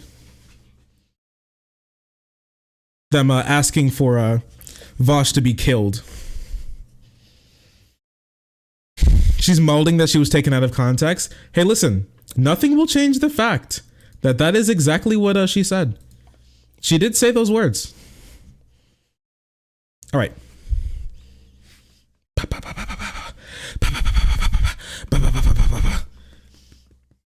Girl boss started the plague.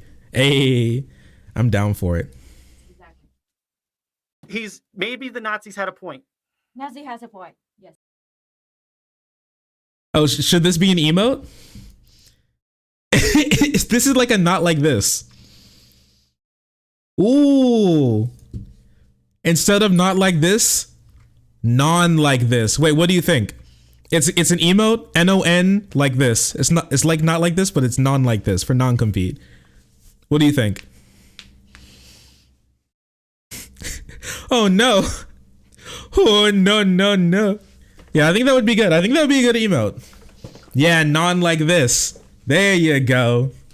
I kind of like it. Here, I'll save this. I'll save this real quick. You know what? After this, I'll do some. We may be able to do a little bit of a on-stream theory crafting for this emote. Because I kind of actually really want this one. Where's my emote folder?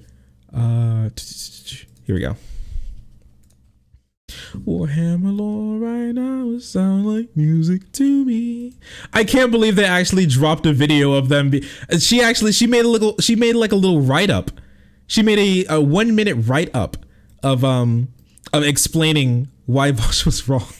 I'm pretty sure everyone who heard that Very real. understands that it was, clearly taken out of context, but that was the point. But whatever. Anyways.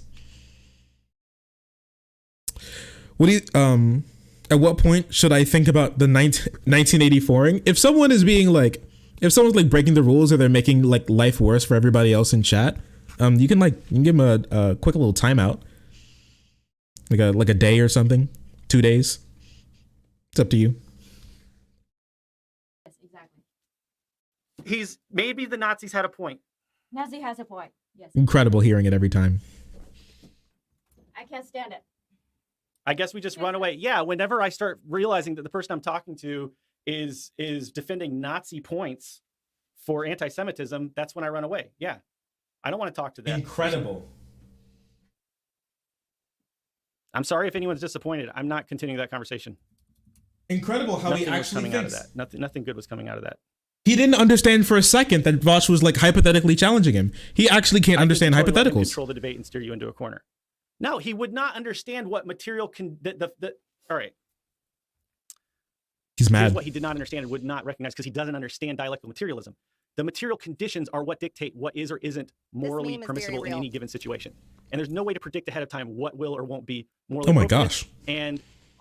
And that's just the fact. Okay. So for instance, it's simple. It's very simple. Whether or not it's acceptable to kill somebody will depend on a huge number of factors that mutually impact each other. I ran away because he started to say that, oh, maybe the Nazis had a point. I'm not going to entertain that. I'm not going to entertain that. He said it again. Vaush, it's just not true that Jewish people control or controlled the banking system and shit like that. I'm not entertaining that. Just in case Vaush is watching this in his live stream, Vaush, you don't know what the fuck is idealism. You don't know shit. You don't know what is dialectical materialism and what is historical materialism because you keep using the definition for the history. Shark is not a debate bro. I am a debate bro. Okay? Here's the thing. People say that I'm not a debate bro because I don't give debate bro vibes. I am a debate bro. I do debates. I think we're going to be doing one Monday. I do debates. I just don't that often. People don't come to me for debates that often. I don't really challenge people to debates that often. But if someone wants to debate, typically I'll say fine, whatever. Unless it's something that I really don't care about or something that I just, or something that I don't think is like really that important. Yeah, I debate and I have a little bit of bro vibes. I think I can be a little bit of a bro every now and again. Yeah, now he's debating chatters. That's idealism. It's so weird how they got, it's just so confusing how lost they can be. Is it really that hard to criticize Vaush from like from like a reasonable position at all? Even if and once again, I can disagree with it. That's fine. But I'm not talking about me just disagreeing here. This is just like insane to not understand what he was doing at all. Historical materialism to dialectical materialism, and you keep like arguing about, I'm sorry, pedophilia based on a super hypothetical situation that never in a million years is going to happen. And he tried to use that hypothetical like situation that would never happen, would never be real, to try to justify his. Oh, none of them understand hypotheticals. Are hypotheticals really that hard for people to understand? Are they really? Like, and yeah, I know. Listen, all right, here's the thing.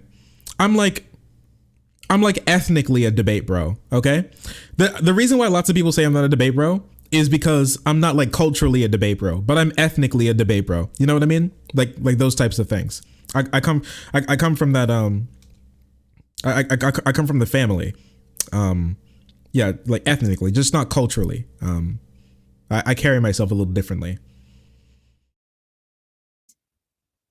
His statement about pedophilia. And then he said that he called me racist name is fine. And he said that there's no problem with me suffering. So to him, Leftist audio. I'm sorry, fucking Vaush. To you, racism is okay. And white supremacism is okay if it happens to the people he hates. Now that's... You said you literally said racism is okay depending on the material conditions. Don't speak to me. Your Vaush. That's your fucking debate, bro. Okay? He's not a fucking leftist. Leave me the fuck alone. So, okay, let's talk a little bit about what I've been trying to get Vaush to understand, because maybe some of you don't understand, and maybe I didn't explain it well. So, okay, Marxist morality. We've been through this before, but we'll run through it again because I think it's very important. Okay. So, okay, existentialism. Wait, did he have? Is this what he was reading? How do you pull this up? Oh, they're such fucking nerds, bro. Morality. She's We've been through this mad. before, but we'll run through it again because I think it's very important. Okay. So, okay, existentialism. Only humans can imagine an ideal world and compare it to reality. Okay. This is what I consider to be to the root of ethics and morality. And just bear with me because I know this sounds like idealism at this point, but this is what distinguishes dialectical materialism from empiricism and positivism and idealism. Okay. Idealism is the idea that you... Now, guys, I have to tell you something. All right. I had a thought. Now, stick with me. Stick with me. I know this so far. It sounds like idealism, but stick with me. I see the Hear me argument out. already in the chat. Like, hypotheticals aren't idealism. Okay, they're not always idealism if they're rooted in material conditions. Like, for instance, if I said to Luna, listen, if I said to Luna, hey, it might rain today, you should bring an umbrella, right? That is a hypothetical that is rooted in material conditions. Yes. If there's a possibility it might rain today, and the more data I have to back that up, the more of a materialist position it is, okay? So like if I just say it for no reason, it's got some basis in material reality because I know that any given day there's always a small chance that it could rain no matter what, right? If I look at my phone and it says, oh, there's a 70% chance of rain today, it's a more material-based position. I have reinforced it with a more comprehensive and historical perspective. But okay? if you just base your... Materialism is when there are things that I can touch. And the more things that I can touch, the more materialist it is.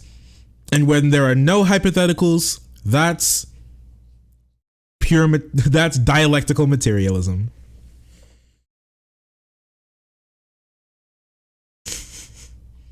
Strange, weird. Whole understanding and your ideology on just hypothesis, on the thing that only happen in your imagination world. That is fucking idealism, Vaush. You don't even know what the fuck you're talking about. You don't even know what idealism is. Vaush is a fucking idealist. When he tried to defend pedophilia using the example of aliens. I don't know what like what the that's as fuck? idealist as it gets. So like, okay, if we can imagine a better world, right, then that means because of the principles of dialectical materialism that we can build a better world, right? But the problem is that there's a barrier between our imagination and reality, and that is what's physically possible. And we only can find out what's possible and what's not possible through our activities and through practice, right? And if there's, I saw some Vaush shines in the comment, fuck you all. If Damn. you decide to defend him that badly, he literally said, Vaushite's molding. Vaushite's getting bodied. let me sum it up to you. He literally said, it's okay to be racist. Racism is okay if it happens to people that he hates. My suffering, I suffer, is okay to him. And he doesn't see any problem calling me what? Little bastard child of Vietnam a bastard or something? stepchild of Vietnam. Yes. He said like he sees no problem. And then, fucking hypocrite. He literally said it was okay for him to call me that. And then he said like, he hasn't seen any evidence of his fans being fascist and racist and harass people. Fascist and racist. Oh my goodness. Yeah, I don't know. It's just like I can understand why they're upset. Like, I can understand being upset, but this sort of like righteous indignation after you've spent like the last like 3 minutes of a debate like completely lost in your own head and you're not understanding what your debate opponent was talking about at all, to the point where you didn't even understand when they were like speaking to you and giving you a hypothetical. I don't think that you have the ability to be this like mad when you're the one who spent most of that time misunderstanding what they said. You know what I mean? And that if it happened, he denounced it. It doesn't happen in his fan base, blah, blah. And he just literally said it was okay to call me racist name. So Vaush cultivate his audience This meme to is be very racist real. and fascist. And that is fucking disgusting. Fuck you, Vaush. Because of the fact that a lot of people might watch this stream, I want to clarify the points that I was going to clarify with Vaush and didn't get a chance to, because I'm not going to entertain comments like he said in any context. Okay. The big lie that Jewish people controlled the banking and everything. I'm not entertaining that. I'm not going down that road. Exactly. And it's a perfect example of how the Nazis' ideology did not align with material reality. And that's exactly the point I was trying to make. Okay. No, so, we know. So just let me real quickly explain what I was going to explain to Vaush, so that if anybody else watches. The Nazis were bad because they were wrong about the Jewish people initially. Bro, that is that's a wacky take. What is this? This feels so idealist. Destiny debates non-compete. Oh no. Oh, he's been on this for a while. When was this uploaded? 2019. He hasn't changed in 3 years. He even came with his chains.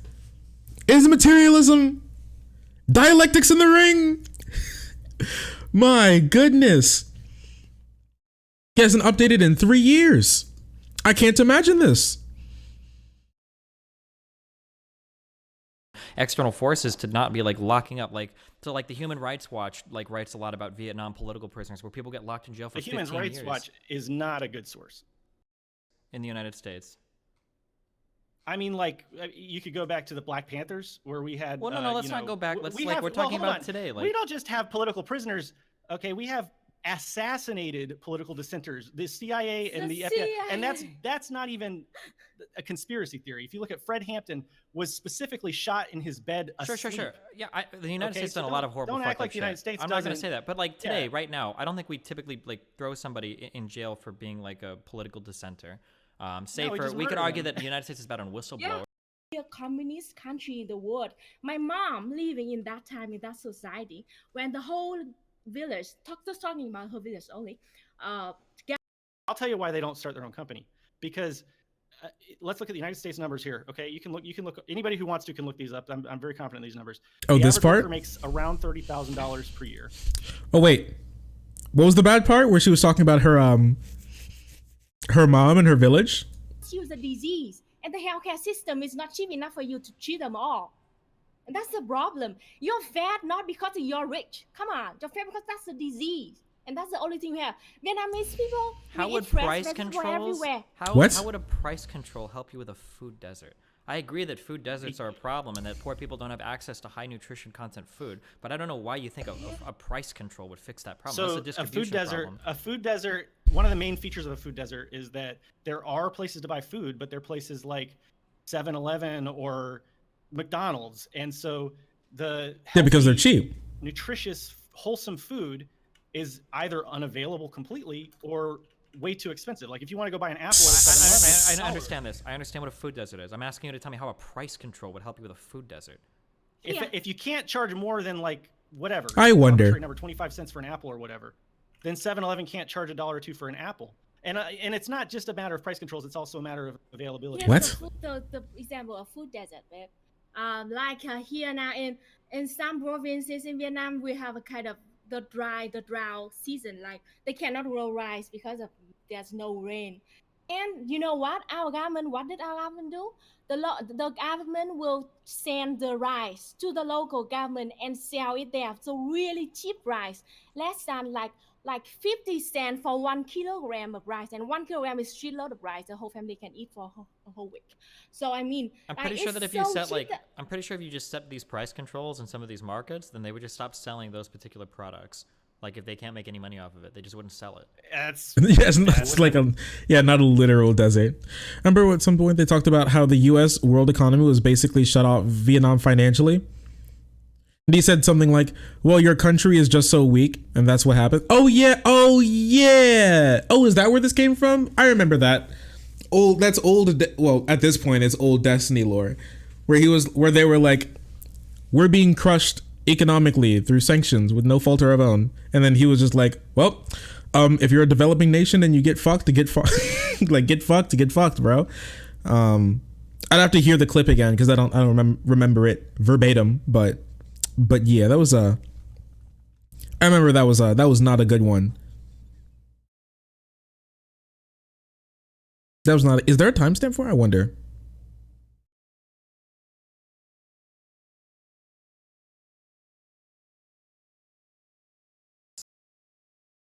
What's this? And you call police over. I mean, like, if there is like evidence that they can collect, they'll do it. But most break-ins are like somebody like smashed the window and they went in and they stole some shit. There's not going to be like some like crazy amount of like investigatory work that's going to like turn up. But there was for my business. Okay. Well, interesting. All right. Well, that's interesting from them. Do they go on to start like to keep like molding class society? But ethics that challenge fundamental class structure are heavily suppressed. And that's just, you can look at the liberal reforms and that sort of thing as an example of you can have ethical progress even within bourgeois society, right? But that doesn't. But you cannot. What the bourgeois society will not accept are things that challenge the fundamental material mode of production of capitalism. Right? Isn't that like the perfect socialist argument, Marxist argument against for why socialists should be skeptical of Vietnam's Marxism, Leninism degrees? Don't you think that'd be like number one chief reason for why you would be skeptical of that? Right there. They let guess in? Oh no. Oh no. No, they didn't debate. Wait, I kind of want to see this. Were lined up with reality. They were indeed being. All right, so there's let's see. The goal should be an all human universal ethic. Cringe. Right? So you can't. Cringe. War losers. Okay, here's the thing. This is interesting too. The whole kill the child or the world blows up was the trolley problem. He kept denying your reasoning and assuming you had moved on and were not still explaining your reasoning or would backpedal. Let me tell you why the trolley problem is so fucking outrageously non-materialist. Because in reality, what are you talking? Nothing's that simple. Okay, and there's just too many different. And that's one of the things about dialectical materialism. You want to look at the world as a Wait. And there's just too many different. In reality, nothing's that simple. Okay, and there's just too many different. Yeah, it's the point is that it's simple. It's simple to isolate the things that you care about. Of course, nothing is literally that. Almost nothing is literally that simple. That's the point. It's simple because it's supposed to. You're supposed to be questioning the specific parts of your ideology. It's so simple to target and a simple part. It's like there's no reason. It's like saying there's no reason to use a scalpula because like the human body is much bigger than what the scalpula can cut. What the fuck? Of course. What are you talking about?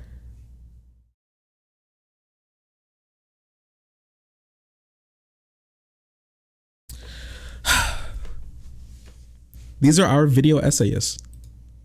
Oh no, wait, who is this? Oh, that guy was at his wedding. This guy was at their wedding.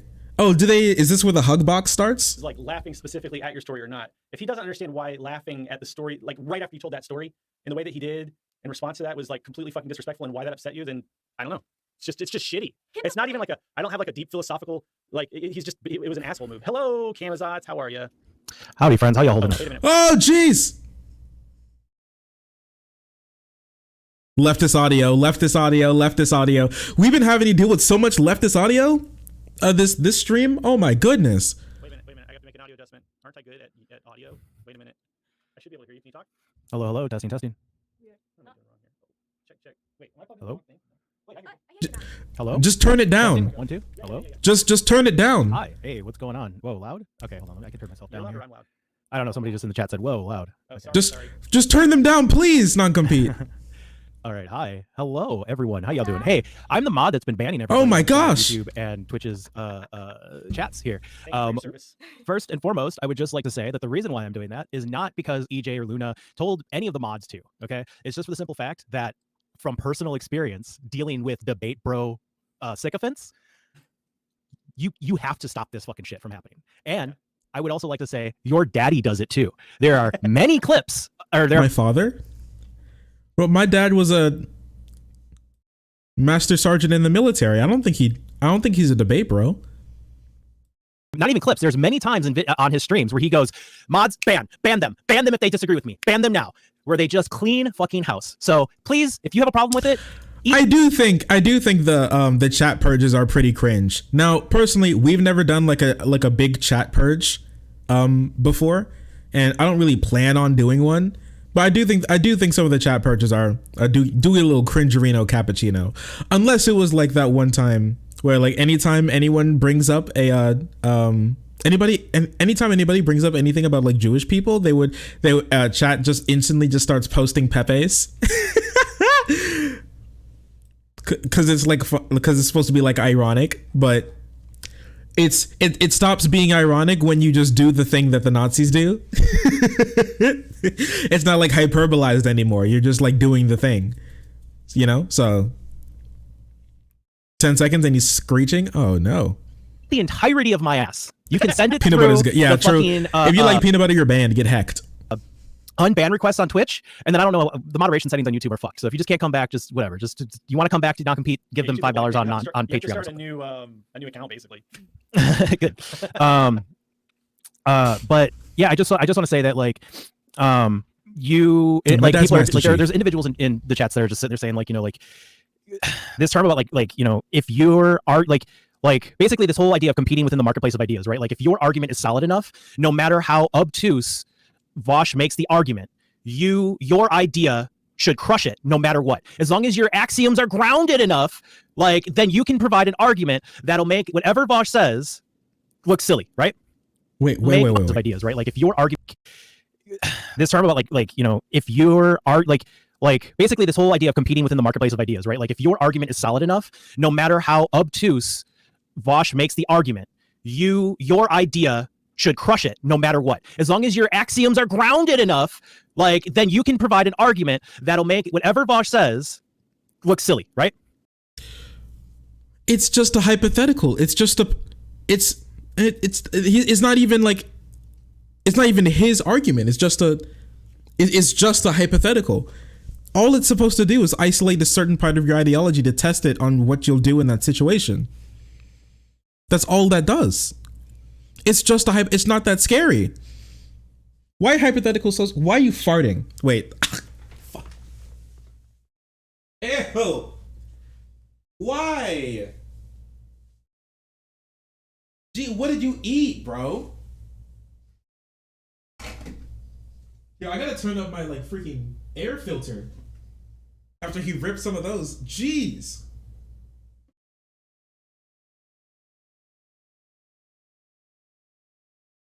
What are you doing? Hey, boo. Come on. Let's... Come here. Gassy. Come here. Come here. Here, go like to at least to the other side of the room or something. If you're gonna be pulling some of that. This meme is very real. Oh, jeez. Oh, it still stinks. Why? What did you eat? My gosh. Freaking crop dusting me on my own desk.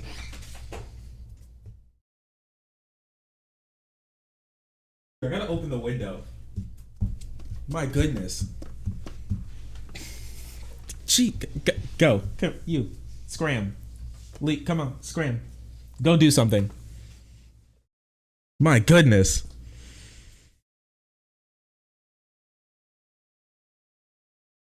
Yeah, he debated me. He debated me out of my own chair. What the heck? My goodness. Just trying to live my own freaking life. And yeah, he stinkified my place. Give him a treat. Okay. We got little treats. Come here. There you go. What kind of dog is he? He's a husky pit bull mix. Yeah, I don't know why these people are so scared of hypothetical. Are they allergic? Is it like a peanut allergy? Are you just allergic to hypotheticals? You can't touch them? You'll need to like use an EpiPen and you don't have health insurance, so that shit's expensive? Is that the real reason? However, The second that we start going into like whataboutisms or hypotheticals from a Nazi's perspective, from a fascist perspective, like fuck off. Like you did the right thing. And if anybody like this is like the whole thing, right? Where it's like, you know, don't debate fascists, right? Like there's that whole thing. Like you don't have to share your platform with fascists because like no matter what, the fascist always wins. Not saying necessarily that Vaush is a fascist. And I tell you what, any of y'all fucking dingleberries in chat want to fucking come at me about this, you can come at me about this and you and I can have a fucking conversation about it. The point that I'm trying to make is what? No, the longer that Vaush fucking gets to say all of the shit that he's saying, just like EJ was saying before about sophism, like just like I can just say the most radical things and I can just say it's a fucking meme and it doesn't matter. Why this is bullshit is because a lot of the times, especially when Vaush is trying to talk about shit, he's talking about marginalized people. And our lived experiences aren't bullshit. Our lived experiences aren't hypothetical. Our perspectives aren't something that you can just imagine about, that you can just grind your own personal axioms on and like be like, I've solved your fucking problems from my fucking privileged perspective. No, what? Fuck off. There are real fucking stories. And what started all of this is the fact that you and your community, not for the first time, have taken it upon yourselves to laugh and belittle the lived experience of a person of color. I'm just so confused. I've never heard of Zots before. Camazots. They're like pretty big in the how do I I'm trying to figure out a way to phrase this.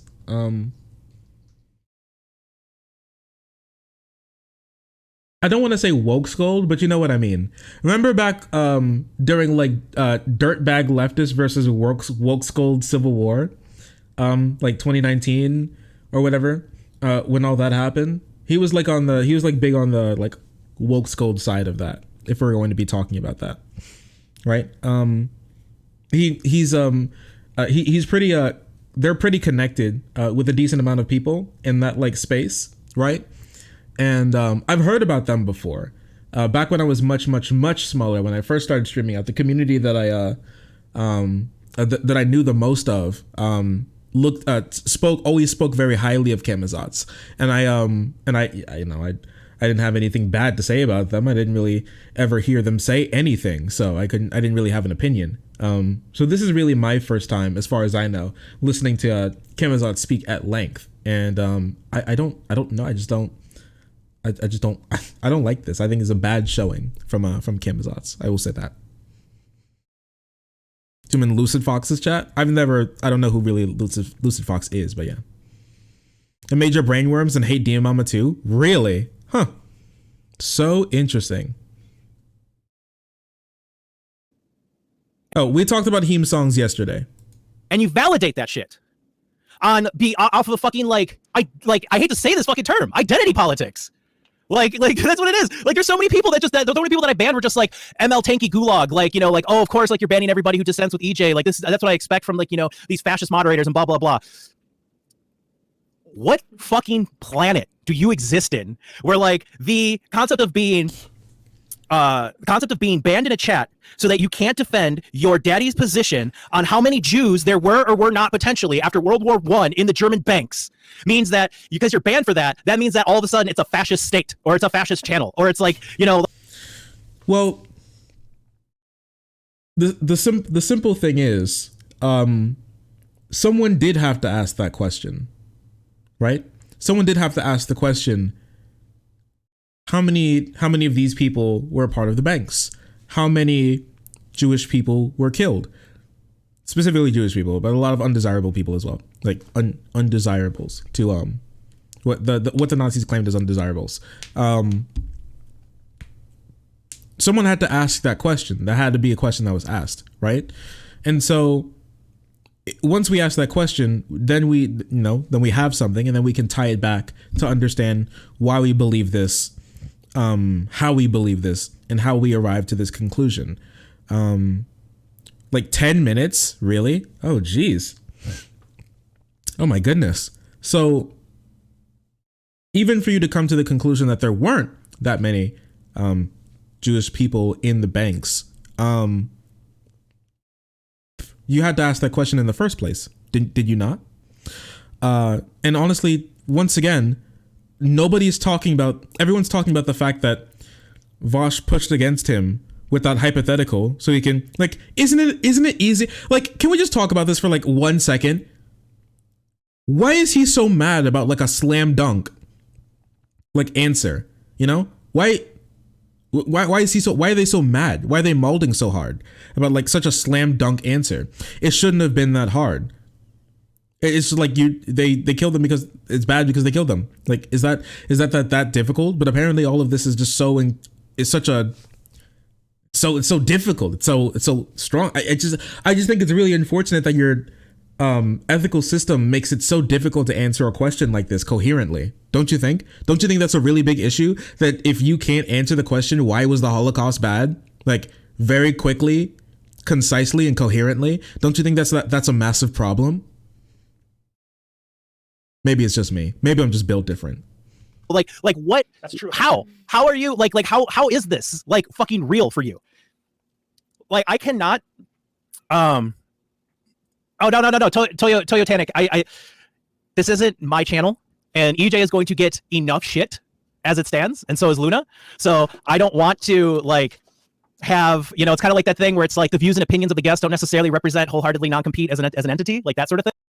Oh yeah, and also from what I've read, from what I remember from history class, because I do remember this from history class when we were going over that period of the world. So when we were talking about World War II, what I remember from being taught from history class, and what I remember like learning, was that what the Jewish people said is what a lot of fascists do, which is use half truths. Or like quarter truths, right? Where what they say is like has a connection to the material world in some way, but they build a lot of like ought statements and other things on top of that, that brings them to their conclusion that are not okay. And so it could be like, it could be something like, this group of people are more likely to rob, therefore we should kill them, right? So it could be true that this group is more likely to commit like theft. That does not mean that you should just systematically kill them, right?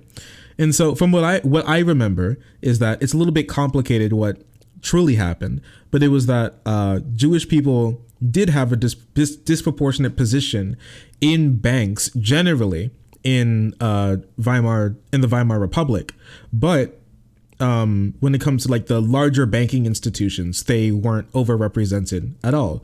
But when it comes to like, if you just say the word banks, then they did hold a decent amount of power in a lot of private banks and private lending institutions. So that part is true, and you shouldn't lie about that. Because there's no reason to lie about. There's no reason to fight on that. There really isn't any reason to fight on that point, right? Because it's immaterial to the actual question, which is whether or not it was good to kill them, and the answer is obviously no. So there's no reason to even like necessarily care about like why, besides just to figure out what's actually true. Banks aren't immoral. Liberals. Thing like that's the kind of thing that I want there to be some sort of plausible deniability, in the same way that Vaush wants there to be plausible deniability anytime he's caught with his fucking pants down and he's like defending something like, I don't know, Nazis or child porn or fucking, I don't know, calling black people fucking comparable to Hitler. Like, hey.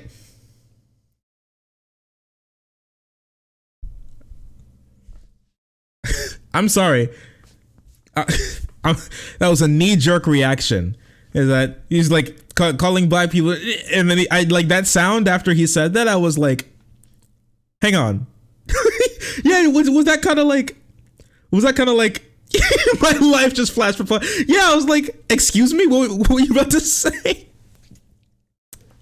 I'm glad it wasn't just me.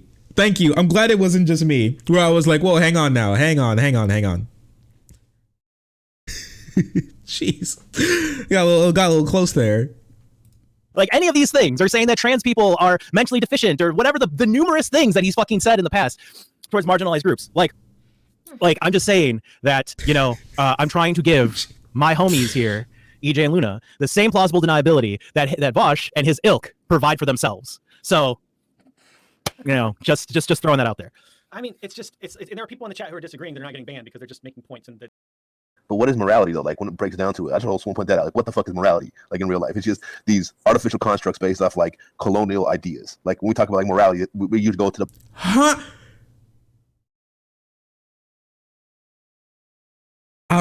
I'm losing it. I'm losing my goddamn mind. I'm suffering so much. This is like those like anti-racist modules that said that like math and reading are like a white construct, bro. What are you saying? Excuse me? Morality is a colonialist construct? What? I'm pretty sure like Native Americans and like sub-Saharan Africans had a sense of morality. What are you saying? Morality isn't only something that Europeans have. What are you saying? Chaotically stupid.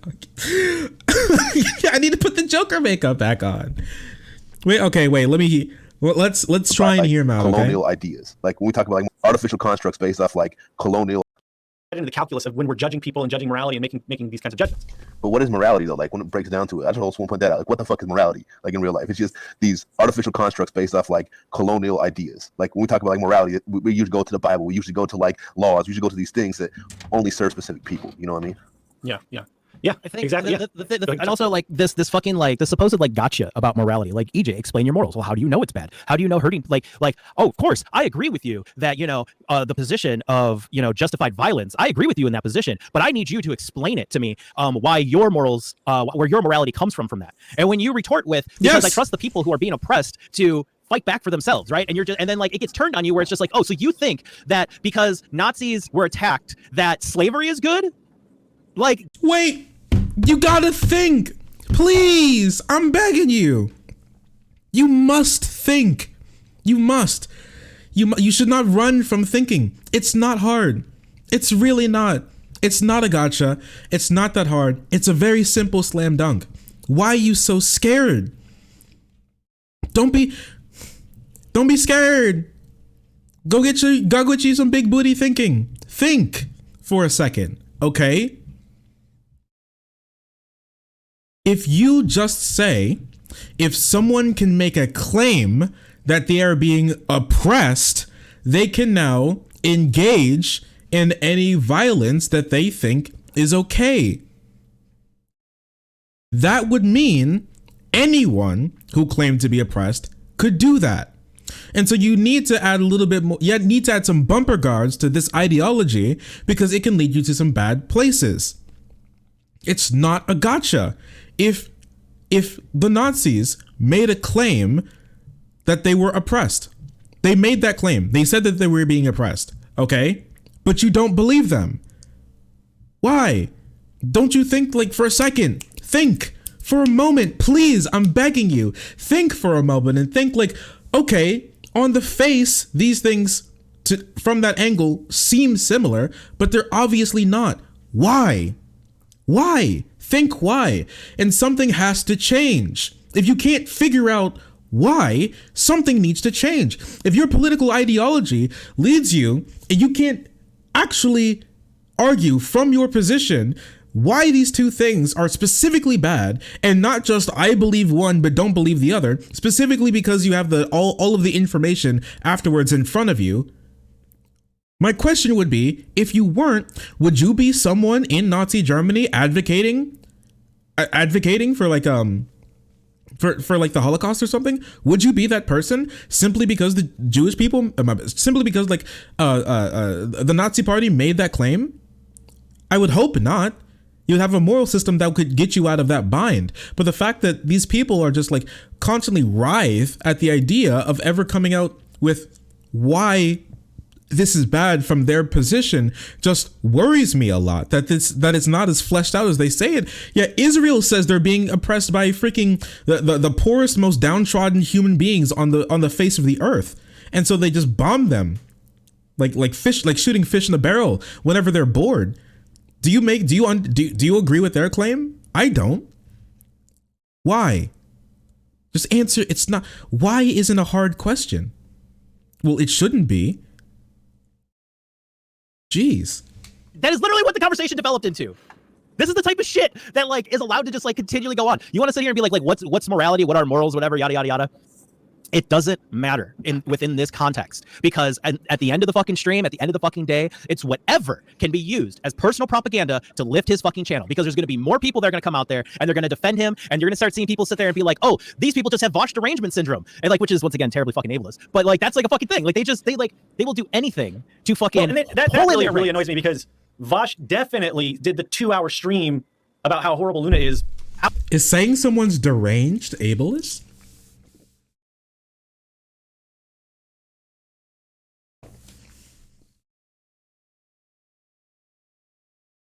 Really?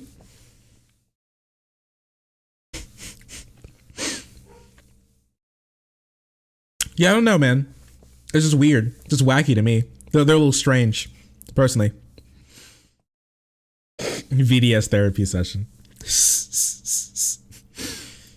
Shark streams massaging my brain. Well, I'm glad you like them. I appreciate you. Oh no. Oh no. Let me see.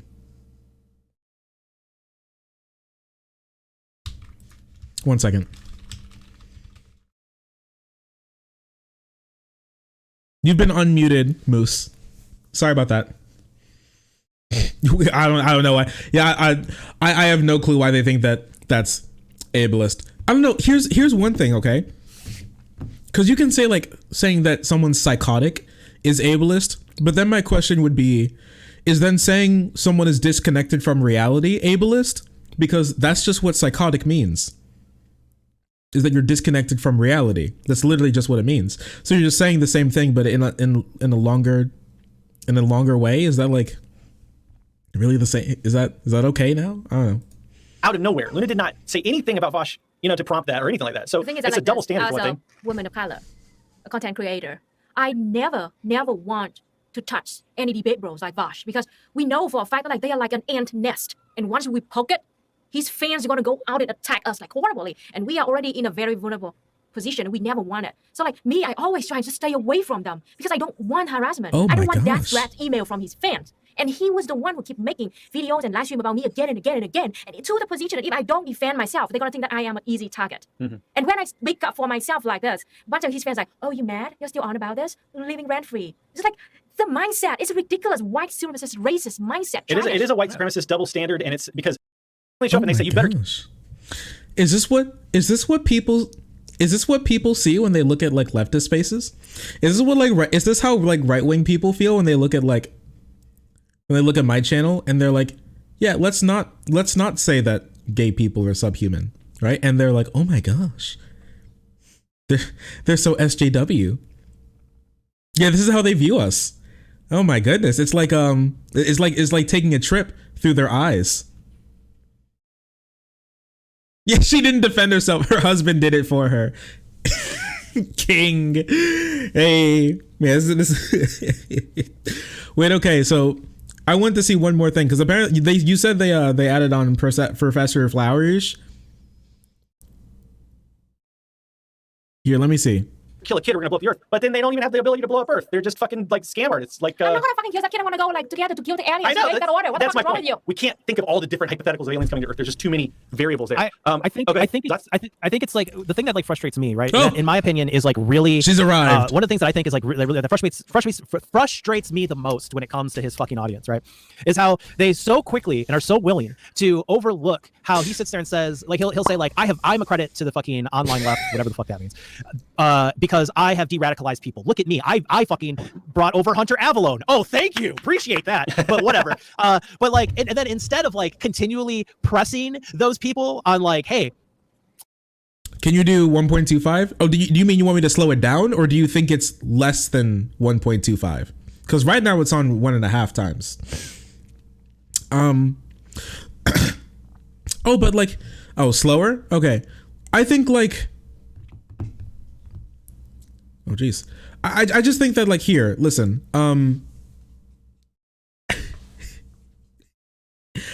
I just, here, one more second. Continually pressing those people on like, hey, Your takes are still bad.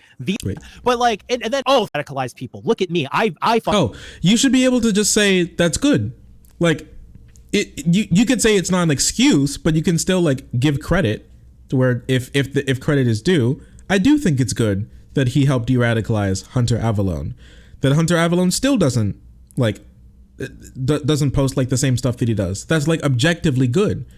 You could just say that that's good and still say that he does bad things. Two things can be true. He do good thing, but also do bad thing.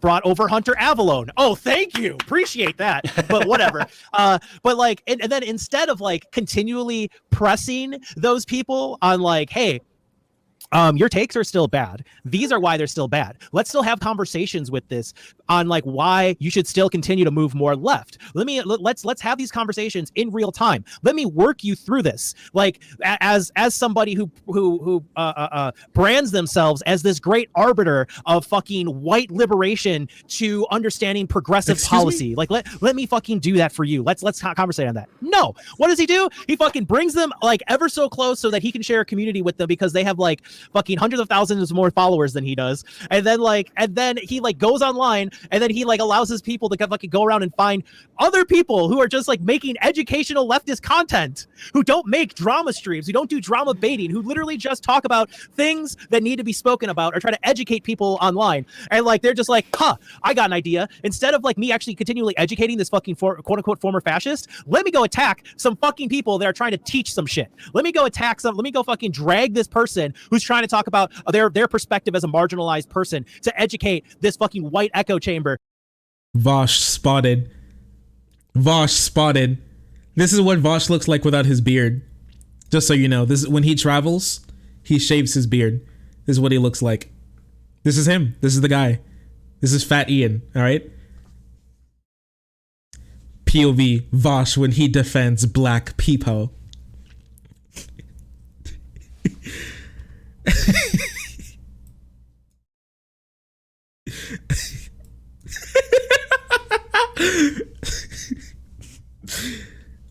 Dude.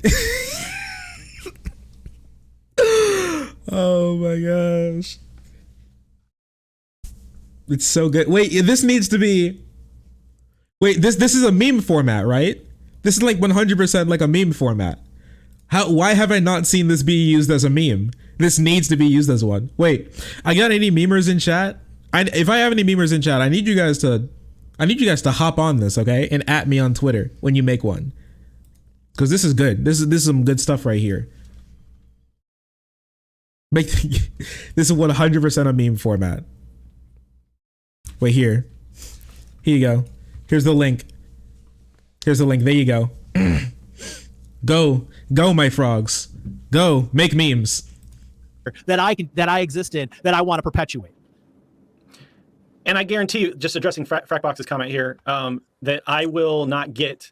I'm sure that maybe they'll take this as a challenge. I don't intend this as a challenge, but I will not get as much shit as I saw Luna get in the same way. And for one thing, there's no way for me to do that, because if they come on and they say, you know, the C word or whatever, or call me any kind of slur for a white person, it's not going to harm me the way that the racist vitriol against Luna or Professor Flowers, hello, Lua, welcome. Hello. or BP or Zots, anybody else in the stream would be more vulnerable to that kind of fucking hate. Okay, so like, yeah, let the black people speak for a second. I was the tactical white dude. Vaush has the tactical N word. I'm the tactical white dude. It's like a mutually assured destruction. And then this is like, do these people know any dark-skinned black people? All right, I don't want to light skin Professor Flowers too hard, but do they know any dark-skinned black people? I was just wondering the same thing. I'm just saying that, like, we got a lot of this. This is just turned into this is like when you get a large cup of coffee. If anybody has ever worked in a place where you make coffee, this is like where you get, like, someone orders like a black coffee and then you see them put like half of a cream shot in it. Or my bad. It's like when someone has milk and they take like a quarter of a teaspoon of that, like a chocolate mix, you know what I mean?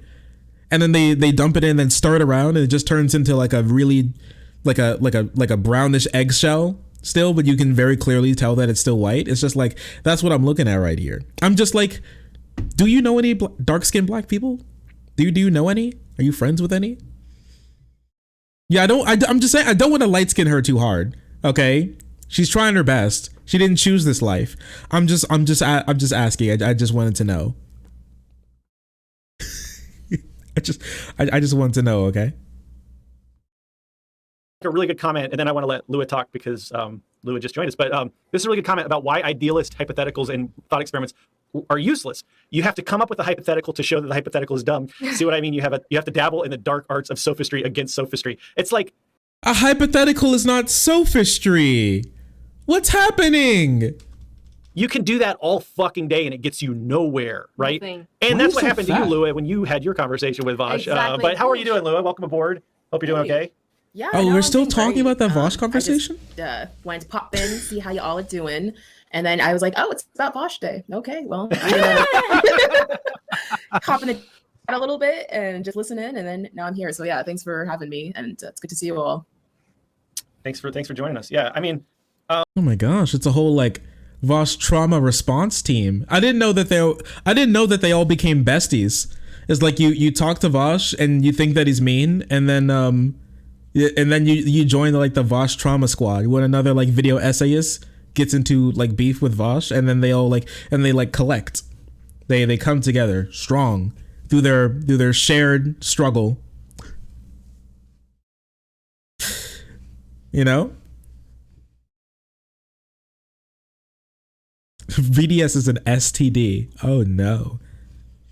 Yeah, they have group support. Vaush and the League of Vaush is a league of villains against him.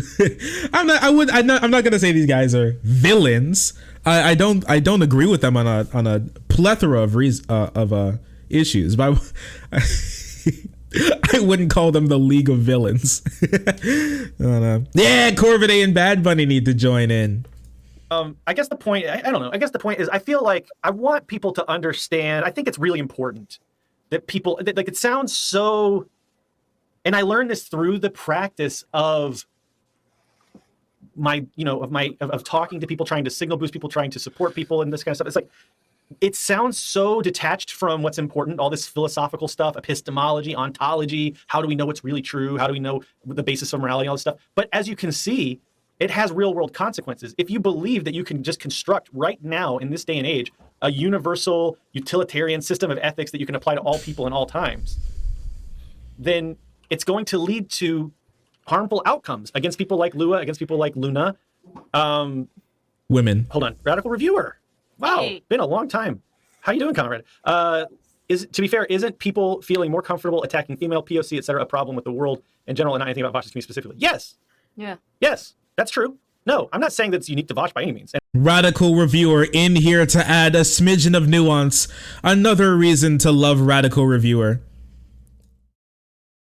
To be fair, Vaush didn't invent sexism.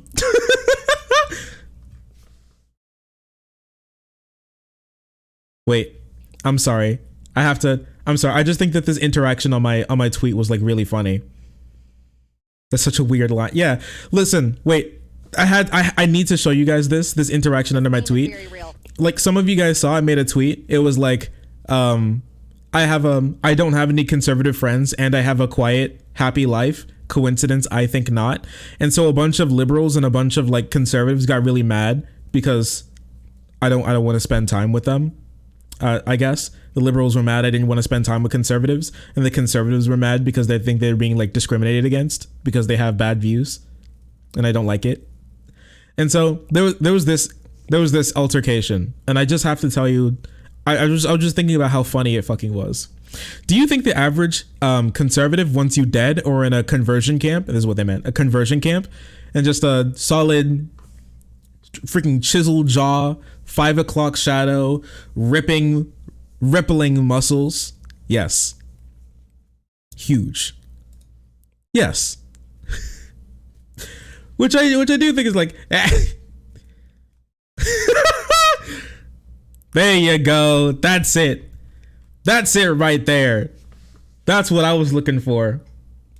That's so good.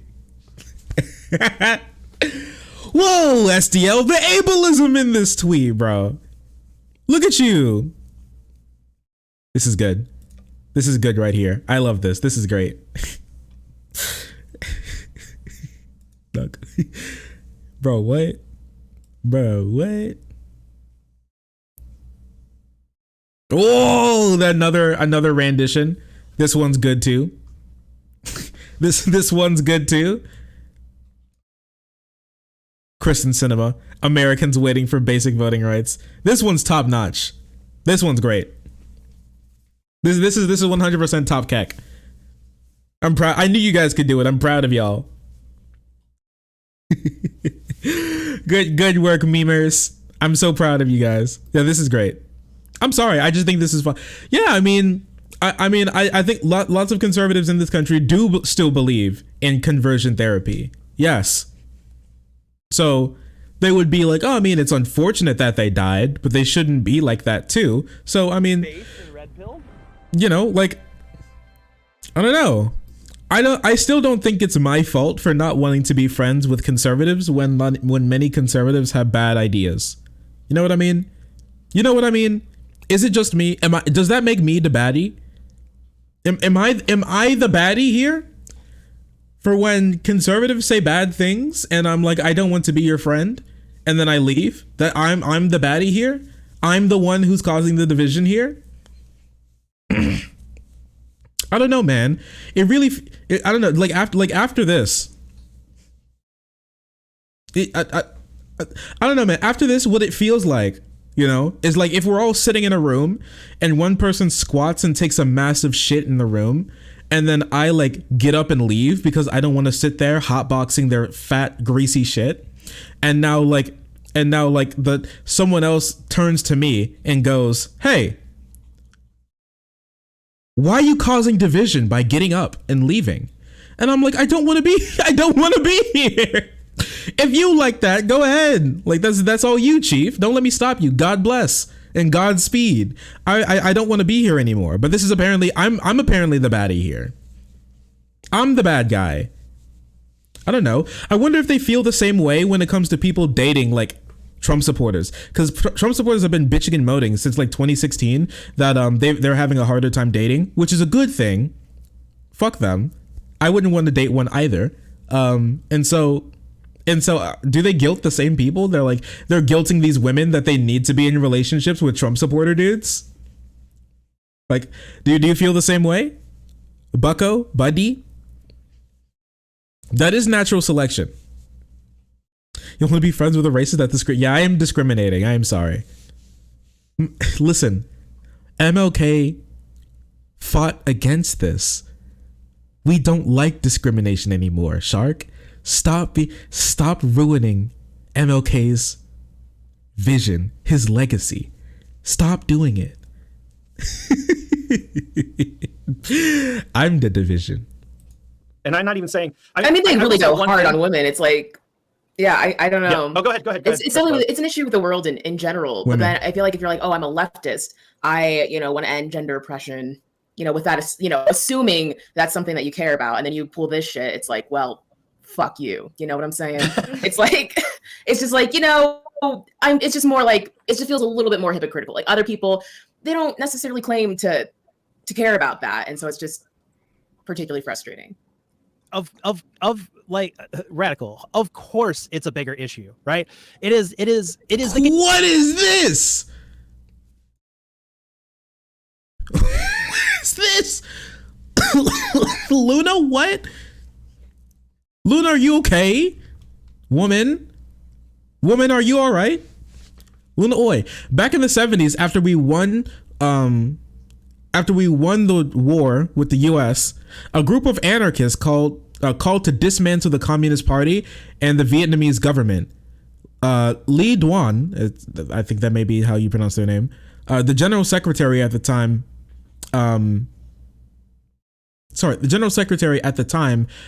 gave the order to kill those anarchists. I don't agree with this, of course, but I can understand.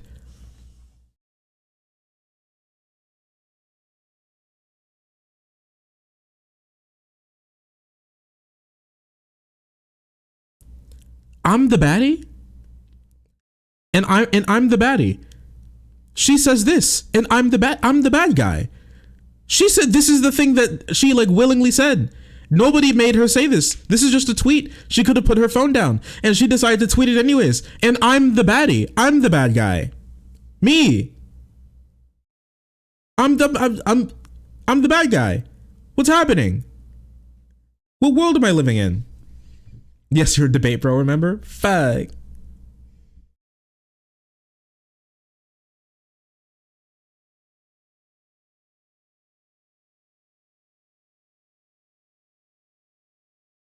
Huh. Like you may. I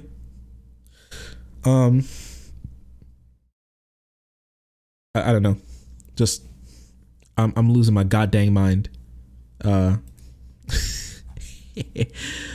all these people communities have been extraordinarily cruel and misogynistic to me. This sucks. Yeah, I mean, hey, I gotta tell you, a lot of the communities that profess to be like so like anti-misogynist, anti-racist and stuff, I gotta tell you, once they think it's really efficacious or politically expedient, they'll be whipping out that shit instantly, bro, instantly.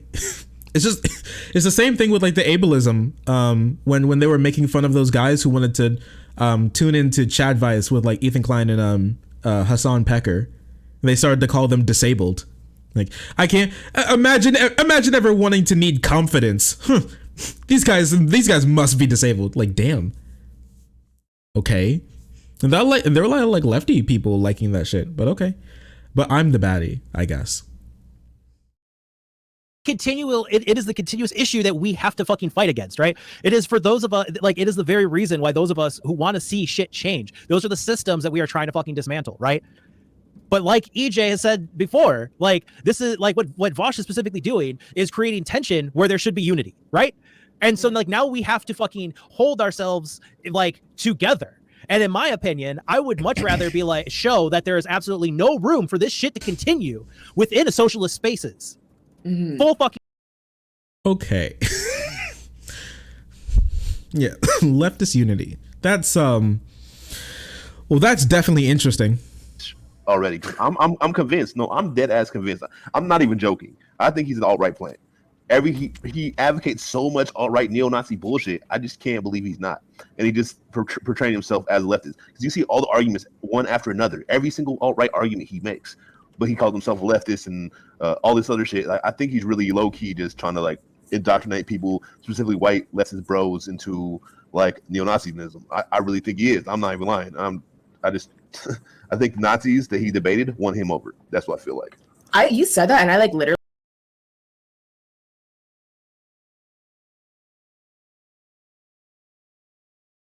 This meme is very real. Huh?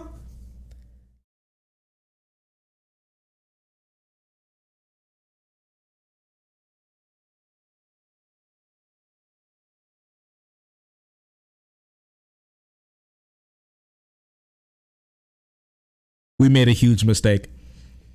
We advocated for them to think. And honestly, that was the biggest mistake we ever made.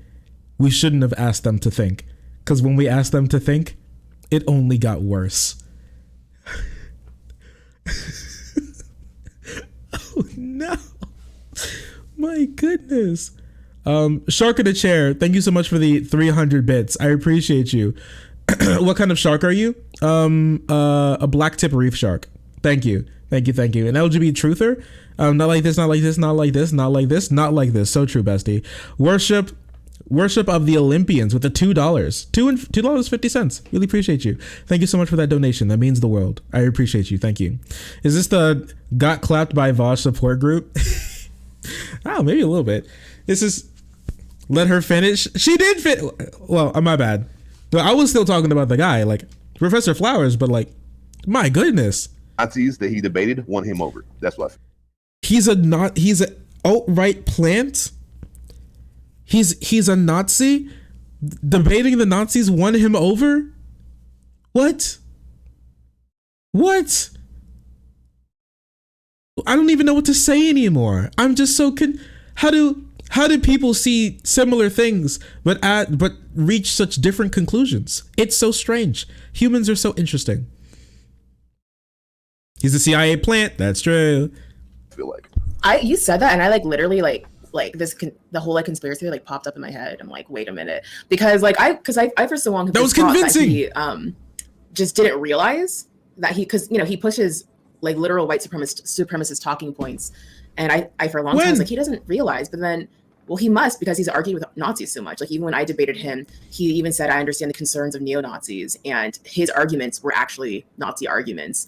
And I wonder if they won him over and then he's now on their side. I don't actually know. This is speculation. I have my theory. I have my Alex Jones theory. All right. Now here comes. This is the only theory that these guys are really versed in, okay? Oh my gosh. What the heck? You don't agree with me? They must be Nazis? Bro, did none of these people understand why Vaush said that? I'm about to do ableism. Listen, I can do a little bit of ableism, okay? I have autistic friends. Hit me. I'm just did none of these people really understand why he said that? None of them? Not one? Not one? Really? You all think that he said that just because he's a covert Nazi? That's the conclusion that you take from this? It's so weird. If y'all don't mind me sharing with the class here. It's conspiracy night, so go ahead. Here's what I think. Everyone wants to bring up COINTELPRO, that's the meme on Twitter and all this shit, or that they're a psyop or they're a plant and yada yada yada. So don't tell me he's gonna be he's kind of convinced that Vaush is a CIA plant. Please, I'm begging you, please, Camazotz. All right. Before this, I had a very positive view of you, Camazotz. Please, I'm begging you, Cam. Y'all to think about. If we use COINTELPRO as an example, how much money, resources, how much blood, all of these things were put into doing that sort of tactic to destroy the Black Panthers, right? I also want to say how silly it is to think about a bunch of assholes on the internet making fart jokes online is equivalent to needing the same amount of force levied in COINTELPRO as the Black Panthers. You know what I'm saying? No, it's not just as the Black Panthers. Or any movement, I guess I would say. But I think it's this, right? Let's say that, think of all the... We're the Black Panthers. Okay. Think of it, guys. Us video essayists. We're the Black Panthers. And Vaush is the CIA. We're Fred Hampton. They're all of this 99% white constituency here are all looking at each other and they're being Wakanda forever. They're looking at each other and being we're Fred Hampton and he's the CIA. I'm losing. This is insane. Money, all the resources that were put into it. How much cheaper is it to manufacture the content creator, or to manufacture what you want the content creator to say by literally just having $10,000 to give somebody over a year, over a period of time, right? So every time Vaush goes on a rant or a tangent or goes on saying something, all of a sudden you as the FBI person, right, throws them a $50 dono, right? And then you it instills this Pavlovian thing where it's okay, I'm being rewarded for this, right? This is good. And then you do that more. And then other people, because everybody is conditioned to see that making money under capitalism means that you're doing something right? We all are fucking programmed to be more money equals more legitimate, right? So then other people are well, I want to be heard, and I want to incentivize this message too, because if other people are willing to give $100, $50, $75, $20 to this, I want to do that too. And then all of a sudden it just starts becoming this thing, right? And then you just keep plugging away. You just keep plugging away at the fucking talking points that you want to hear more of, that will become divisive enough to stop any sort of rhetoric that can be banded together to create a larger class consciousness, if you will. And then sooner or later, you're doing that to 5 or 6 different fucking large streamers. You help them create their platform. They get a bunch of money, and then you don't even need to and then it's just the Ronco fucking rotisserie. You just set it and forget it. You just walk away, right? The money's they have the money. People are gonna fucking pay them. You don't even need to deal with it anymore. It's just there. And you can just sit there and move on to the next fucking thing.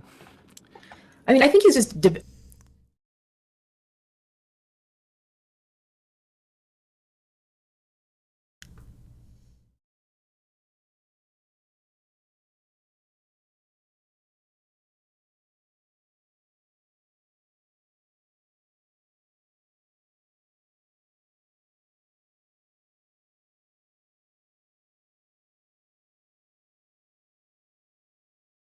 I need to schedule more time with my psychiatrist.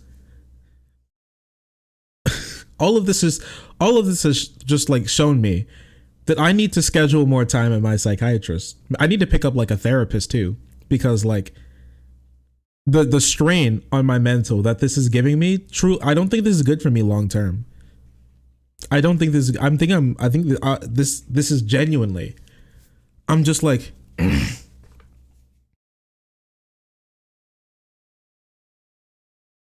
Yeah, sake tanuki is a sake tanuki. If you take the word sake tanuki, okay, and you put in a couple letters and you take out a couple letters, it spells CIA. So if you think about it, way back 2019, all those big sake tanuki donations, every single time Vaush did something bad, they gave him more money, and he learned, yes, when I do bad, I gain money, and so now he's built a community, he's built a career off of do bad, and he get more money, and as you can see, the CIA moves on to the next one. Who's the next one? Who was that? Like, well, they had to have started with Zan, because Zan started first, so they did this with Zan, right? And then they did it with Vaush. Oh, maybe they did it with Destiny. Maybe Destiny was there. Hassan, all of them. He said like 5 or 6. So there has to be a couple. All right. There has to be a bit.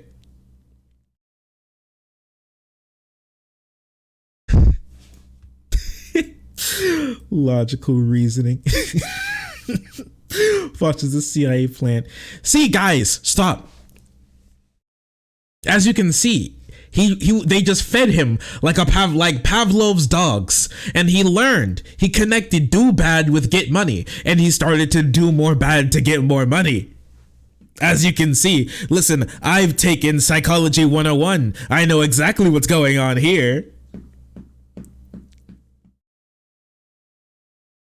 My goodness. Becoming a debate streamer. Oh my god. See, listen, if you've ever thought you're not sure which side to be on, video essayists versus debate bros, listen, all right? I'm not telling you to pick a side, and maybe you shouldn't even pick a side at all. All I'm saying, and if you do, just, weigh the good with the bad, all right? Make sure you weigh the good with the bad. Understand the choice that you're making. Argue with Nazis so much that he actually has rationalized Nazi talking points, and then now he's out here actually arguing on their behalf. But I do want to say, like, that, I mean, COINTELPRO and things like that, I don't think it necessarily has to be expensive for, like, the government to do things like plant, just like, plant things will hopefully sway a movement. I don't think, like, it's always... Here's the other thing. I think that... Oh, sorry to step on you. I'm also not saying that's what's going on either. I just... Oh, speaking over women! Hey, listen, all right? I recently got like my my ADHD medicine, all right? I got my ADHD medicine just so I can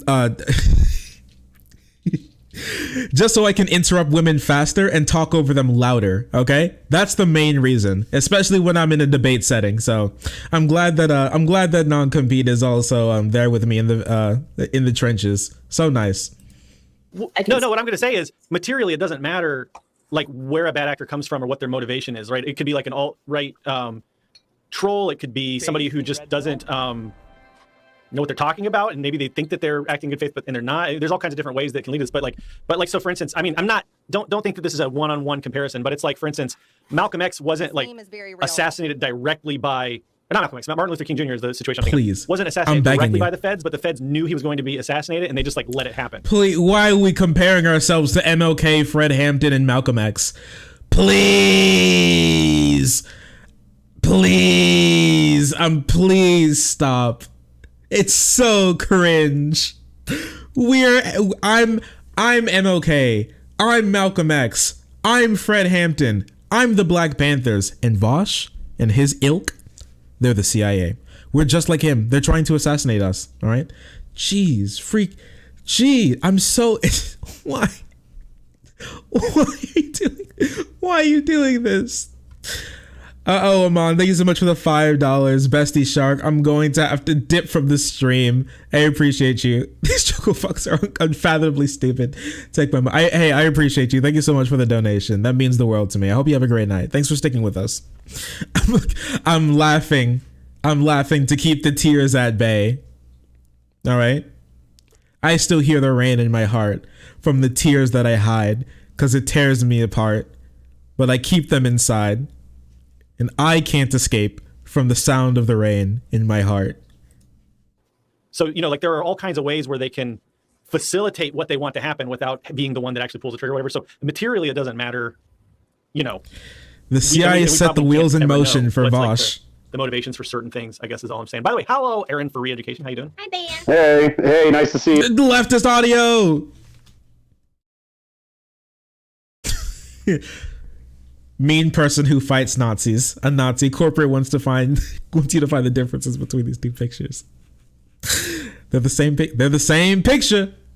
Corporate coming to me asking me if these are different pictures. That's the same picture. Damn. That is that's something right there. Okay, I think that's I think we've nipped and nabbed everything that we needed there. Is that right? Is that right? Is that true? I think that's true. Maybe the Nazis had a point. Nazi has a point. Yes. Maybe the Nazis had a point. Nazi has a point. Yes. Maybe the Nazis had a point.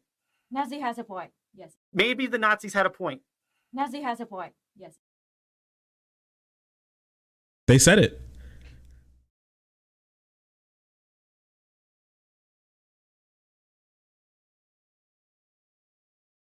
Oh, did he call Luna the R word?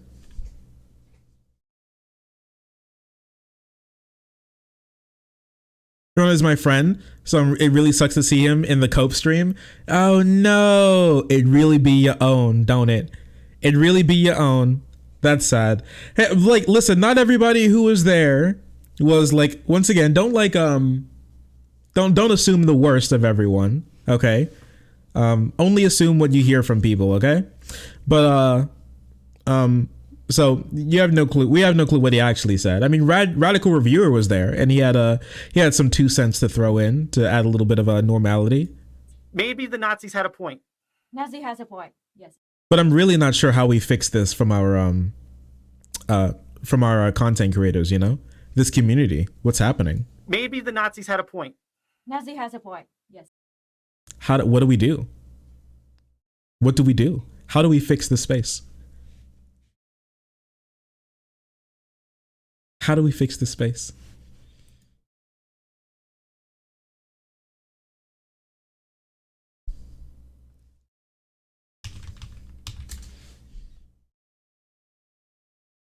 Obama. That needs to be an alert.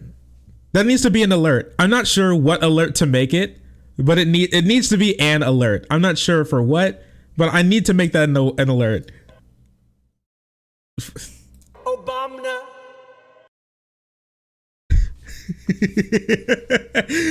No, we're keeping Marjorie. We're keeping this meme is very real. That's not going anywhere. So there's like Trump's Obama, and there's I keep this in my videos folder, don't I?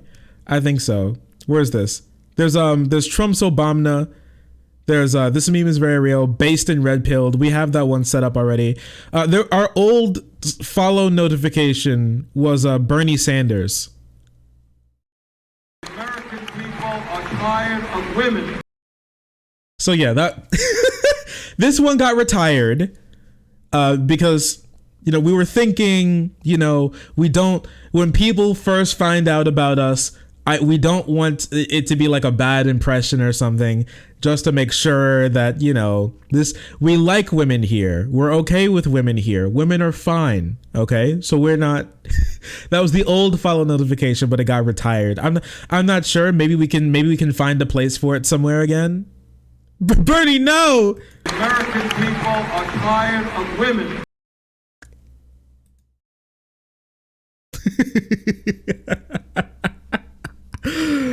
The American people are tired of women. Bernie, why would you say that? Bernie, no. We do? Yes, we do.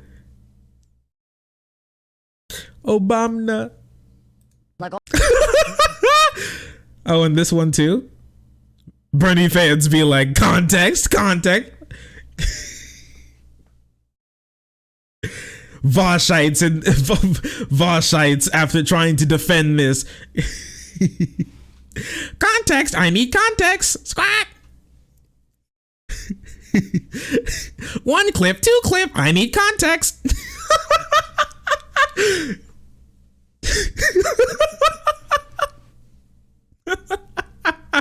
He didn't say that. I need context. One clip, two clip.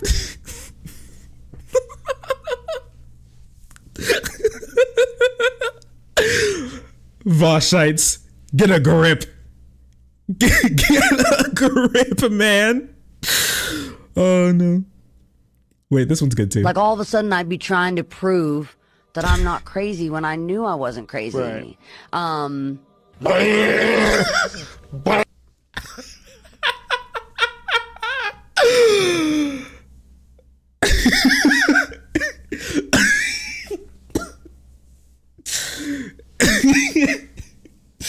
Bye.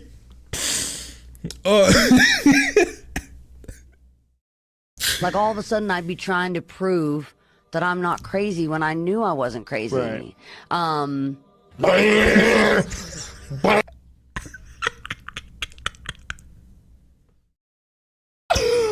gonna throw up.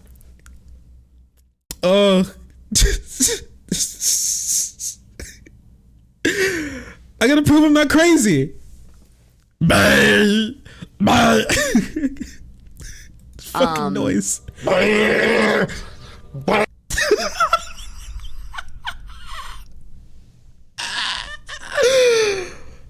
Oh, jeez, man. Oh, this is so good. Wait. Oh my gosh.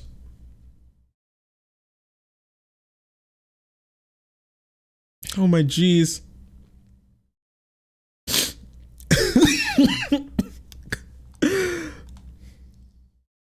Oh man. All right. Yeah, that was good.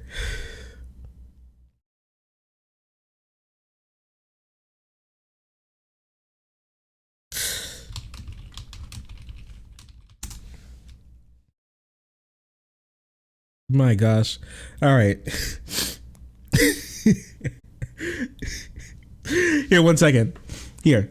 I'll be right back.